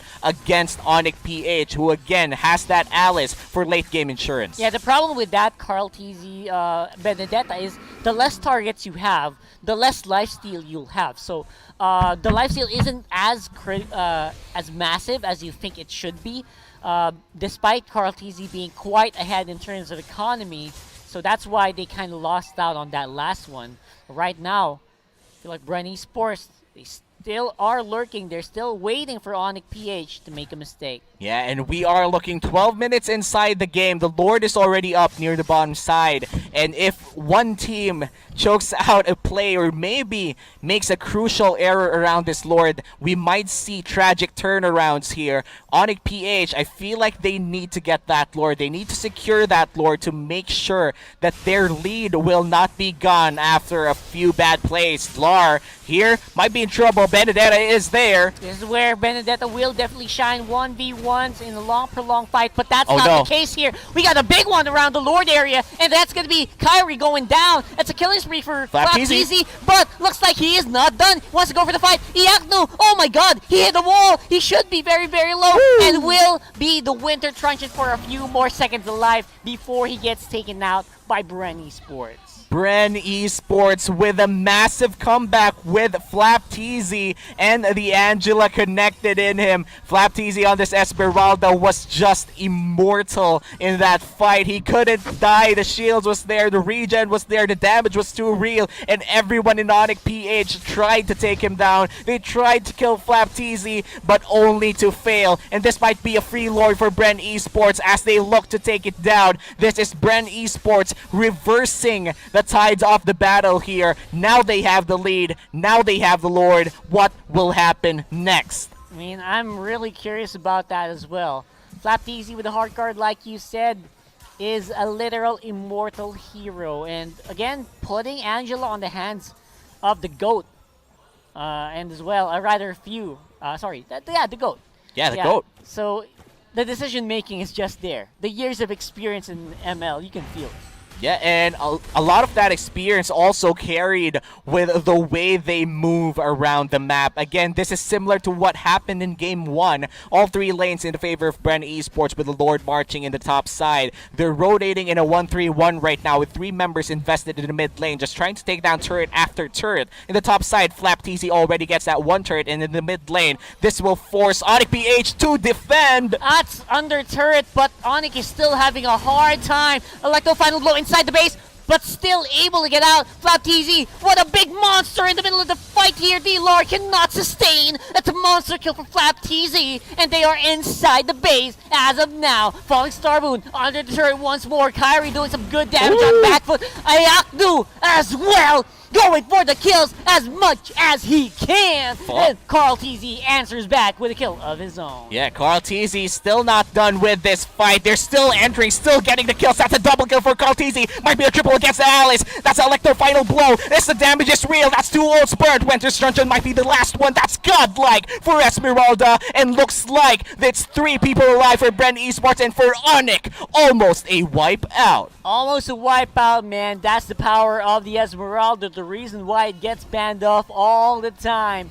And it looks like ONIC PH are not left with many defensive options. D-Lar is back on the field. He can go for the clear. The base should be safe, but for how long? Go for the fight again. Once more, Jay with a kick off. Immortality will be popped, and the answer back falling Star Moon barely misses off on the choke. D-Lar does not have enough sustain to deal with it, and because of that, all inhibitors are down. Jay very low. Hate rampaging in the middle of the fight. It's gonna be a great escape! Oh my god, and Flapteasy answers back real quick here. Hate as well will be left running as they go back to the base and clear those minions coming. Diverting with style. Few with a big ultimate to make his team survive. What a fadeaway coming in from Few. And now we're looking at Bren Esports establishing control by putting down 3 inhibitors and not even suffering a lot of deaths. Again, mainly because of that great diversion coming in from Few. Now, the situation is this. We're 17 minutes inside this game with Bren Esports having a commanding 13k lead. ONIC-PH, things are looking dark for them. Yeah, absolutely. ONIC-PH left with no inhibitors to defend their base. They are going to have to buckle up for the long haul, as they will need to kind of wait maybe for Bren Esports to make a boo-boo, but that's very unlikely at this point of the game. Yeah, and for Bren Esports, looks like the discipline is kicking in as well. They have the resources to just go in and try to end this, but they're still playing carefully. Flapteasy, though, already in front of 2 people here. Might be pulling off the Star Moon. That's a big miss. That could be an opening here. ONIC-PH, can they get for more? However, D-Lar is put onto half electro final blow in the middle of the fight. Again, will be missing the target. And ONIC, they're surviving. They're able to sustain long in the team fight, but will they get some kills? Let's find out. Flapteasy again with the heart guard is able to save it into half HP, but again, Rebo, his effectiveness in the fight as this game is progressing, it's dropping slowly but surely. Yeah, and for Bren Esports, they need to close this out. This is the best option for them. Try to take down this Lord, try to wipe them out, get ONIC-PH while they're at their weakest, but looks like they're gonna contest this before the Lord even starts. That's right, it's a big one. Yaknu as well gets a kill on the Few. That is quite massive. And the big knock-up here from Jay, that is great. However, again, legendary is the status of Flapteasy here. Will he be able to heart guard back off? There is nowhere to be found, and that's a double for Hate. Oh my god, is this the turnaround? It's a mortality there, and that will be Lusty going down real quick. And that's a triple for Hate on a Roger with Rebo to spare. Oh my god, is this the comeback, ladies Another and gentlemen? 4-4-1. This time in the favor of ONIC-PH. It looks like they will get this Lord for free as well. The Uranus will be forced to defend, but let's look at what happened in this replay. Look at this. No hesitation. Zero hesitation at all. Just go in. Beautiful. They knocked him up, and look at the damage just coming in from the Roger, shutting down Carlteasy. It's just going on left and right for ONIC-PH, and now that things are going right, they have the Lord. 3 lanes are open, but this might just be the opportunity that they've been waiting for 19 minutes in. Just as I was saying, a big boo-boo was unlikely for Bren Esports. ONIC-PH proves me wrong and comes a swinging. Again, an opening like that is very rare, and they should fully capitalize on this. Yeah, and looking at the gold lead, it's suddenly diminished from 13k to 2. It's all that, or not even 200 200 here. That's massive for ONIC-PH. 13k gold swing going towards their favor. Lord pushing in the top side. All lanes are quite in their favor for now, but that's not gonna last long. This might be the final fight, Rockhart. This could be a big final fight, but Bren Esports, they are still ready to defend. They got some pretty good gold in their members already. Jay could be big. Oh my god. Positioning is just not there for Bren Esports at all. The Lord is proving to be a very difficult ordeal to handle as the rest of ONIC clear out the top and the middle inhibitor turrets. Yeah, and top and mid now open for Bren Esports. If they die here, they lose now. The Alice is inside! Oh! That is huge! And again, the Winter Truncheon will be expended. That might be a signal for ONIC-PH to back off. Bren Esports successfully defend, and they're on the chase. Yeah, and chasing down the members of ONIC-PH. Will this be a fake? Oh my god, what was that? A 4-man diversion straight into the enemy hides! And that is a kill that I did not expect. Mega kill for Hate though. Oh no! He's gonna get a kill, and that would be a big one. Few goes down. That's a double for Hate. Oh my god, they could get more. Ryu with a kill on D'Angela. Flaptease is still alive, but for how long? Jay is back on the field. He's very low, but can still stun the enemy. Flaptease, Heart, Moon, Frostbolt, Shield. Oh my god, they take him out, and that's a monster kill. I cannot believe what I'm seeing. It's a wipeout for Bren Esports, and ONIC-PH pulled off a miracle. Miracle comeback coming in from ONIC-PH here, capitalizing on the mistakes of the world champions. Here's a replay of their celebration instead. Not even the big play. We're looking at a celebration coming in from ONIC-PH, and what a win indeed, Rockhart. They went from 13k behind to winning the game against the world champions. If talking about an epic comeback, that's a big example of an epic comeback. Epic comeback, queenless. Say what you want, but ONIC-PH definitely pulled off one of the most difficult feats to do in the current meta, and that is catch Bren Esports off guard. Get this winning moments brought to you by Head and Shoulders. Get your game face on and finally say goodbye to those awkward itcha GG moments, just like this one. Thanks to Head and Shoulders, 100% dandruff free and itch free, and now mas mabango pa. Yep, and mas mabango din ang nangyari sa ONIC-PH. Actually, seriously. it was quite the treat for ONIC-PH there. They just gave their best in that game, and the best was enough to take this series into Game 3, Rockhart. I know they said we're supposed to do caster reaction, but man, I'm out. I don't know what else to You've say already reacting enough. You I've were reacted. going wild when that was happening in nuts. front of us. But you know, there's a lot of things Midnight will say. For sure. I mean, we have to throw it to Midnight because this guy, he's unfazed. He's got the facts straight. So I want to hear what this guy has to say. As I said, this is going to be great. So let's go into Midnight for the post-game analysis.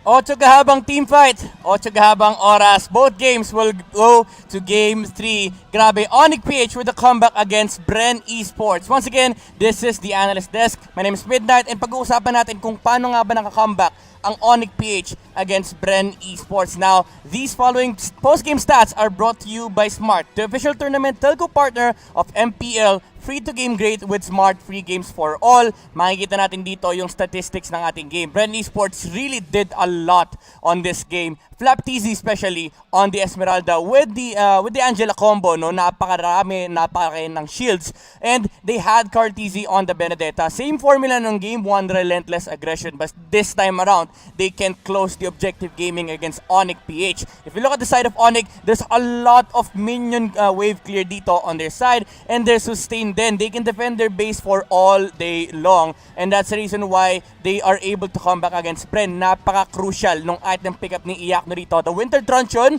and the Brute Force Breastplate. It allows the sustain for ONIC-PH to become the weapon of their choice against Bren Esports. Kasi Bren Esports dito, they need to take down heroes, and if they can't, ONIC-PH can just reset their position and take the fight into Bren. They have the ability to do so. They have the Lunox, they have the Cho, and they have the Roger. These mini pickups that will happen on team fights are inevitable. And that again, ladies and gentlemen, is the post-game statistics brought to us by Smart, the official tournament telco partner of MPL. Free-to-game great with Smart free games for all. And makikita natin in just a bit yung mga highlights. No, I'm really sure excited kayo doon sa final play ng ONIC-PH. And dito natin makikita yung mga turning moments, no, ng ONIC-PH as to how they held their ground against Bren Esports. These highlights are brought to you by Smart, the official tournament telco partner of MPL. Free-to-game great with Smart free games for all. And again, early game, Bren Esports, they were looking for the aggression, but the sustain is there, the fighting prowess is there as well. Kung makikita nyo yung kill score, it's 7-11. Hindi tayo nagpa-plug dito, no? Pero yun lang talaga yung kill score. But then again, the sustain factor of the Uranus and the Alice makes it really, really hard for Bren Esports to actually fight. For the entire early game, nakikita natin na, okay, yung gold lead at yung kill lead nasa Bren Esports pa rin. Pero the maneuver is naghihintay lang talaga sila ng perfect timing dito for Bren. No? Once na nag-online na yung Esmeralda Angela combo nila, then that's the time they started looking for the objectives against ONIC PH. It came to a point na, okay, basag na yung tatlong bases, yung tatlong tower ng ONIC PH, and they tried to make the final play. They want to eliminate all the heroes of ONIC PH inside their base, but that is really, really hard. It's still a Uranus and an Alice. Ito, yung specific timing na hinahanap natin, yung turning point ng ONIC PH, the Winter Truncheon play into the Jeet Kondo, yung final Jeet Kondo combo ni Cho, knocking up 3 or 4 heroes on that specific fight,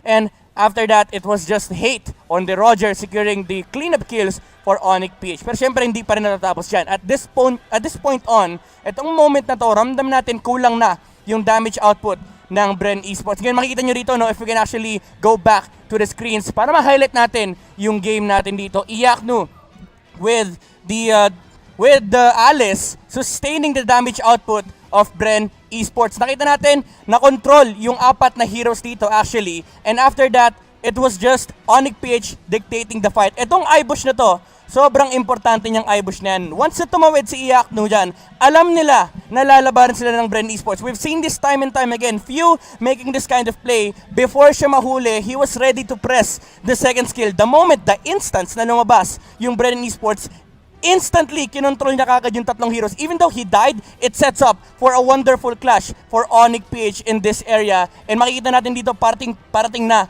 si Hate. This is the cleanup na hinahanap natin. What they need to do here is just bring down the HPs of Bren Esports, and dahil nasa isang lugar sila, they are bursted down easily by the Lunox, by the Roger, and the Uranus. That's the reason why Bren Esports, they lost all the heroes here. This is because of the location of where the fight was, and after that, it was just cleanup for ONIC PH, and Bren Esports lost game number 2 because of this play from Few. ONIC PH, they were just ready. That's the answer. They were just prepared entirely for what was to come, and that was the reason why as to how ONIC PH won game number 2. Absolute brilliance from both of these teams, but ONIC PH, they were one step ahead. Looking at the game, nakita natin dito sino yung mga valuable players natin, and ito yung ating MVP, brought to us by Smart, the official tournament telco partner of MPL. Break through your own limits, rise above, and be free to game great with free games for all. MVP of the game, KDA 0514, net worth of 11,642, damage dealt 29,727. Medyo mababa lang naman. Pero that specific knock-up, alongside Iyaknu's Winter Truncheon play, set up the success here for ONIC PH. After that, it was just the mind games ng ONIC PH. No? Handang-handa sila sa kung anumang play na ibabato ng Bren Esports, and napakaganda ng ating game, and we are looking forward to game number 3. So casters, feeling ko excited na kayo. So let's go ahead and go to game number 3. You know what, Midnight? Excited is exactly what we are. Watching that replay, that analysis beautifully done. I'm excited to see how ONIC PH is going to play off on Game 3 as well. But by the way, MPL Philippines Season 7 is presented by Smart, the official tournament telco partner of the MPL. Free the game great with Smart, free games for all.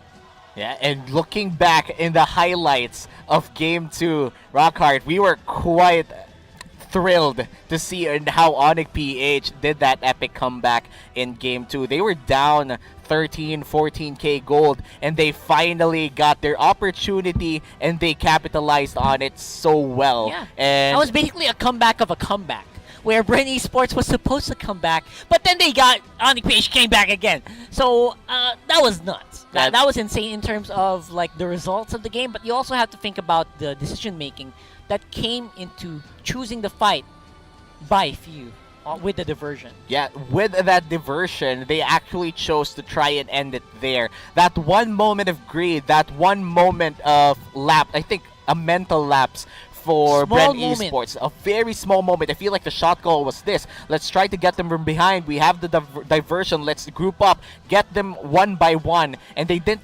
account for the fact that they already had backup. They Yeah. forgot. What blinded them in that decision was the greed to just end the game immediately and just sweep out ONIC-PH. And after that bad call, again, that wasn't a bad call entirely. It was a wasn't. good call. It was a good call. They got a kill, by the You way. know what? right That's away. what happened in ONIC-PH Game 1. It's like ONIC-PH gave them a taste of their own medicine, Oh, yeah, good starting point. a Good play point. only to get cut south midway that play. I mean, I have to agree. But again, before we get into it, let's find out who will make the smart choices in the draft. Catch it next, brought to you by Smart, the official tournament telco partner of the MPL. Free the game great with Smart, free games for all. Yeah, and let's see on how they're going to approach the draft, or who's going to make the smart decision, rather, in this draft, because Game 2 and Game 1 was explosive.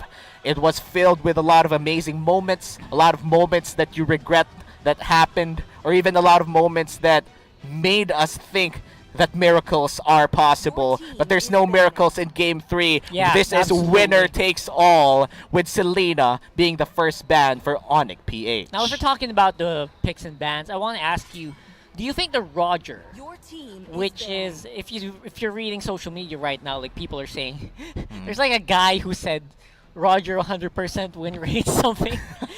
Pick Roger 100% win rate. I'm not sure. I don't know who that guy exactly is, but do you think that, except for the games earlier, do you think that Roger has a good place with players like Hate? Well, Roger did have a good play in Game 2, but in terms of finding a good place inside the meta, I'd say that there are still better options.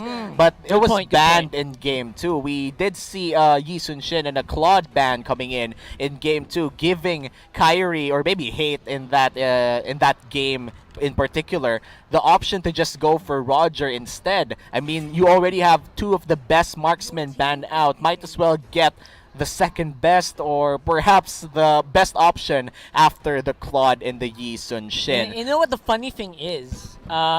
In this draft, since we started, no one's touched the Lancelot. Yeah, now that Despite despite having- both players having talented Lancelot players. Yes, I mean, we got Kyrie, we got Hate, we got Carl TZ. No Lancelots today. No, it's funny because, again, actually all weekend, I think. I think there's Oh, only there was one. Just one Lancelot I wonder game. why. I wonder, yeah. You know what? A lot of the coaches think similarly in MPL. A lot of them actually draft to, let's just say, a little bit of the international meta, even if we're considered as the best region for MLBB. But in terms of best picks, another B is Benedetta out there, with J, or maybe Bren, ONIC-PH rather, locking in the Benedetta as their priority pick, stealing it away from Carl TZ, who have been playing Benedetta quite well in this series. Yeah, he's been nuts on the Benedetta. I don't blame ONIC-PH, but I'm pretty sure they also have a good Benedetta player, and also can be flexed. I love that they can flex this hero around for their almost half of their lineup, which is again a good strength of ONIC-PH. They got very flexible players. On the other side, though, Bren Esports, again, consistent results. Aside from the misplays on the later parts of last game, Bren Esports has actually been tearing it up. Yeah, Bren Esports have In been Game playing 2. well. The only problem from Game 2 was they actually had a little bit of the boo-boo that you were talking about. But Literally an accident. Two accidents. Two accidents. Right? Other than that, Bren Esports was consistently giving good results. Yeah. Which you kind of have to wonder. Bren Esports is usually very accident-free, especially in the early parts of the season. So I'm wondering what's up. What's happening to our friends Black and Yellow? Maybe we are seeing a very lax Bren Esports rather in this first series. Of course, this Probably. is a regular season game for them. I feel like ONIC-PH, they know that they're rebuilding. For Bren Esports, they're trying to at least maneuver around the regular season once again. Maybe this is like a slow burn for Bren Esports. They Right. know they're good, but they're going to take a little bit more time to be in their best form again, especially coming in from the off-season. They tried new things. Again, we talked about how the nerfs were particularly targeted in what happened in M2, and that means that their strengths are actually limited now in terms of their former form. But Bren Esports drafting an Alice and a Farsa, that's a lot of magic damage for their first few picks. That's also a reason why I love both of these teams. Look at this. They just basically interchanged a few things. They swapped out heroes. It's like they play very similarly. Bren Esports and ONIC, they kind of play similarly. And I kind of... That's also one of the reasons why I love watching ONIC-PH play. Because, as we mentioned earlier, ONIC-PH, one of those few teams that can really tear up the win streaks that Bren Esports does, and they did it quite early today. Yeah, and it didn't even go for a streak. It was literally just one game for Bren Esports, and they finally, this is the clapback. It's happening now. It's going to happen in this fashion, in this very theatrical comeback where we lose all of our turrets, almost get our behinds delivered to us by actually losing that game. But again, one or two tragic mistakes for Bren Esports. It was more than enough for ONIC-PH to just get back in this game, get that win, and extend this series to Game 3. For Bren Esports, we could see that I feel like I could feel through the monitor right now that they're a little bit more tense than what they were feeling in Game 2. By Game 1 win, they were actually just chilling out. Now they're you know how when you get serious, you suddenly crouch a little bit while playing? Like you sit down, and then you crouch, and then you just hold your phone hard, and you know it's game time. Yeah, I feel like that is exactly the mindset right now. Bren Esports, maybe they thought, we didn't finish this as quickly.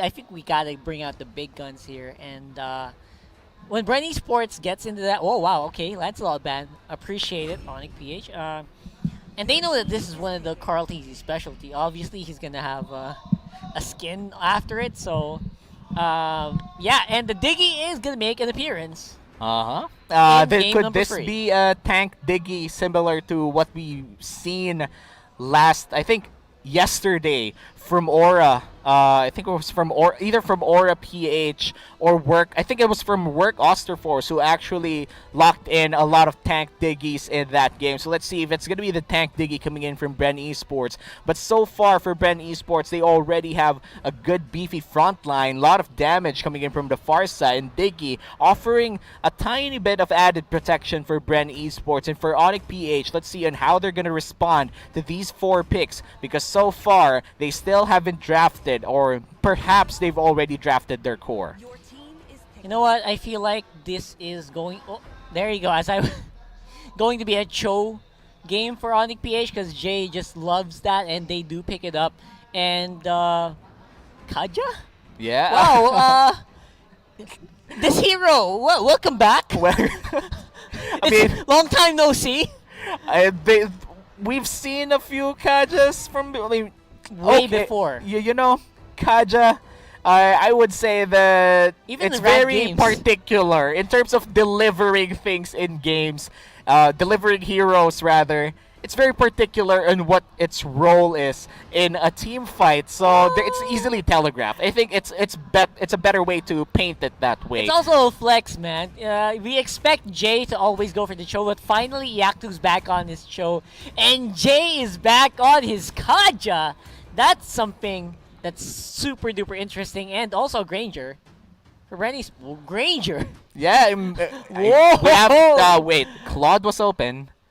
No, Roger was open. Wasn't he? Wait, I think a lot of marksmen are open in this game, but we do see Granger getting locked in by ONIC-PH, as this is quite interesting coming in from ONIC-PH. They're on their way to get a possible sweep, a reverse sweep rather, for Bren Esports, and if they're able to secure this with these interesting Kaja Granger picks, Bren Esports might be in for a surprise that we actually mentioned early. Might have been a bad omen for our world champions. We'll have to wait and see if that's going to come true here as we load up into game number 3 for ONIC-PH versus Bren Esports on week 1, day 2 of MPL Philippines Season 7. Now, we were talking about how Bren might be a bit lax, starting to become lax, and they're getting into game mode.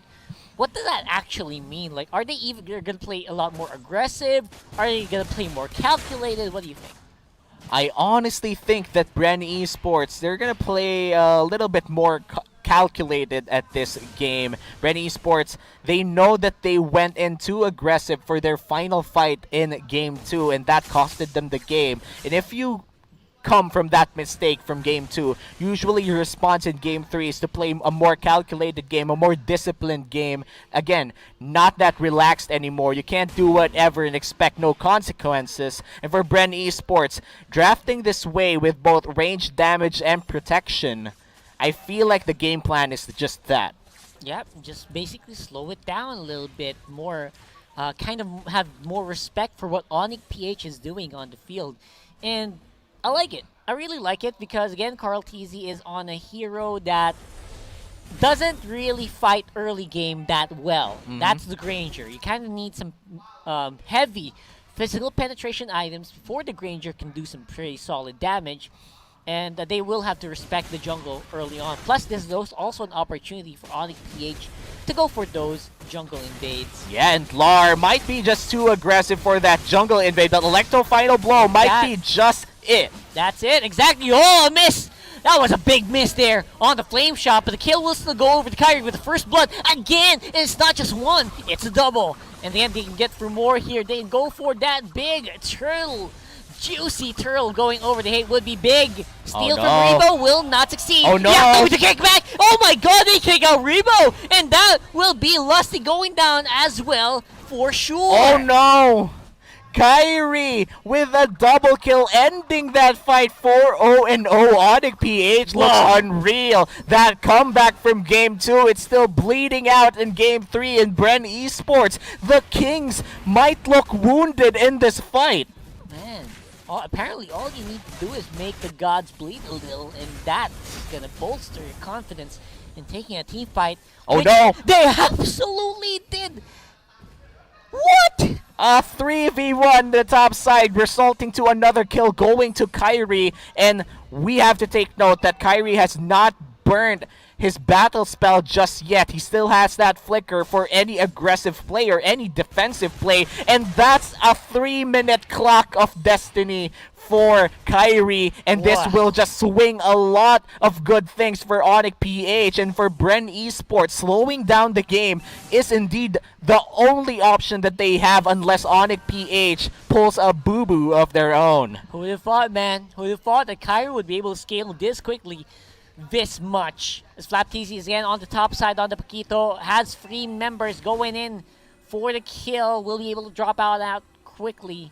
And again, we will see that a little bit of latency on the observer. Don't worry, that doesn't affect the game. So here we are, Bren Esports buying some time for Carl TZ on the Granger to go online. Yeah, and going online with the Granger is the goal for Bren Esports right now, but FlapTZ suppressed to the death, and that's another easy kill for ONIC-PH, and the fight continues. Keeps on going as we see Bren Esports. They are, I can feel the concussion of the kills happening here. The rest of the members, they're slowing down, man. Yeah, and for ONIC-PH, it looks like Bren is shell-shocked with what they're doing, but that's a feathered airstrike. Second turtle of the game going over to ONIC-PH. Oh, man. And Kyrie with a monster kill. Can't even get more if he wanted to, but decides to back off, leave the rest to the team, and it should be no big deal. FlapTZ under the turret has that extra 20%. Defensive options, defensive capabilities, but will not help him in the long run. What is happening in this Game 3, Rockhart? We're looking at a 10-1 kill score in the favor of ONIC-PH, who was below around 14k gold lead in Game 2. And wow, Bren Esports, it looks like they've been... I'm not quite sure how to put it into words. Bren Esports, it feels like they're not Bren Esports. Yeah, they feel like they've been neutered a little bit. You know, I think that's what we're looking for. As we do see ONIC-PH playing so comfortably with the kickback. There you go with the Way of the Dragon. It's FlapTZ not even able to react in time. Granger again once more. with the Death Sonata able to slow them down a little bit. Godlike still going to be on Kyrie. Dilar as well going down as an answer. And Bren Esports gets a kill of their own in that exchange. Finally, Bren Esports answers back, but that's just one step for Bren Esports. They need to make sure that this one good thing that happened to them will give birth to more good things, because the gold lead is only growing for ONIC-PH. We're looking at a 4K gold lead, almost turning into a 5K gold lead for the side of ONIC-PH, and this is quite huge 6 minutes inside the game. We're yet to see Kyrie once again in a fight, but take note that Kyrie is a 7-0, and this is a Lunox that will hurt and might just overpower Bren Esports in a fight that might happen in the next 2 minutes. Bren Esports, they need to take it slow and they need to avoid Kyrie in all costs. Not to mention Yaknu has that turtle buff earlier on. So now they have so much gold to deal with. They got more items, which means they're more likely to win this coming turtle fight. And that is scary to think of, considering Bren Esports, they've got a Granger that scales out very slowly, and that's going to be a kill. Lusty, just for the vision, won't be able to even make it. And the flicker in! What an aggressive play there! The Divine Judgment slows down, takes out Few, and that's going to be the answer by Bren Esports, down in the dust. ONIC. It's all been ONIC for the past few minutes, and ONIC, it's not yet stopping here. They're going in for Flap TZ. They're gonna get down the turret in the bottom side. Oh man, ONIC is playing out of their minds right now in Game 3 of Match 2 in Day 2. This is like they're not rebuilding at all. It feels like they're already in the zone. Yeah, in fairness, ONIC has been playing together with this roster for a few months now. We have seen them in a few different tournaments, different ones, and they have been showing signs of improvement, but not by this much, man. Oh no.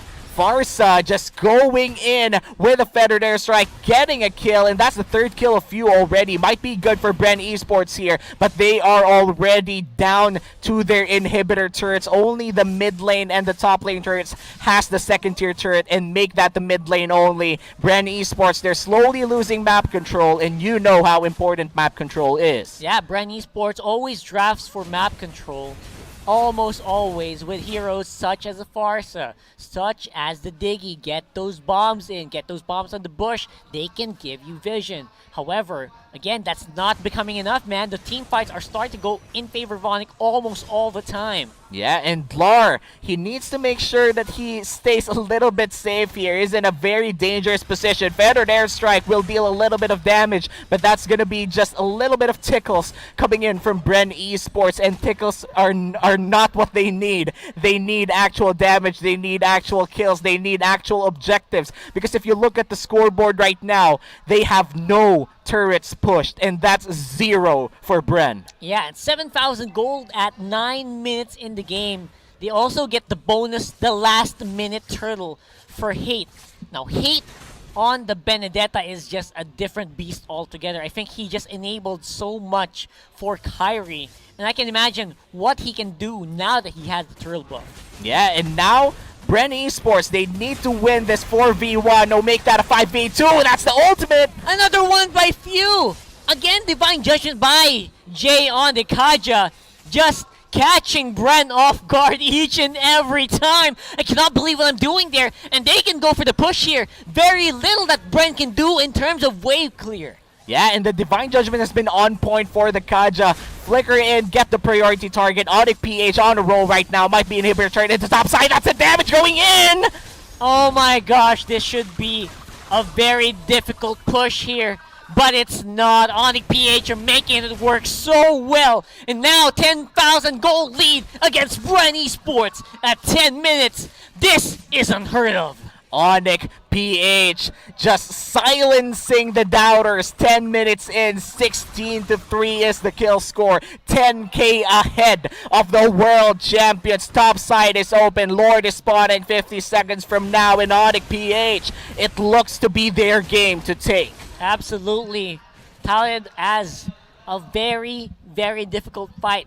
Supposedly for ONIC, they make it look so easy, man.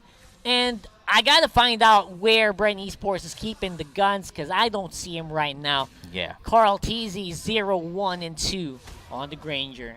Yeah, and for Carl Teasy here, again, reigning finals MVP, it feels as if that they're giving this game to ONIC for free. They haven't been showing up, as you said. Where are the big guns? Where's the game face on? Where's the game, let's say, the game difficulty? Where's the boss music for Bren Esports? The Bren Esports should be the final boss for any Philippine team, and looks like the boss music is not playing for Bren. The boss music is playing for ONIC PH. That's right. I mean, we were talking about that. They're supposed to be the big villains, the big final bosses, the world champions.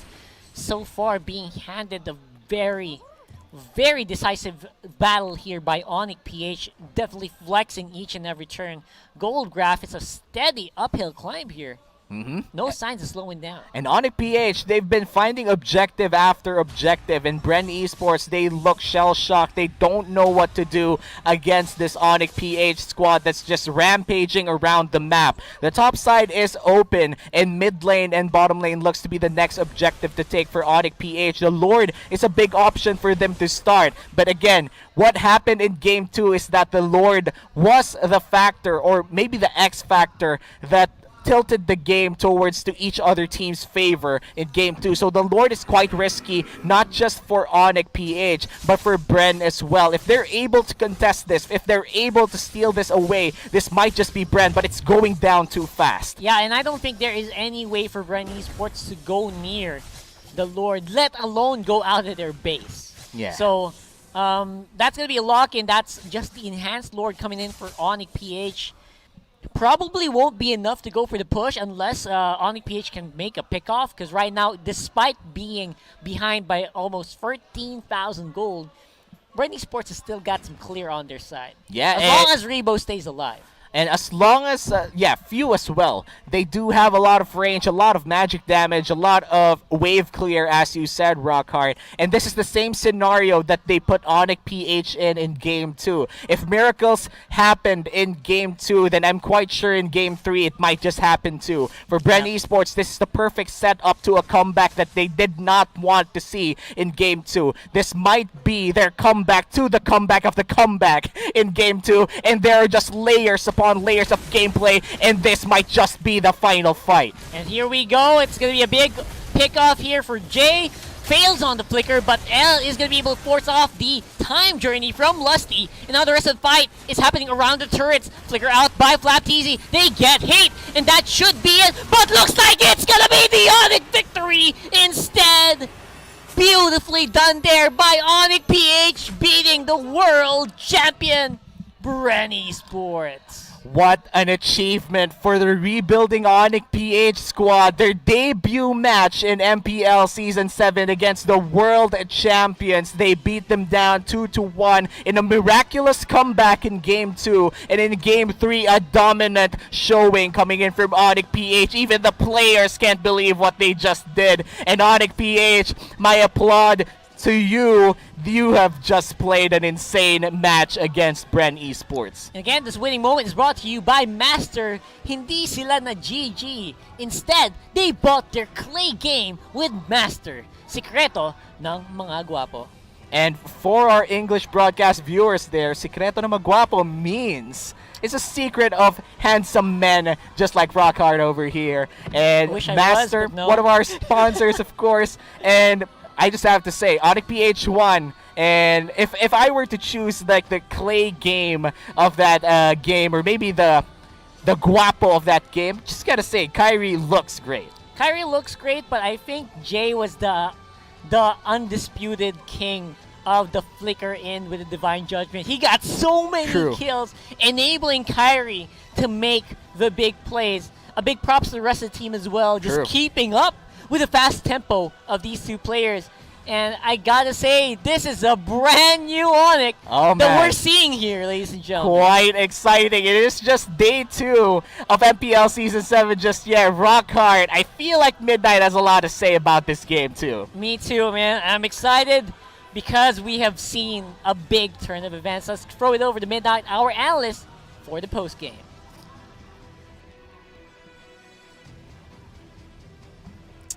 I'm pretty sure nobody expected this kind of result, but ONIC-PH, they did prevail and they are the better black and yellow team today. Once again, welcome back to the Analyst Desk. My name is Midnight and pag-usapan natin kung paano nanalo ang ONIC-PH against Bren Esports. Let's start it with the draft. To. Medyo nakakaano din, parang mapapaisip ka, bakit nga ba nag-Granger last pick ang Bren Esports against a Uranus and Akaja, two heroes that are really good against the hero. Dagdag pa natin dyan, yung pagnakaw ng ONIC-PH ng Benedetta against Bren Esports. But syempre, kailangan din natin tignan yung result ng iba pang stats dito. Brought to us by Smart, the official tournament telco partner of MPL. Free to game great with Smart, free games for all. Gusto kong makita rito actually, yung stats and itemization ni Kyrie on the Lunox.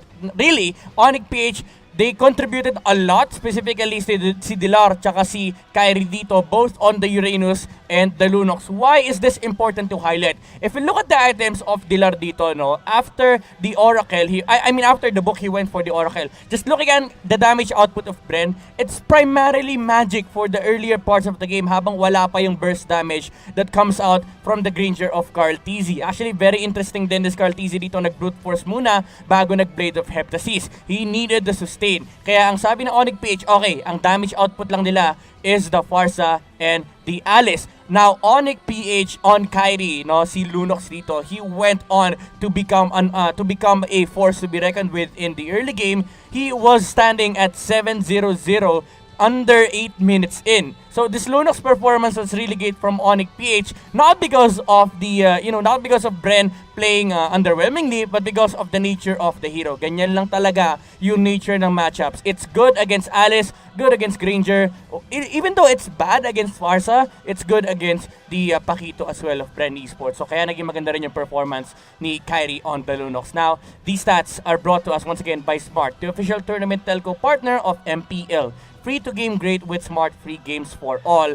Yung pag titignan naman natin actually, no, yung mga naging key points dito for ONIC-PH as to how they dominated the map against Bren Esports. These game highlights are brought to us by Smart, the official tournament telco partner of MPL.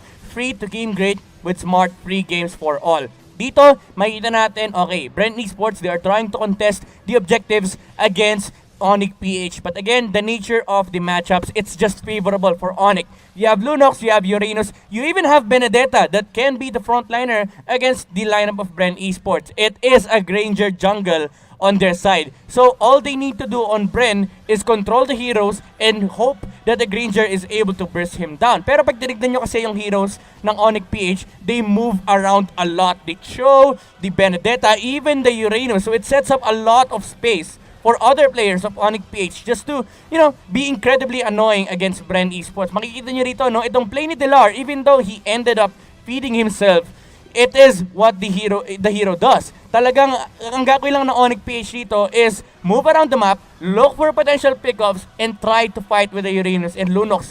Because wala ngang answer ang Bren Esports dito, they didn't have the right heroes to deal with ONIC-PH's heroes, they naturally ended up losing the game. Actually, sunerte pa nga si ONIC-PH kasi yung Lord doon, bumaba muna bago rumekta ng base, escaping the clear prowess of the Farsa. And those are the moments of ONIC-PH against Bren Esports. Very exciting stuff, no? Napakarami nating pwedeng expect. And ito, pwede natin expect din the MVP on the side of ONIC-PH. Brought to you by Smart, the official tournament telco partner of MPL. Break through your own limits, rise above, and be free to game great with free games for all. Marami nag-doubt sa switch up na ginawa ng ONIC-PH. Putting Kyrie on the support role was really the right choice. Kita naman natin doon, very confident and very dominant on the performance on the Lunox. Kyrie standing with KDA of 802 really did perform a lot. Kill participation of 69%, damage dealt 20,907, even though yung objective damage na medyo negligible yan dahil Lunox naman siya.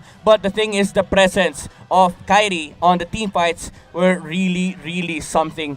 ONIC-PH, they did a lot to bring down the world champions on game number 3, proving na hindi porket champions kayo, hindi na namin kayo kaya. And ONIC-PH, they made a statement on game number 3. Napakaganda ng araw na to. A lot of exciting stuff for the future of MPL. And I'm pretty sure na marami pa tayo makikita this season. Now, casters, I'll pass it to you guys. Again, as Midnight did mention, unbelievable performance there, and who would have thunk that would happen. Again, welcome back here, and I just want to get Womi's final thoughts on that Bren Esports ONIC-PH battle. Obviously, the victor in the game 3 is going to be ONIC-PH. What do you think about that, man? Well, for Game 3, I'm quite sure that it was a bitter pill to swallow for Bren Esports. Yes, this is their first match in the regular season of Season 7, but man, they did not expect to lose to ONIC-PH. None of us expected for ONIC to win. Not gonna lie, bro, but ONIC-PH proved everyone wrong in this match tonight. And again, I'm sure there's a lot of talks on social media for sure. I cannot wait to go on my phone and just talk to everyone, to all of you guys about this. I hope we get a lot of that done. And again, just to close it out, MPL Philippines Season 7 was brought to you by Smart. Free to game great with Smart free games for all. Again, all this happened right here, so let's throw it into the panelists for them to talk about it. I'm Rockhart, this is Omi. See you in a bit. Sobrang exciting talaga ang mga naganap ngayon. Now, MPL Philippines Season 7 is presented by Smart, the official tournament telco partner of the MPL. Free to game great with Smart free games for all. Eto na, nakasali na ba kayo sa mythical raffle draw? Sobrang dali lang nito. Ang kailangan nyo lang gawin is scan ang QR code na makikita nyo sa inyong mga screens. Ayan na, pag in-scan nyo yan, mapupunta kayo sa mga set of questions, quizzes para masubukan ang inyong knowledge tungkol sa MPL, pati na rin sa ating mga teams and players. At kapag kayo ay nasa top 10, pwede kayong manalo ng mga diamonds and skins and in-game prizes. Hindi lang yan, meron din tayong lucky number. So, memorize nyo ba yung ID number nyo sa Mobile Legends? Tingnan nyo yung last 2 digits. Kung tugmayan at saktong-sakto sa 12 or 03 or 48, aba, iscan nyo na ang QR code na yan at first 3,000 magkakaroon ng in-game gifts at iti-check nyo lang ang inyong mail doon sa mismong Mobile Legends app para malaman kung kayo nga ba ang nanalo. And, match up for today. Grabe, tingnan natin ang resulta ngayon. Sobrang ganda ng ipinakita. Ito, yung LPE, nasupresa ba kayo dyan? 2-1 kontra sa NXP at sa ONIC. 2-1 kontra sa Bren. Well, isa to sa mga predictions namin when it comes to scores. Pero ang naagulat is yung actual games. Siguro tong scores na to, okay lang, hindi mangyayari to naisip natin to na pwedeng mangyari.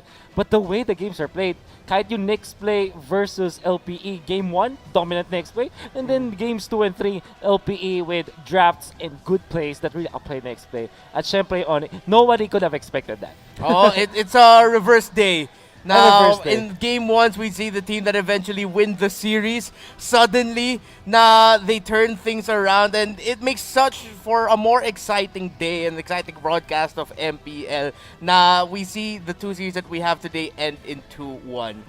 Ito na ang ating standings so far. Nangunguna ngayon ang EXE. Pangalawa dyan ang Aura. At pangatlo ang LPE. Is this something na surprising para sa inyo? Well, there's really nothing much to expect since first 2 days pa lang naman. What did surprise me is yung top 1 talaga. Execution, yes. Hindi ko akalain na ganun kabilis. 100% win rate, hindi lang dahil sa series, but also when it comes to match scores, 2-0 against a team na in-expect naman natin na kayang pumalag talaga, which is Omega Esports. So when it comes to Aura, LPE, ONIC, and Bren being there, yun yung mga other surprises, but the top 1, that to me is very surprising.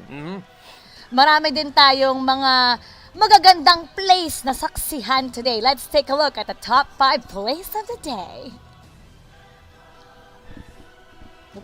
Really excited to see what are the actual top 5, and this is Bren versus ONIC. At ito yung Mamba out. Naghabol si Hate. It could have been a double kill for sure, but napakaganda ng play ni Few, obviously. Yeah, and then in the 4th spot here, more from Bren versus ONIC. Hate gets taken out there, and this is just good control by ONIC-PH though to turn things around. Na kahit na si Hate yung unang napitas, it's their carry. This is what we saw, the earliest build-up of Kyrie. Oh man, this is Yakno for sure. malupit na player. But eventually, mas magandang trades na naman from Bren. I think yung word of the day for this series for sure is trading. Minsan yung mga team na nananalo sa clash or sa game itself ay yung team sa mas maganda palagi yung trade-off when it comes to fights. Yep, non-stop back and forth for the entire series. Nga, it ended 2-1 eh. Second play of the day, Iyaknu. Oh my This God. really And opened Jay. up the possibility. Jay, yung third activation, Jeet Kundo knock-up niya. Really, this was the turnaround moment para sa ONIC to lead them to that Game 2 win and eventually the series win. And of course, icing on top of the cake, yung double kill pa. And then I think it was a triple kill because he gets the last hit on Lusty. Yeah, it was, yan. Yung triple kill dyan. Ni Hate. I like the fact that si Dilar ay attentive. Nag-recall back to base agad siya afterwards. It really helped the team. Whatever the top one is, obviously this one, si Yakto, alam na niya yung mangyayari, so just popped the ultimate, popped everything, and then Hate, tamang timing, everybody else is low, and alam mo naman, Roger, pipe dream yan ng lahat ng Roger users. Oo, yung clean-up crew Clean-up crew. Daming nabawasan na. Sige, linisin ko na lang. Lycan pounds, free. There will be a Kalmot, good kalmot. J play here. The I like it. J plays. The J plays. Oh. I wonder if it extends all the way into the J play. Oh, no, it doesn't. But yeah, it's still a really great set of top 5 plays. Siyempre, 3 days tayo of continuous action. Meron pa rin tayong mga bakbakan na magaganap bukas na dapat lang tutukan nyo. So for tomorrow, 2 games ulit tayo. Aura-PH kontra sa Blacklist at yung mga koponan na nakita nyo ngayon, sasabak sila muli bukas. Bren kontra NXP. Sino dyan ang talagang inaabangan nyo? Oh my, both of them for sure. Yeah. So weird because Both, yeah. it's just the second series of the day, of the third day ng week number 1, and we get to see Bren play against NXP. All the banters we have, this is the only time na makita natin maglaban tong dalawang team. I would love to see na medyo dulo pa siya ng tournament, but first week highlight, Bren versus NXP, come on.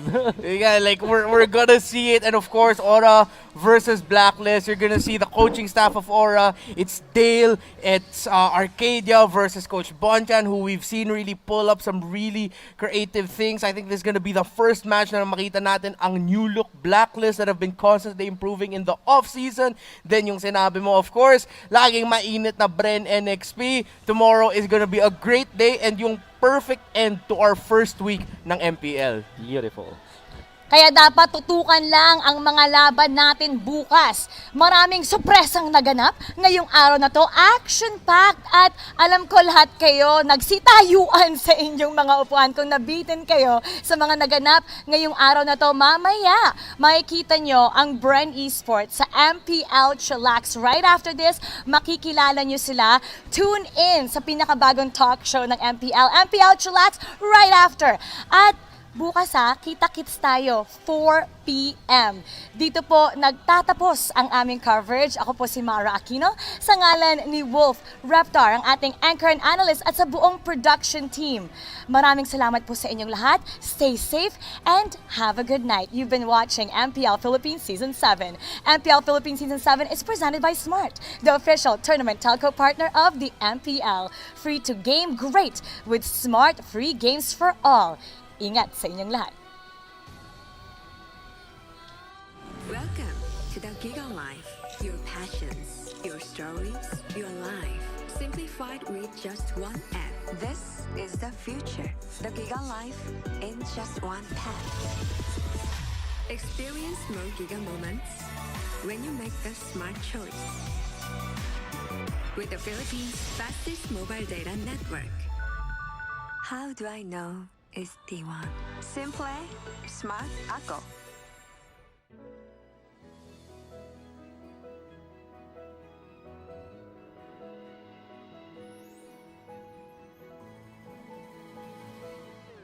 Moment na sana, pero hassle ang kate. Yung kati na yan, dahil sa dandruff yan. You need Head and Shoulders. Unlike beauty shampoos, tanggal ang dandruff that causes kate. No more hassle sa moment. Goodbye na sa kate, dahil 100% dandruff. When you look inside a JanSport backpack, you see a story that started in 1967. Since then, our mission has expanded to helping protect our environment for future generations to enjoy. It's a work in progress, But just this season, we've used the equivalent of 13 million bottles worth of recycled polyester in our most popular backpacks. When you look inside a JanSport pack, you see our commitment to this brilliant blue planet we call home. And we're just getting started.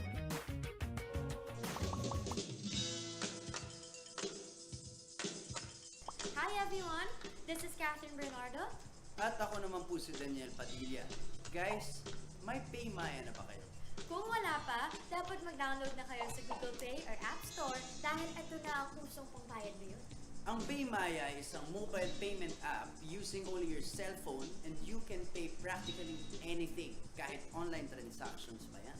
With PayMaya, hindi mo na kailangan magdala ng cash for your day-to-day expenses. Pwede kang magbayad ng bills, bumili ng prepaid load, mag-online shopping, mag-send money, magbayad gamit ng QR code at marami pang iba. Pero ang the best part dito ay may balik-bayad ka pa. Each time you use PayMaya, may balik sa'yo na cashback at rewards, kaya sulit ang oras mo dahil hindi mo na kailangan pumila and you can just pay using your app anytime, anywhere. Kaya guys, huwag kakalimutan, pag may babayaran ka, don't pay cash, pay Maya. Hey guys, I'm here with Kate and Bea. Bad timing ang kate. Baka dandruff yan? Use Head and Shoulders every day. Unlike beauty shampoos, tanggal ang dandruff that causes kate. Para di pa balik-balik, kati gone for good na. Dahil 100% dandruff-free ka. Hi guys, I'm here with Kate. Para araw-araw, close na close. Max pinabango pa. What do you do when what you desire is beyond reach? You use power that breaks barriers. The Giga Life. Now in 5G. Do you believe this is possible? I do. How do you know? Simple, smart, ako. Inevitable.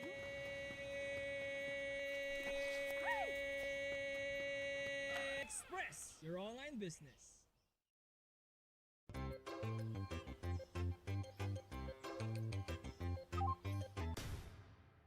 Express your online business.